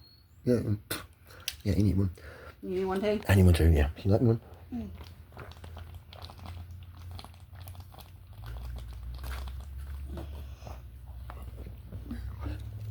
That's how I eat liquidly. It's not influence my stomach. I have colitis. Tears me up. How's the stomach? Too much jail food. Too much expired food. The food pantry. And those churches that give away all the expired food to the poor and the needy in the community. Thinking they're doing God's work, feeding the hungry and the poor, feeding them poison food that's bad and past the expiration date, and tearing up their fucking stomachs to give them colitis because it's past the expiration date. No, you can eat that shit past the expiration date. That's the sell-by date. Bullshit. This date is no longer fit for human consumption and will start to damage your stomach. Oh, y'all can eat that shit and be okay? No, you think that. It's damaging your stomach, you don't know it. You won't notice how bad your fucking stomach is until it stops fucking working for you. Why it stops working for you is because of a long time of eating stuff like that. Thinking, oh, it's okay. I feel fine after eating that. It was good. No, it wasn't good. It just wasn't bad enough to hurt you, but it was still just a little bit bad, which is horrible for your fucking stomach. Horrible. One day past that day, don't eat it. It'll fuck you up. I've had shit that fucking made me sick for 3 days before that day. Because it was close to that day. It can be bad and poisonous for you. I have like the ultimate, like, hey, is this still good? Testing stomachs that you can ever find. I have colitis. So like I avoid solid food and things that make me sick. I live on liquids and I poop solid turds. I love you. I love you too, darling. I'm sorry earlier. Okay. I'm sorry for being rude. Fixing beef stew and made love this week. I don't care what you're fixing. I'm not eating it. I like my foods liquid. Thank you. Broth, juice, Okay. meal replacement shakes, protein shakes, Okay, nutrition some more. shakes. Those are 5 different things I mentioned. Okay? That's not just one thing I said like 5 times. That's 5 specifically different drinks for a meal. 4 of those meals a day. That's a complete daily intake of nutrition that I require for my diet, for my survival, and my good health. You know how much my diet is? More than my disability check. Yeah, I still got like car insurance. You can't drive my car without insurance on it. It's not even my car anymore. My car, I get my son, and his little ass got a little buddy, and Rob stole a car. His buddy got him to go steal a car. Okay. My son, legend, he had his friend. I wonder if my son has problems just like me. I was always gullible my whole life. I was always very easy, like, hey, man, I'm gonna go rob this gun store tonight. I got a great plan. Check this out. He told me his plan, too. I was like, oh, that's a badass plan. He's like, yeah. He's like, I got this axe and a sledgehammer, right? Take this axe. And I got this. Back in, you just like take some clippers, clip a little fucking wire on a fucking meter box. Back 2000, man. Take a meter box, open it up, take the last thing in there. Unscrew that motherfucker, take it off, cuts the power to the whole establishment. There's a kill your alarm system back in the day. They had a fucking little backup alarm, had an antenna on the roof, sent a signal, cut that fucking wire. Duh. Actually, you just smash it with this hammer. Just go up there and smash it. You just step on a fucking stand in the air conditioner and smack it, what he said. And you jump off the air conditioner, and you take a hammer, smack the lock. He said, he wound that lock forever with that sledgehammer. This one no little dude. I was scared of this dude. He was gonna be mad at me. I know he was gonna kill me. His hands. Okay. And I wasn't really scared of people, per se. Alright? My buddy was not the exact same skin tone as mine. And in the county I live in, Marshall County, Kentucky, they used to have signs up on the county line, on the main highways when you enter the county. It said, Marshall County protected by the Ku Klux Klan. Don't let the sun set on your black ass is what they fucking had on that fucking sign on the road up until like the fucking, I mean, it was like, I was there till like the fucking 80s sometime. Like, yeah, 70s or something. They had it up way past fucking, you know, the man with the dream. You know what I'm saying? How do you like, when you're past that point with any kind of shit like that on a road, on the roadside? Didn't like people with not my skin tone from my area of the woods, I guess in Kentucky. I did not realize this thing until I was 9 years old. I had no conception of idea of race. I mean, I've seen black people on TV and Asian people and like different it's like they're pretty. I love Asians. I thought they were prettiest. I had a boyfriend once from Taiwan. No, not Taiwan. He was from Thailand. Sorry. I mean, I always like, misspeak that with each other. Thailand. Yeah. Oh, he had the most beautiful accent. He was the most beautifully shaped.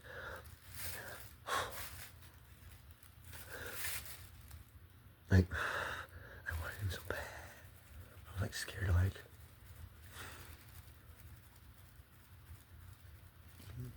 touch him. He was so pretty. I would want to touch him. And he told me about Buddhism. It was beautiful. He told me, he said, did you know Buddhists go to temple on Sunday? That shocked the shit out of me. I've been in church, and that preacher, that dirty-ass Linus preacher, had told me Buddhists don't believe in God. They believe there's no God. Can you believe that shit? How can they believe there's no God? I had that in my mind. I had that viewpoint, like, that had that explanation for, like, that's what a Buddhist is in my mind from that fucking preacher. Finally, I met an actual Buddhist, okay? And he was like, I mentioned, like, religion to him or something. And he was like, I'm Buddhist. I said, oh, cool. Like, what is with that? I've never heard that. Like, I've heard that. I heard that they don't believe in God. Is that really what they believe? He's like, no. They don't believe there's no God. They just believe that, like, you know, kind of, yeah. I tried to better that up. There's no way. But yeah, they believe in nonviolence. There doesn't have to be a God, you know. There's not peace. There should be harmony with every living thing, because harmony is the way of the universe. I was like, sort of like, you know, like the whole universe is like kind of like like the whole universe is like God. There's like actually God in it, but like the whole universe is like God. I was like, He said, yeah, that's actually really nice. Some shit like that. He agreed with me, and I was like, see, that makes sense to me. That was a real peaceful thought. Which is why, when the demon asked me, yeah, in the cave, I met a demon in there and an animal spirit, okay? Animal spirit was not a demon, okay? I think the animal spirit was two spirits, and one of them was protecting me from the other, okay? The side was wolf for a blink, and a fucking bear like this, but he had an angry look on his face. He went like, ah, bear. He was just like a bear, with both hands up.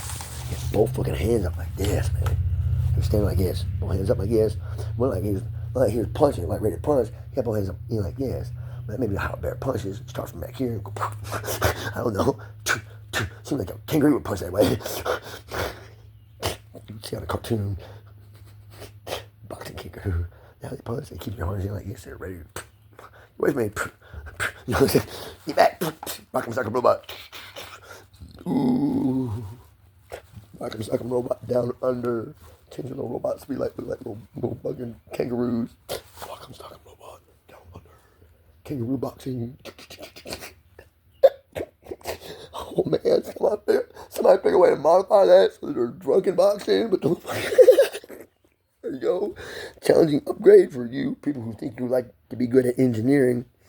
And you might need a 3D printer for that, but like if you want to, get extra credit, do it old school with some old like turret rays and line board mills. You gotta like crank the little dials like just a table, and you gotta like measure that shit out and actually mic your shit and fucking measure that shit and clamp shit down, and like all that old school like the machine shop equipment that my daddy used to work on back in like the 70s and the 80s.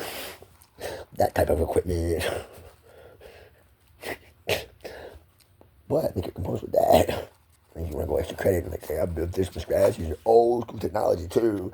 Take out this bad motherfucking little game. I bet this will be a high seller at the store. There you go. There's a goal to get rich with it. Please, Milton Bradley. Please, Milton Bradley. Please, please, please. Help save our country. Help me, please, Milton Bradley. I need your help. I need your help. Our country's doing wrong. I'm calling on all of our nation's heroes. Toys R Us, Milton Bradley. I'm calling on Mountain Dew and Coca-Cola. Those are our great favorite drinks. All of them. Pepsi too. I love Pepsi and Coke. Thank you, and Mountain Dew. And yes, I even love fucking Tab. I love them all, motherfucker. I love RC, the plain shit, cherry shit, all of it.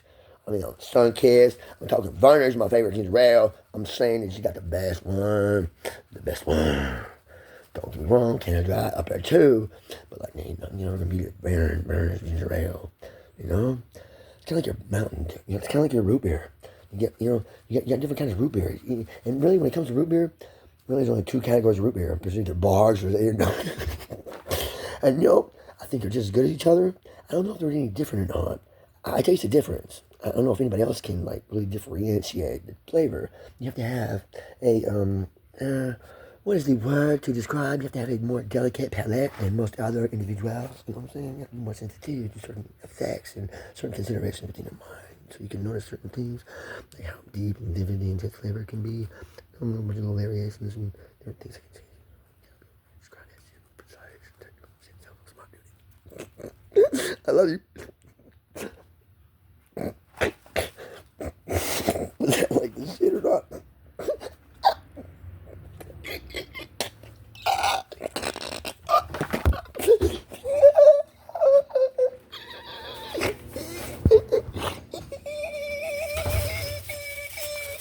Hi. Trina. Hi, Trina. Hi, Trina. She's here. Hi, she's here. Mama. Let me hold the phone in my left hand. I shake so much. Yeah, I don't like to shake so much. My left hand. Just hold the phone in my left hand. I shake so much. Thank you, baby. I have a cigarette. Okay. I'm trying to not shake, really. I'm just really not trying to shake at all. I'm trying not to shake. I'm trying to be still. I'm trying to be still. I'm sorry. She's touching me. I know she loves me.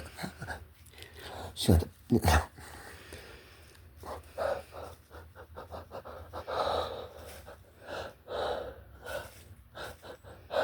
We're holding hands. Mm-hmm. We're holding hands, honey. For the call, I'm sorry. You're right.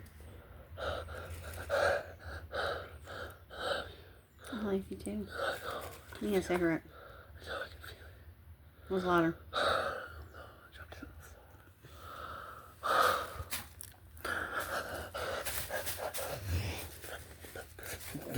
I don't see it. I don't know. Am I stepping on it? No, you have it between your legs. Here, I get up and over here. I heard it. Oh, sit down.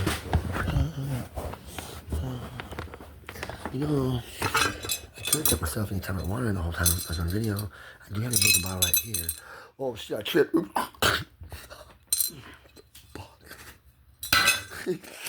What?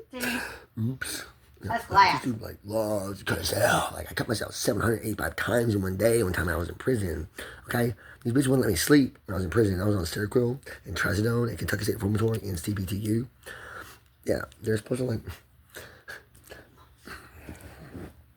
Oh, that's where I went after I cut myself 785 times in a day. I was on the yard before that.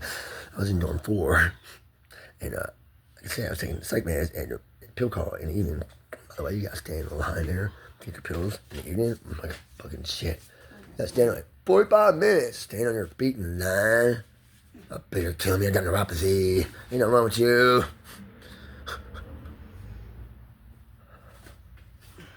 I seen all these guys in wheelchairs and shit. Make me stand up. My man, stay alive. You might sleep, man, so I can just get the fuck away from this thing and go to sleep. You know, I'm going crazy about it. I just like, bite everyone, take off fucking phone. My second trip to prison was fun at all. Not even a little bit. I gained a rep for myself the first time I was there. I went back to the same place. Some years later, all my friends were gone. I had no friends left there. I heard this badass bitch that was here for a little while. Whoa. Okay, it was me. Sorry. It was Kimberly. But when it, I don't know.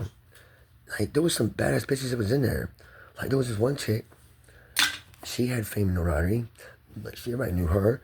Like, people in prison heard this bitch. Her name was Puss Puss. She had a reputation. There was another that had a reputation, too. Fast Eddie. These two bitches. Eddie too. I do consider them the most badass bitches in Kentucky State prisons that I've ever heard of or met in my entire life. And yes, I have met both of them. No, they did not knock me out and take my dick. Well, that was the popular rumor. Because, like, if they wanted something from somebody, they would try their damnedest to be really sweet about it, approaching them. But if you hurt that bitch's feelings, she would knock you the fuck out. And suck your dick while she was knocked out. So she was like, I just raped you, motherfucker. I raped you. And you loved it. And you didn't even know it. She was twisting her head. She told me that one time. Okay. She had issues. This girl that I was in prison with, in a male prison. Okay. There was one girl in Dollar. She's like, you know what? I sit down and pee every time. She said, it flowed out easier for me. Like, I've had trouble pissing ever since I got in that fucking accident where my pelvis got broken. I was in coma for 4 days. I broke my pelvis, ripped my bladder. I had trouble peeing ever since then. In addition to like trouble speaking, swallowing, thinking, all that shit. I had 2 IQ tests before that. It was when I was 6, or I was 7, or something like that. I was younger in school, elementary. Wouldn't do good in like 2nd grade. He tested me, IQ test. Said he seemed smart. Tested my IQ test. I was 140 IQ. What? Why didn't you put me in like advanced classes like immediately? Why didn't you not nurture that talent that you just suddenly found? Like, oh my God, there's that right there. Quick, where's the fucking pre-calculus books? Let's see how far we can push this kid to see what he knows for real. You know how I got that score on the IQ test? I think I have a theory. I think I got that score on the IQ test because I was doing like all the algebra on there. Just like I seen it, and like it got progressively harder and harder. I looked at how it got progressively harder and harder. I was like, oh, I get it. I'm back to the first and started doing that shit. I look at the problems on the test, and the problems like help me figure out like the later, more advanced ones. Gave me clues out. I figured out the simpler ones, so I started working on those. And I got the hang of it. Like, oh yeah, I guess how it works. Yeah, that sounds like perfectly makes sense. Like, that makes sense. This one, what the fuck is that? You know, start reading shit out. So I started working my way through these little problems. I didn't know what I was doing. They had math problems. They had letters in them, and I'd never seen this before. I was confused by it. I seen a couple of them. Looking at them, I was like, I'm trying to compare these problems with each other. Like they're trying to test my smartness. It's all a test. It's all a test. I don't have to work at these one at a time. All right? I see this shit getting progressively harder as I work my way through it. I know that this shit's all grouped together. It'll help me figure it out, right? If I look at the other ones, it seems common sense to me. I remember thinking about that at the time, motherfucker. Oh yeah. Did I mention how betrayed I felt when my brother told on me for doing something he did?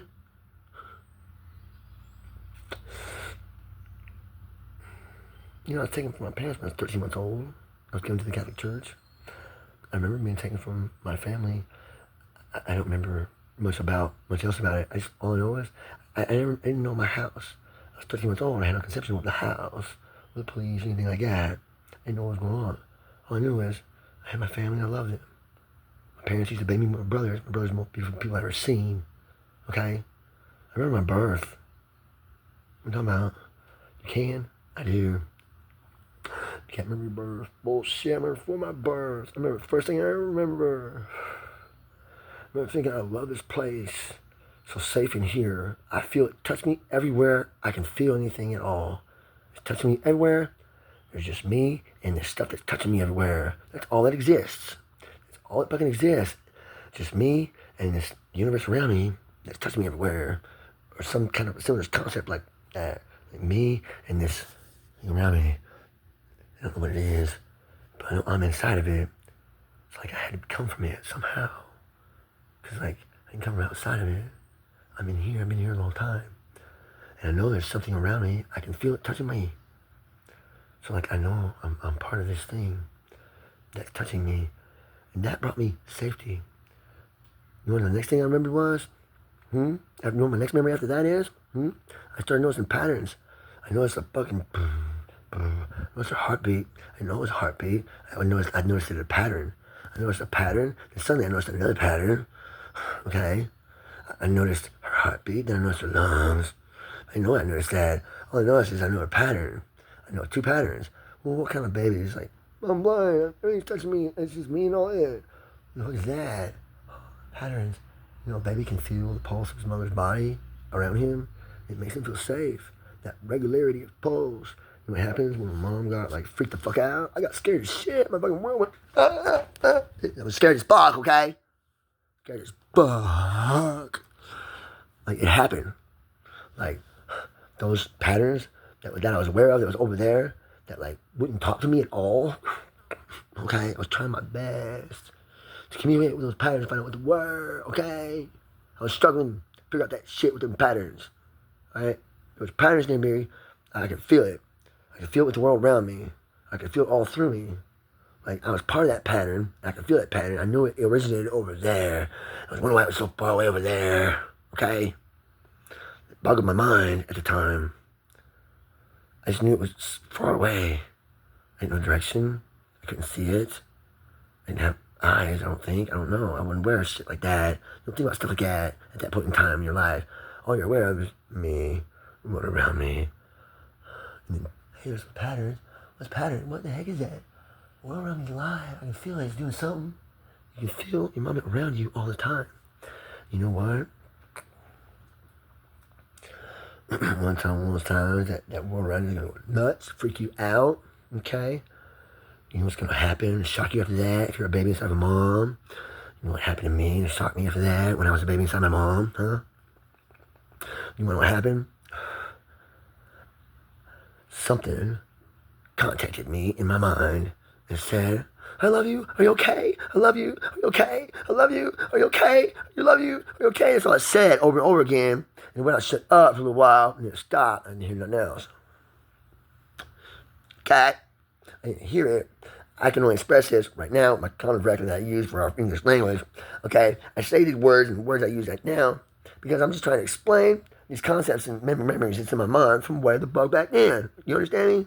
Alright? It's real shit. Honest memory. Alright? I wasn't aware of anything other than me. The world around me. There's patterns over there. Why are they over there? I can feel their effect all around me and within me. Part of me. Why are they so distant? Why won't they talk to me? World went crazy. I love you, I love you, I love you, okay? There's something else out there. Something else. I'm aware of it. I'm aware of it all the time. I can feel it. Feel it. I can feel it. It felt nice. It was comforting. It sent love directly to me all the time, 24/7. It sent directly love to me. It directed love directly at me. I could feel that. It was pouring into me. Somehow. I didn't understand it. I didn't know why. I knew it was there. I knew it was loving me. I could feel that and it comforted me. And it kept me pretty good. I love that shit. It was awesome. You know? One day, it spoke to me again. It said, I love you. And your daddy loves you. What the fuck is that? What are you saying? What? I love you. Your daddy loves you. He does. He does. He does. What's that? I knew what love was. I didn't know what dad was. I had no idea. Like, she put a thing in my mind. This concept. Your dad loves you. Your dad loves you. I had like really no concept of what she's trying to tell me. Loves me. But it's like, the message got through, but like, I didn't know what the, you know what I'm saying? She's like, your loves you. Your loves you. Your loves you. What my mean? I don't know what my mean. Why my love me? What the fuck is it anyway? What is that shit? Whatever you are up there that loves me. You know? Those are the thoughts that you're thinking when you're a baby in your mama's womb. What? Those are the thoughts you're thinking when you're a baby in mama's womb. I remember having them. My mom went fucking crazy one day. Everything went to shit. My home universe kicked me out into another universe, okay? I was from another universe. I was birthed into this universe through a portal, alright? It was a small portal. I had to reconfigure my brain had to go through that portal, right? Head deformed.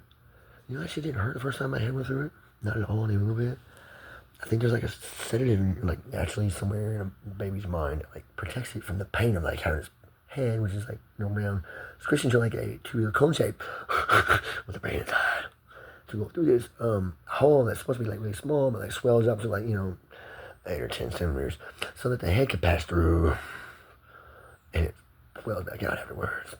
So it's through, it starts to like really, like I'm done, go back normal immediately. My head came all the way out. My body started coming out. I got a little way down, I guess, and noticed I had a cord wrapped around my neck. My head was turning, like my face was starting to turn. So, like, why didn't they just cut the cord and, like, set me free? Why did they choose to do the horrible thing, shove my head back up inside my mother, which was probably damaging to my brain? Horrible, bad. Really did. My head wasn't very prepared to, like, go a little bit like that again. It was like squish my head again, like real hard. That thing's really squishing you when you're coming out of it, It opens up, but you push your way through that fucking thing. Your head forces it open a lot more. But that also squishes your head a lot and it compresses your brain. And that's not your brain. You do that to your brain. It fucking hurts your brain, you motherfucker. It's like, man, go up there, and up inside, and I'm at the cord, of course, and then yank me back through the hole again, pass my hand through the hole again, hurt me again. I got double head wound at birth. Double head wound at birth. Yes, that's what that is. The double head wound at birth. You squeeze your head, it's that flexible, through a little hole that's that tight. It damages the brain inside. You fucking idiots. Why don't you doctors consider that shit when you're thinking about shoving something that's that soft and malleable up through that tight of a fit ever again? Never figure. Then why can't you just figure a way to like snip the cord somehow? Instead of doing that to the baby. Is that not like what they used to do in the old days? Like, back when they lived like in the desert and the woods and the sticks and huts and teepees and wood houses and mud houses and shit. Like these two, like, oh, I got a cord on his head. Quick, cut the cord. They had it down pat back then. Why would you do away with the old ways? And you had a cord out certain way you could cut it. Mom might bleed a little bit. What you said mama might bleed a little bit? Did you know your move on her caused my mama to bleed for 19 hours in hemorrhage? She had like a bunch of pints of blood put in her. I was double birthed and injured in the process. And my mom was fed other people's blood. Hey guys, you're a temple surgery and you did evil magic on a human being against his will and damaged him by changing him against his will permanently for the rest of his life. That is a curse, like a motherfucker. Those doctors cursed me at Garden City Hospital in Garden City, Michigan. Make sure I'm going with this. Do you see where I'm going? Medical staff me and fucked me over left and right. Injured me left and right. Mistreated me left and right. Did I talk about Western State Hospital in Hopkinsville, Kentucky? One of the times when the police manhandled me at the store next door when the lady kicked me out for using my First Amendment rights, freedom of speech. Thing. Fucking thing's going on too long. I can't actually fit like a whole explanation in one video. Goddamn fuckers are too much fucking shit to explain.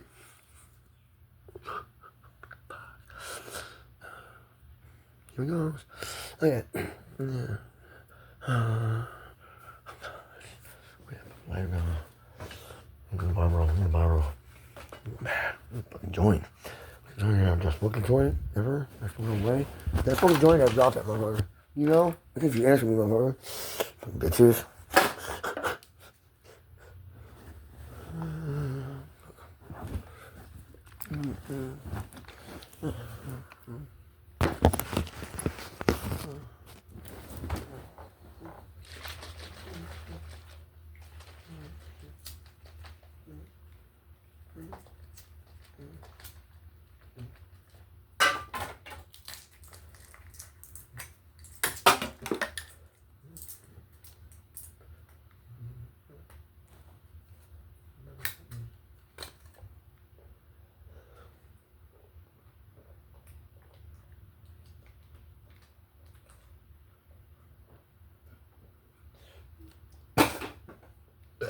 Oh, fuck. Oh, God.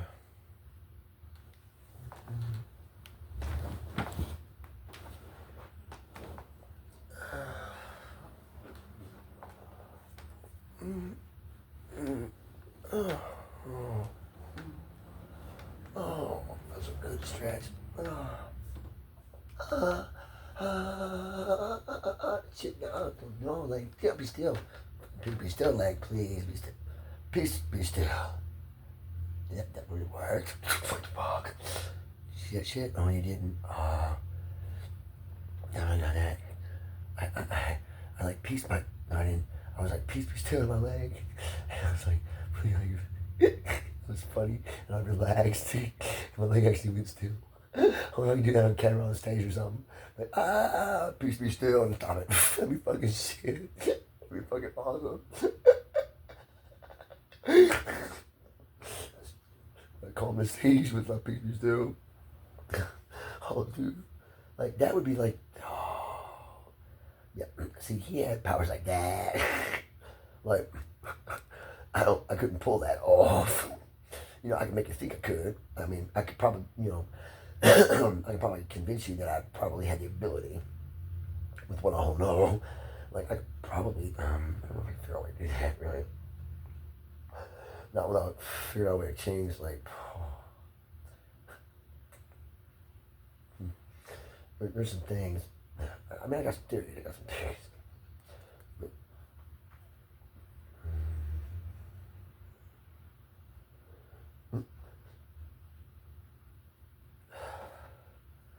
so there was, when they kidnapped me on the stone pot plants, when I went down there, dude would take my pot plant. I had it in my pocket, pot plant in my pocket. I was being real careful not to squish this little pot plant, like sticking out his pot. I was really trying to preserve this motherfucker badly. Trying to keep this motherfucker. So motherfucker got him mad. And I don't know. I guess I got paranoid because the cops was coming. I don't know. No, those. I'm sorry. I mispronounced it earlier.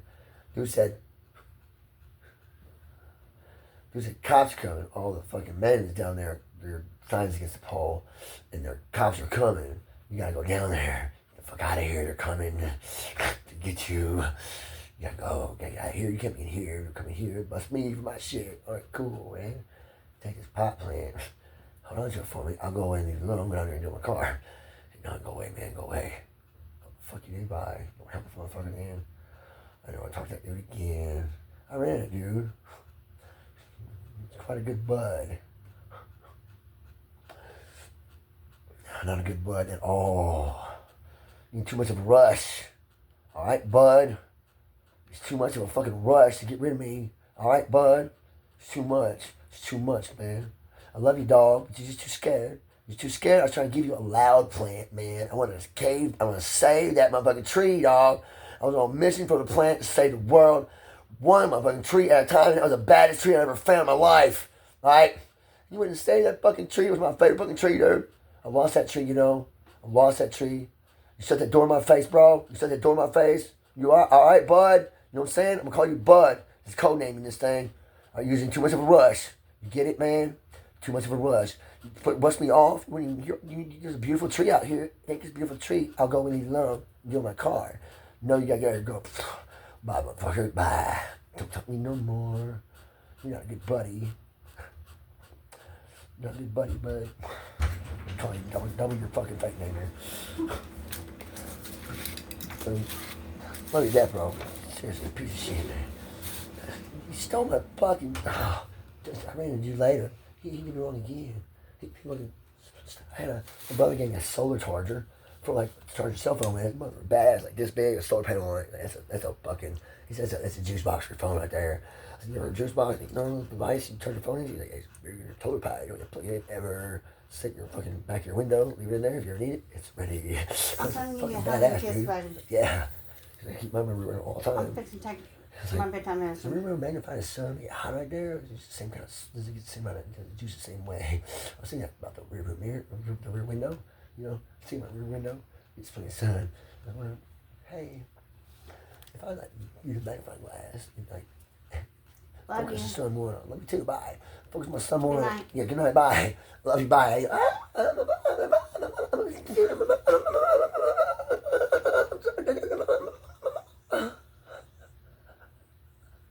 Can you find the pop pipe and the wee for me for you? I Okay. can't find it. I couldn't find it. Okay. Go away. Just go away. Just go away. Here it is. I'll find it right quick. Is it in there? Let me see.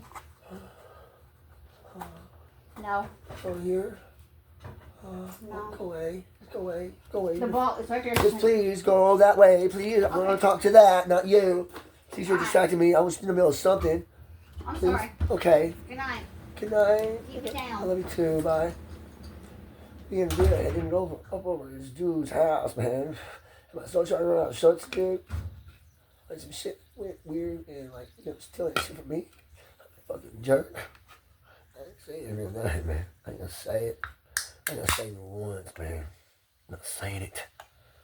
Like, that's a lie. I might say it. I might. And shit, man. I'm threatening you. Yeah, shit. I'm threatening. That's like terroristic threatening, like to like people with my code. It's like the equivalent, you know, of like a suicide bomb.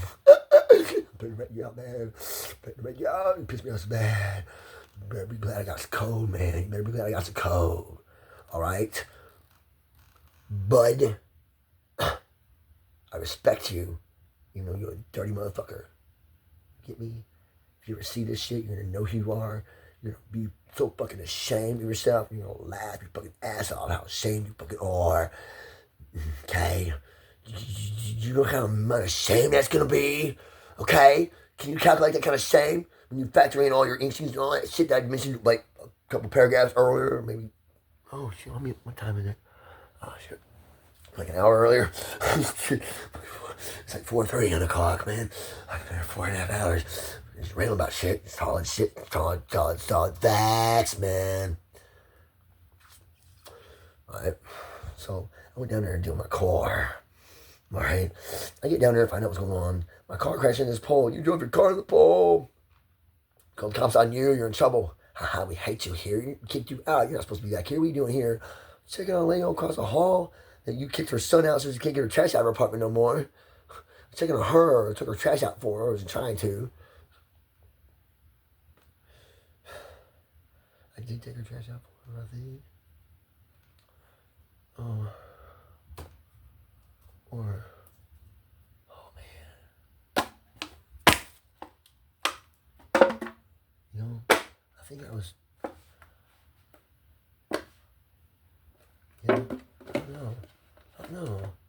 I was gonna try to take out her trash, I think. I'm not sure if I ever took out her trash that day.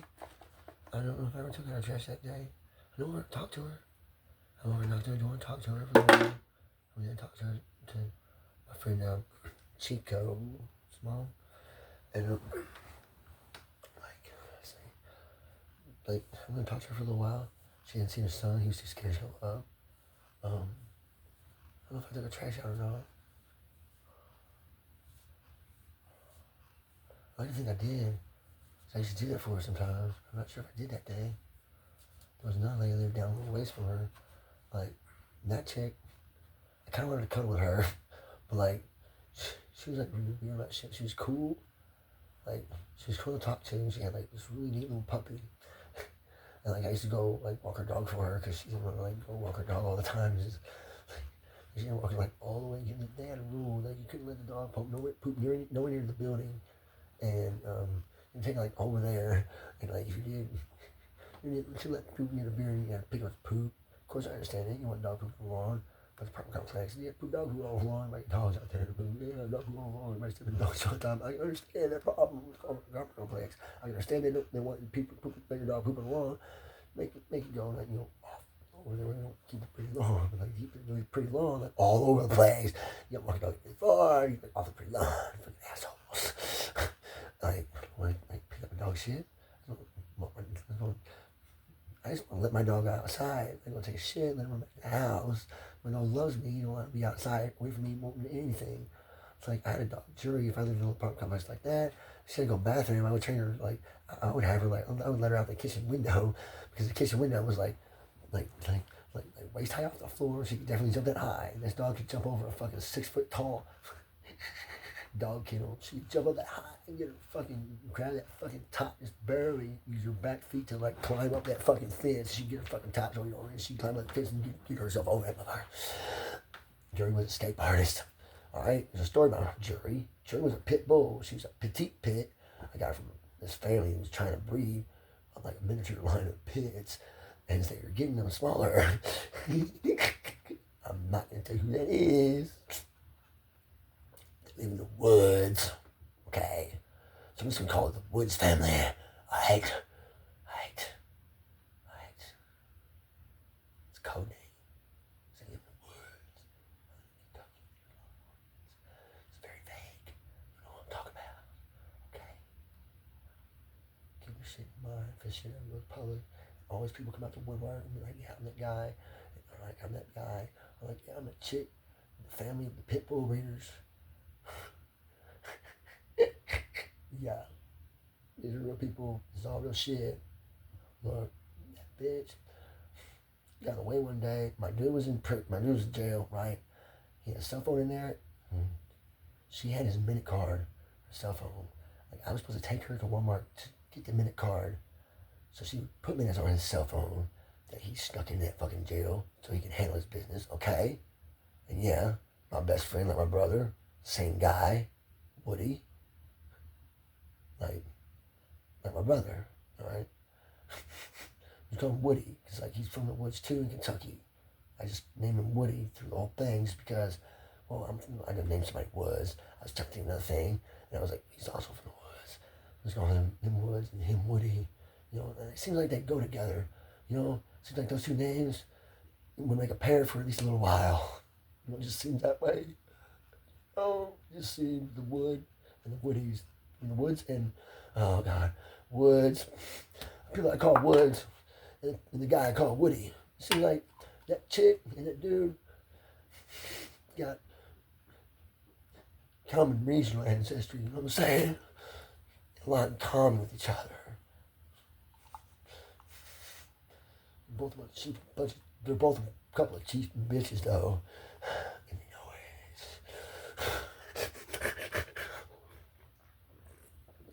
just don't care. They just cling on and like fuck with their head about it. But they're cool as fuck. Okay? We didn't get that shit, but they do. Okay. I will get back. Get everything story. This is bitch, man. She had his fucking. I took her to Walmart like I was supposed to, so she could put minutes on his phone. He's like, my minutes were out midnight. I'm gonna contact nobody. Handle no business. Gotta handle my business, man. I gotta fucking stack some change so I can, not have to be hustling so hard in prison. She's like, I don't have to hustle this time. I'm trying to stay out of trouble and just get through the shit. I'm trying to not have to starve to death while I'm in there, so I can work out and actually make progress, becoming healthier and stronger and bigger. Like my goals are for my life and my personal growth and progress that I decide for my personal future. He was a very responsible, thugged out drug dealer, okay? Best, most responsible, thugged out drug dealer you've ever met in your life. He's like the kingpin, biggest ever drug dealer ever. This individual that I've nicknamed Woody, right? I'm just kidding. He's in federal prison right now. Doing like a 30-year life sentence. He's got a brain tumor. Alright? That's my best friend. His real name is his real last name is Woody. His first name is Aaron. Aaron Woody. Alright? This motherfucker I fell in love with. I was in prison. He's a straight guy. He's a straight guy. He's straight. We ain't never let me. I was in love with him, yes, but it wasn't weird like that. And it wasn't like that. I mean, I thought about like asking like one point if he was like open to that, but like I seen someone else ask him, and like I seen his reaction to that, and I was like, oh no, no, no, he's never gonna. No. Why was I even thinking that? How sick I feel about myself now. Like I just like that's like the only time I've ever had any kind of feeling for any ever straight dude. I don't like straight dudes. They don't like me usually. Most of them are homophobic. I think in theory. That's what the world has shown me. But I don't want to like judge the world on that example because I know that can't be true. I'm only seeing a tiny sliver of it. I'm only one guy, you know? There's no way I can have enough experience to be able to assess that for the whole world in general. Like, you know, morally and ethically, like shit. You know, it ain't me. I just know my story. I keep it real.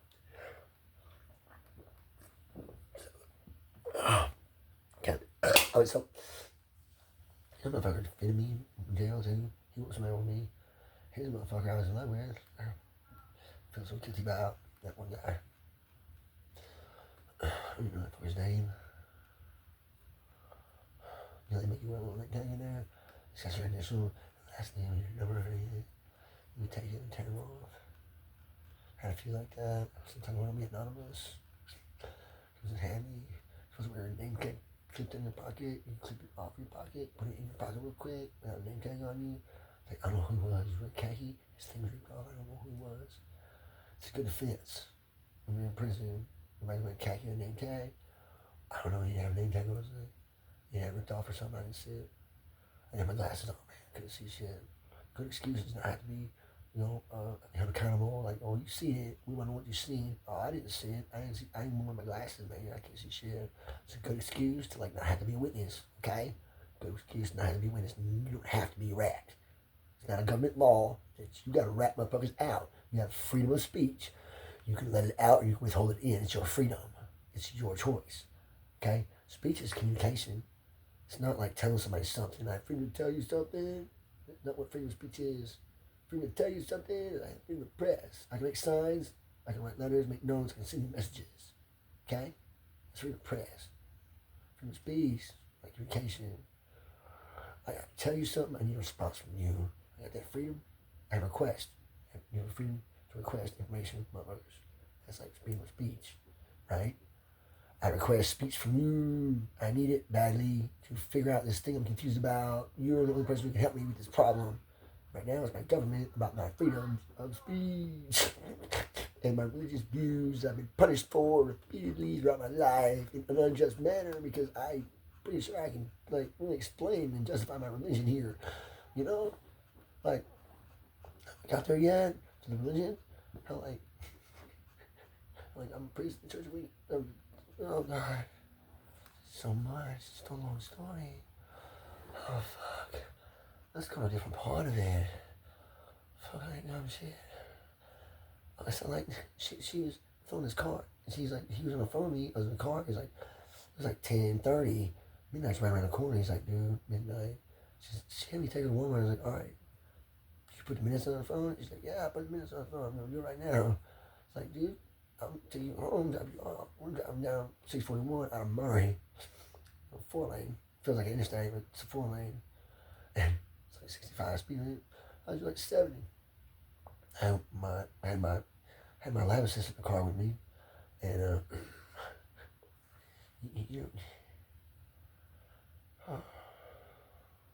felt so bad about her. I was a check out, picked up at the PO's office. I went to the PO's office. Her name was like shitty. I went to the parking lot. Got a cigarette in the car. Wait for her to come out. Went up to her and said, "Hey, can you get a light?" I didn't like wait for her to come out. I was stalking her at the courthouse. Like I went in my car, got a cigarette, turned around and looked. Hey, what? Just went in the door. She's like, yeah, I waited for her to walk through the door of the car. Before I said, hey, can I get a cigarette? They kept me, hey, can I get a light for a cigarette? She said, yeah, I got one here. She got my cigarette for me. I was like, oh, she got it for me. She's possessive of a lighter. She's trying to do me a favor. I'm not sure what's one. I'm curious. I was like, what's wrong with you? She goes, I hate this fucking place. She's like, I hate my fucking life. She's like, I need to be fucking high. She's like, I feel like I need to be high or I'm like gonna kill myself or something. I was like, oh, baby girl, let me get your number. Like, I'm thinking, like, this dude's like, fucking with her head's all hardcore. She's about to kill herself. She's like, I'm gonna be high, or I'm gonna die, or I'm gonna get high. I'm like, man, if you just get high, some shit right here. Like, tell me that shit. Oh, am I either gonna die, or I'm gonna get high? I got drugs. I'm like, here, I got some good shit. You like, try. It's gonna make you all better. I mean, sorry. That's what that's for. Specifically. Okay? Specifically, that's what that's for. You're taking it away from people and causing it to be a worse problem. Asshole, you're causing damage to humanity itself on an evil level. Evil level. To take that kind of help away from people is evil. It's meant for that stuff. It's meant for people who are like that because this is the time of the Earth's development where that becomes a really prevalent problem. That's like the symbology of the fucking guillotines. Off with your head shit. Yeah, shit was written way back then. Like, $5 gave them that to write, knowing that the guillotine was going to be invented like 1,500 years later. Ahead of the future. Go back to the past, tell them to write it. You see how shit went down, right? You know how shit's gonna go? Yeah, I know. I've seen glimpses of a bunch of different things. And some of the things I was shown were trying to confuse me so I wouldn't have too much assurance. That way I wouldn't get too brave and ballsy and do some damage about fucking wanting to go too far. Because when you're... Because it would add a whole level of like righteous like effect. Like everything I did. If I didn't put like all that little doubt in there, it would add like a whole level of righteous effect to every little thing I did and said, and I might actually take a chance at becoming that motherfucker gets stuck in that chair and taken away from the one that was supposed to be for, and that would be my ass in hell. Literally, there is a punishment for that, and that is what that is. No one goes that far and takes that chair from him.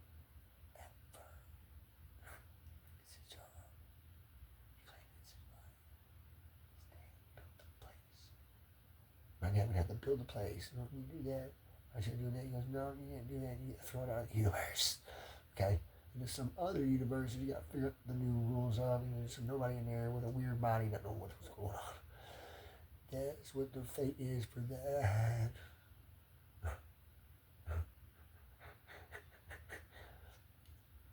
And that can either be heaven or hell, depending on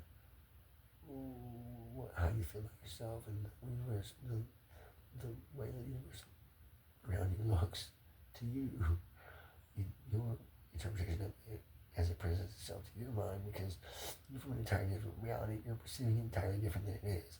It's like you would tell someone, hi, I love you deeply. What they would hear is, I love you on the bottom of the ocean.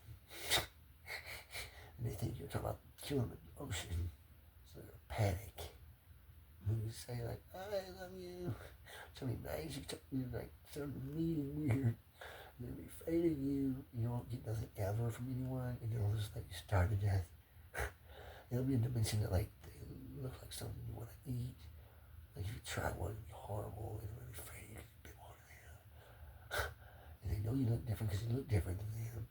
So think you're like some kind of weird monster that bites people. You see how you go from there?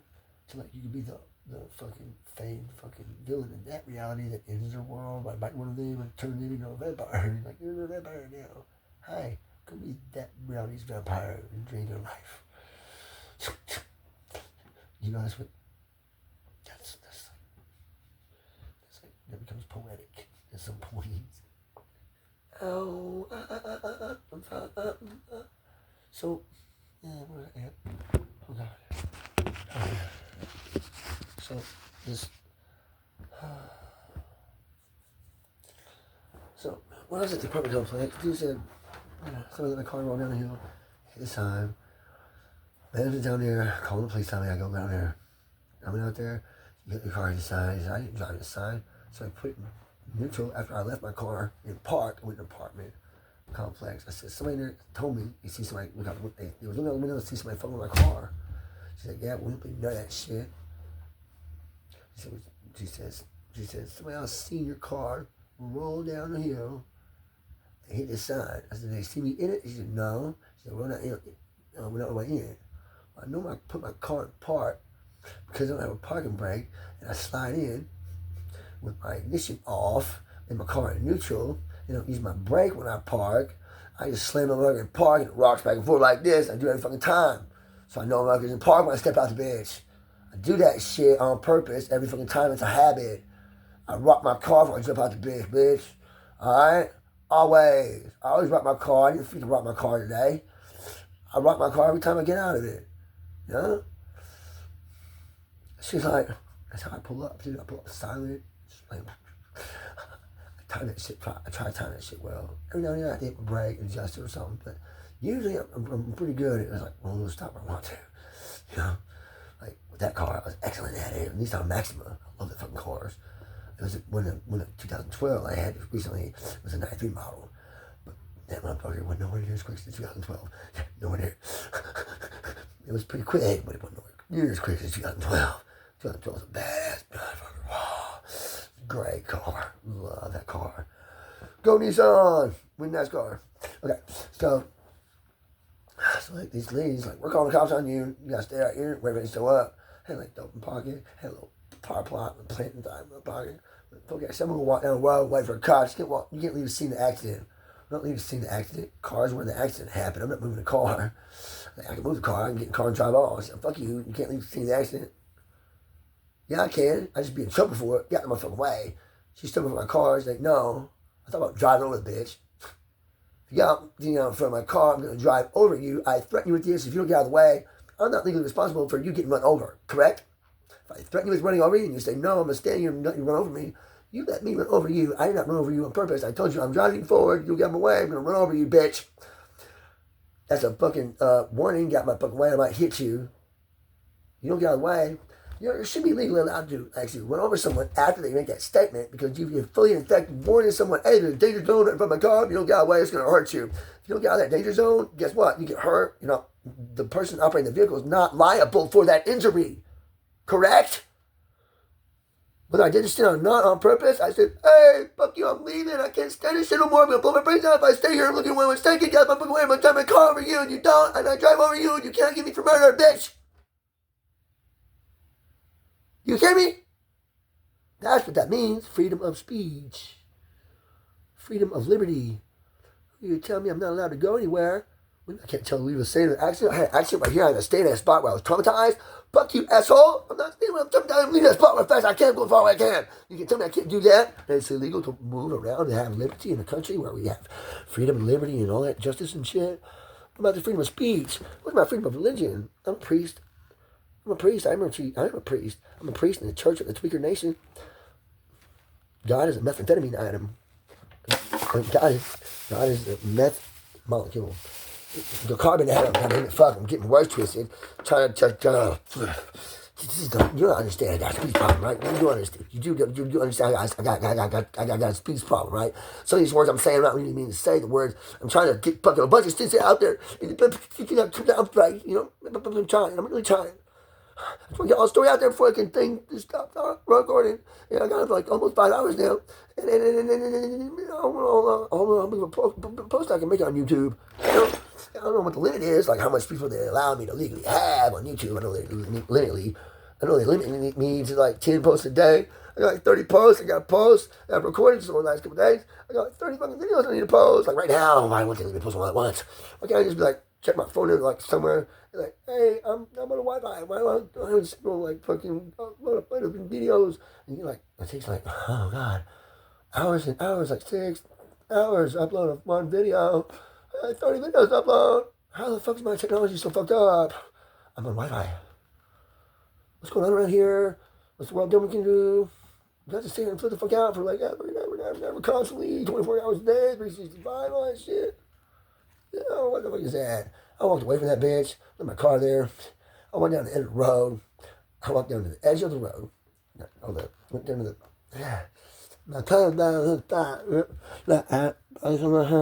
I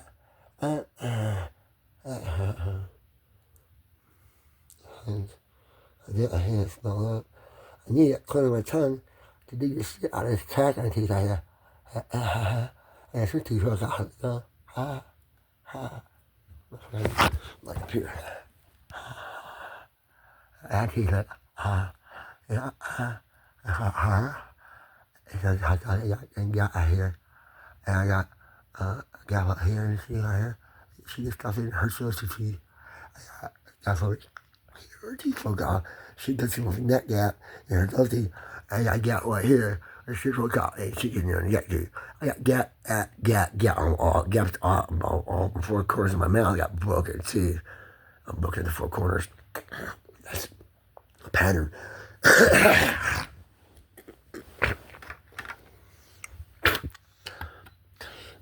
I posted in my first video, hey, I might have cancer. I proved I'm smart in that first video. Mom, I'm like, that's a cancer sample. I need someone to run this to a lab. Is that cancer? Post it on YouTube. I got a person say, hey, man, let's go get that cancer checked out. Nobody cares about me. Fuck you, Timmy, your goddamn health, and all your views and everything you got to say. It's all pointless and worthless. And fuck you and your fucking goddamn life, Timmy. Fuck you, Timmy. Fuck you, Timmy. And fuck you, Timberly. Fuck you, Timberly. You can't be a Timberly because you look like a Timmy. Oh, well, I want to get surgery to make my face look like a Timberly. Thank you. I don't really care so much about the rest of me, just my face. It's all looks wrong. It's amazing. What's wrong with you people? Don't be so judgmental. I'm not trying to like trick people or anything weird. I'm just trying to, start there and work my way down. But the stuff at the bottom is not as important as that. What I see when I look in the mirror, What I see when I look in the mirror, I don't want to like. I don't want to be ashamed of what I look at when I look in the mirror. I'm ashamed of what I look at, not because of anything I've done, but because of everybody around me. You make me ashamed of myself. I'm ashamed of being American, ashamed of being man. Because of all the bullshit and all the bad. I don't want to be associated with that. I don't. So if you want to change that fucking law, give me one of them goddamn spaceships so I can fly the fuck away from your country as fast as possible. Right? Seriously. That's what I want. You need to change that law or give me one of the goddamn spaceships you got in that fucking bunker out there with the Area 51 with that fucking mythical fucking fake aliens you fucking fake you crash up and watch them show you. Oh, they were real aliens. We'll put bodies out. Yeah, they're not really alien bodies. They're just robots trying to get us. Maybe they're aliens. Maybe we found some finally. Maybe they finally found us. Initiate contact for. Which one is it? America. What's the truth about aliens? Bring up all the files to all Americans. We all are American. Why does the government not trust the people? Was the government kind of secret? Like, people are going to betray. Is America the people? Is America the land of self-betrayers? Rat ourselves, rat each other all the time. Ooh, yeah, it might be good to keep a secret. That's what you get when you breed a country of rats, motherfuckers. You gotta keep secrets because you can't trust any people. Now your arms can fall. I trust my people. The people I talk about in here, they use code names. They trust me. I ain't gonna put their real names out there. No. I'm gonna be mean to them like that and just publicize their like, hey, this is their legal name, this is all the shit they did, all bullshit. They ever fucking this ever comes out like, and they come forward like, there's not really nothing really too feeling so long ago, statute of limitations, all this shit. Like reading out in your mind. Oh, it's okay to come out and be like, yeah, that was me, it was us. Like we got these badass fucking dogs. There was the people, the couple, I was going to say the couple, the young couple that I got Jerry from, got this dog from this family of line breeders, of trying to make petite pits, or tiny pits, or miniature pits. But this one was, it was one of the ones that was getting smaller, but she's just saying, well, it's not quite on the miniature yet, it's still like mostly pit size, but it's a lot smaller. She's like, just call it a petite pit. I thought that was fucking cute as fuck. Because she was adorable. She was a pit bull. She was like everybody like proportionally a pit bull. But she was like small. Yeah. She's still alive. Last I heard. Living in Benton at my baby's mother's house. my first wife, Brittany, her last name was Harper. People told me not to ever mention her name. She said, no, talk about me in your book. I will sue you. Okay, fine. I put you on book 3 or 4 times. You're the mother of my child. You give me a hard time. Fuck you. I can say what I want. I talk about you as being in my life because you're part of my life and in my life story. You don't want to be part of my life story. You shouldn't be part of my life in the first place. Sorry. You know, like, get that issue confused with you, but this is like beyond anything you can say about it right now. I've already printed this shit, published it. Now I'm making videos. I miss you there too. Just like, hope you watch one, pisses you off, and like, man, you missed me in your video. It pissed me off. You're a jerk team. Some shit. You know, she always misunderstood me. She always like thinks I'm like about something else when I say something to her. She seems to always misunderstand. She came up my house one time with the son. I'm like, you know her. Just like dropped him off. Like, wants to argue with me about some dumb shit that had nothing to do with like I wanted her to like think you're making me go away now. I'm talking to him. You won't stop talking to me for some odd reason. I'm just trying to get you out of the house. Sit in the backyard before he like steals my phone. It was at the time. It was before the shed burned out. I was thinking he was gonna steal the phone. Dad's phone. That's might be why he burned my shed down. Oh gosh. So when I got to the corner of the road at the apartment complex, I started walking down the road and I went to across the road. And I started walking down the road towards like the other entrance to the apartment complex. And I was thinking to myself, what the fuck am I gonna do with this little pot plant? And I was like, oh god, I ain't doing this. I was afraid to sit down. I was afraid the cop would like find it somehow. So stupid. I thought I'd plant it real quick. I thought I'd be like, in the middle of doing that when he came around the corner. So I knew he was gonna come that way. So I knew which way town was and the main roads were. The other way, you go back roads. You know, coming from back roads. He's coming from the main highway. He's coming from that way. So I watched that way. I hear a car coming from that way. I know he's coming. He's about here. I just chucked the plane out in the woods. Chucked my loud plane in the woods. I sacrificed a tree to the woods. And this 8-ball of dope. We wasn't quite an 8-ball. Still, it was like 3. And I was like, well, I guess I'm gonna have to eat this fucking thing. So I ate the fucking thing. I'm trying to like swallow this fucking thing whole.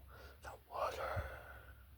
I got some skills, shoving some shit down my throat, like swallowing, making all that down. Got like, stuck in the middle. And like seeing the cop coming around the corner and like walking down the road towards him. He's coming up to me, right up to me. I was sitting on it. Trying to swallow his shit right there. Throwing up like trying to. He's got his car. He pulls up, gets out of his car. It's like slow motion. I see him get out of his car, pick him around the front quarter panel. Comes up to me, pulls the flashlight, looks up at me. He said, "You got a license registration?" He said, I'm like, he said, "What's your name? What are you doing?" My name's Timothy Evans. Here's my ID. I still barely got it out in time to fucking speak. He was fucking about to catch me with an 8-ball dope my throat. Okay. Can you call me that throat? I was like, yeah. I was like, here, I flagged him down on his way through. I was like, hey, these people in this apartment complex are bullshit. I would park my car in a parking lot. Somebody didn't like me, knows my car. They didn't like me here. They had to kick me out. Because, like, fucking bullshit. People telling lies and shit. And that, there's a lot of drama. There's a lot of drama there. He's like, yeah, there's all kind of a lot of drama there. He's like, there's all the time, a lot of drama there. He's like, we don't really like coming out here. He's like, you did the smart thing, talk to me first. I was like, yeah, I know. That's why I was walking out towards the road, so you hit me before you hit her. Then I want to get away from her and throw my pop plant in the woods on the other side of the road, as far as I could. Then I'm going to eat that bag before you get here. Last thing. You know? That way you don't hit me until after you leave. And I can just go fucking figure out how to like disappoint mirrors. I wouldn't think about that at the time. I didn't think about that shit till after the cop dropped off. Oh man, I'm gonna puke this up. Vera's gonna be pissed if I can't. I was thinking, I wouldn't try to puke that motherfucker up. No, coming up. And I got back to Vera. I was like, Vera, I'm sorry. I got in a car accident. I showed the car. I showed the fucking accident report from the cop. was like, the cop. I said, I said, I had to get rid of it. She said, what did you do with it? I was like, I ate it. She said, how much was it? I said, about 3 grams. She's like, oh shit, we gotta get you somewhere else. We went somewhere else. It's like, we went to my buddy's house. I have this buddy, and I guess he's a real big piece of shit, but I didn't know that at the time.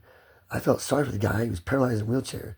He was in a local county jail and got fucking staff like somewhere on his back. And like they would never would take care of his ass while he was in county jail. He got so bad. This mother got paralyzed from that shit. Paralyzed in a hospital bed from waist down, rest of his life. From a staff invasion caught while in county jail on some bullshit drug charges. Alright. Get that. Paralyzed him over some bullshit drug charges. He sued him. You know how much he got? Like $75,000. Seems like you should get like billions or millions or something, like at least $1 million for that. I ain't never sued any of these people that's on any of these hospitals or institutions. You think I could like submit this video as evidence in a lawsuit? Or I have to write all this shit out somewhere. Ain't no way of writing this shit down. This video's good enough. Once I post this on YouTube, it's public record. This is my complaint to the United States government. I'm making a public record while I'm living in America. This is my public record while I'm living in America that I am making for Americans to see. I'm posting it in public on a public venue. This is my freedom of speech, correct? Yes. First Amendment right, freedom of speech. We've been over that before, right? Cool. Another First Amendment right. Freedom of religion. I'm a priest in the Church of the Tweaker Nation. I believe God is the carbon atom. Okay? God's name is meth in Latin. Self-flagellation allows you to punish yourself for sin for death. Well, punish yourself for sin, and the wages of sin is death. Drugs shorten your life. Drugs are only righteous. If God's name is meth, we made methamphetamine, named a drug after him. The Bible says Jesus is coming soon. We should stay awake and watch for him. Or we should watch for him. If I want to stay awake and watch for him, because I feel like I'm not watching for him if I'm sleeping, I feel like I'm failing him. I need methamphetamine. They named after meth, our God, to help me stay awake and watch for the Messiah. Supposed to be coming. Because I'm going to be dutiful to my God. Correct? Yes, I do. I really do. So, in addition to all of that, God's day lasts 1,000 years. 1,000 years lasts a day to him. But his day also lasts 1,000 years, right? I want to be like God in that aspect. I'm going to try to make my day last 1,000 years like him. The safest way to try to attempt that is like methamphetamine, not cocaine, because cocaine destroys your heart. Methamphetamine didn't become illegal until like 70s or 80s. It just started becoming illegal like at the start of the country. It wasn't always been illegal. It just recently became illegal like within the last 30 years. What's this new law making something illegal in the last 30 years? Why was it only illegal up to 30 years ago? It was just invented bullshit. It was invented in the 50s. You know, it's way before that. Why didn't they make it legal? What a problem to them. How they know it was a problem right then? How they know it was going to be this bad of a problem then? It wasn't that problem. It wasn't when they made it illegal, it wasn't that bad of a problem. It was not a big problem. It wasn't hardly known about at the time. When they made that shit illegal, when they stated about that shit on the news, made that shit illegal, the government was already aware that it was a big problem, or they would not have made it illegal in the first place. You understand this shit? We're like, oh, I made a new drug, we're going to make it legal right away. That ain't what happened. Nope, not at all. They already noticed it was a problem, because they were finding people who belonged to the Church of the Tweaker Nation, and they were locking them up, because they were making methamphetamine.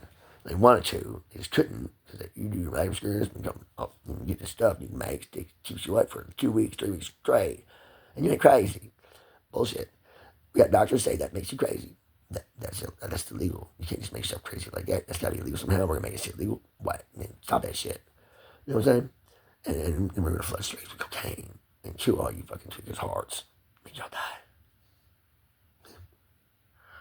Sick and twisted. It's all sick and twisted. It's all sick and twisted. I was punished for my freedom of religion. I was punished for my religion. I was incarcerated. They took my lab from me. They took my meth from me. They took my religious materials from me. Those are my religious materials. Manufacturing meth is not a chemistry experiment. It's a chemical process. It's also a ritual, ceremonial ritual, in which you make an idol to a different God other than your God Yahweh. You know, the Hebrew name for that expression of God, carbon atom, or the Latin name. All the same shit.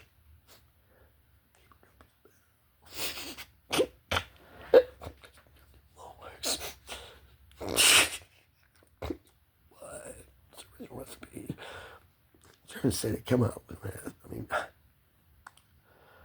they copied it from like their enemy, you know. I want to say Hebrews made murderers, much better shit. At least I'm Hebrew. I can claim that right. Right? Abraham was the father of many nations, not just the Jews. I'm the mother of another nation, so it's a long, our DNA is all mixed together. We're all from the same people anyway. Yeah, you want to claim that right. I'm Jewish. Hebrews made better dope. They just called it a different name. You like that fucking parallel, twist around bullshit just to support, like, oh God. If you're staying awake waiting for Jesus trying to make your day last 1,000 years, you're damn near like an eternal watcher dedicated to the Messiah. That earns you special status. In heaven, it does. Become an eternal watcher. They like that. You have such faith and dedication to us. You will throw your life away for us. We were impressed with you. We love you that much. We will let you in for free. Anytime you want. Just don't do it too quickly. Take your time. Enjoy that place plenty. People are going to trip out about you and your message for a month. They will.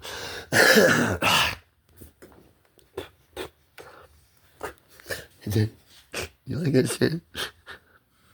Hey. You know something cool? Back in the biblical days, they had prisons, you know that? Yeah. You ever read books at the start of the institutionalization era? It was like the 1400s or some shit. That's when like institutions and prison stuff really became prevalent in like Europe. They started locking up motherfuckers in institutions back then. Usually for like dead or like crazy. Or like he kills people left and right. You know. And then they just, you know, chopped your head off with a dull axe, put a bunch of people. So this one guy said, you know, there's a much better way to do that. He made a machine to do it. It's kind of sick. It was really fast. People didn't think it was be that fast or that effective. And like, man, this thing's gonna look funny. And they were shocked at how funny it looked. And then people laughed at that, and it became an entertainment, which is a sick thing. Sorry.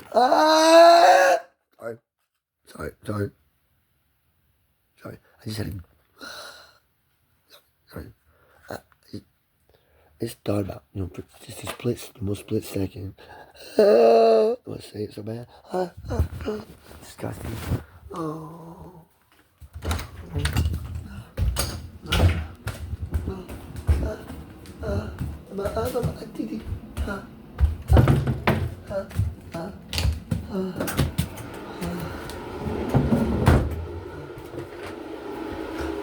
Excuse me. It's like, you're not gonna hear anything. I'm just sitting on a toilet in a bathroom, a noisy bathroom. Just sitting there for a minute, taking a break. I'm just sitting down, I'm tired of standing, okay? But nothing weird going on here. I'm just taking a break, trying to sit down for just a second. Ain't nothing going on home. Like, look, you can hold my hand. Hold my hand right here. Hold my thumb. Hold my thumb right here, man. Look. Hold my thumb. Hold my thumb right here. My one hand right here. I ain't doing no weird in the bathroom, man. I really ain't doing no weird in the bathroom. I just feel like I got to prove myself. I ain't doing weird in the bathroom. I ain't doing weird. Oh, okay. I'm just sitting in the bathroom. On a toilet. It's a noisy bathroom. I need noise around me for a second.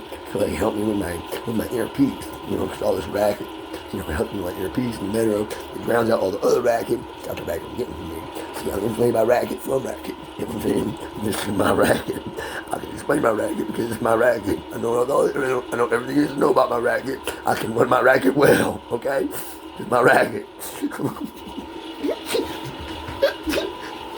You like that shit? That's fucking funny as fuck.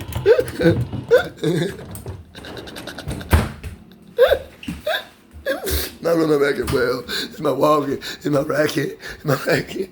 Hey, guys, man, how many years instead of my racket from all the other rackets? You know what I'm saying? I'm in my racket. I know everybody know about racket. I run my racket well.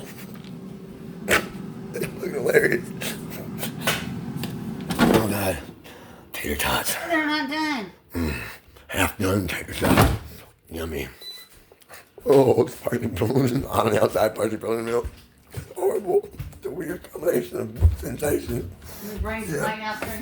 Definitely is. It's like, ooh, that's such a horrible combination of sensations, isn't it? Yes, it's delightfully like repulsive. Ooh, gross. Gross. Yeah, gross. It was gross. And the tater tot all part of your mouth. Hot on the outside, still frozen, no parsley. Like, it's a weird sensation. It really is. It truly is. I just said it like 2 or 3 times. Here it is. Yeah. This is what I was trying to show you since we beginning of the video. Looking for this. Legend of the Flying Monkey. Now, the Legend of the Flying Monkey. This shit will kick your fucking ass. That's the Legend of the Flying Monkey. You like my joke.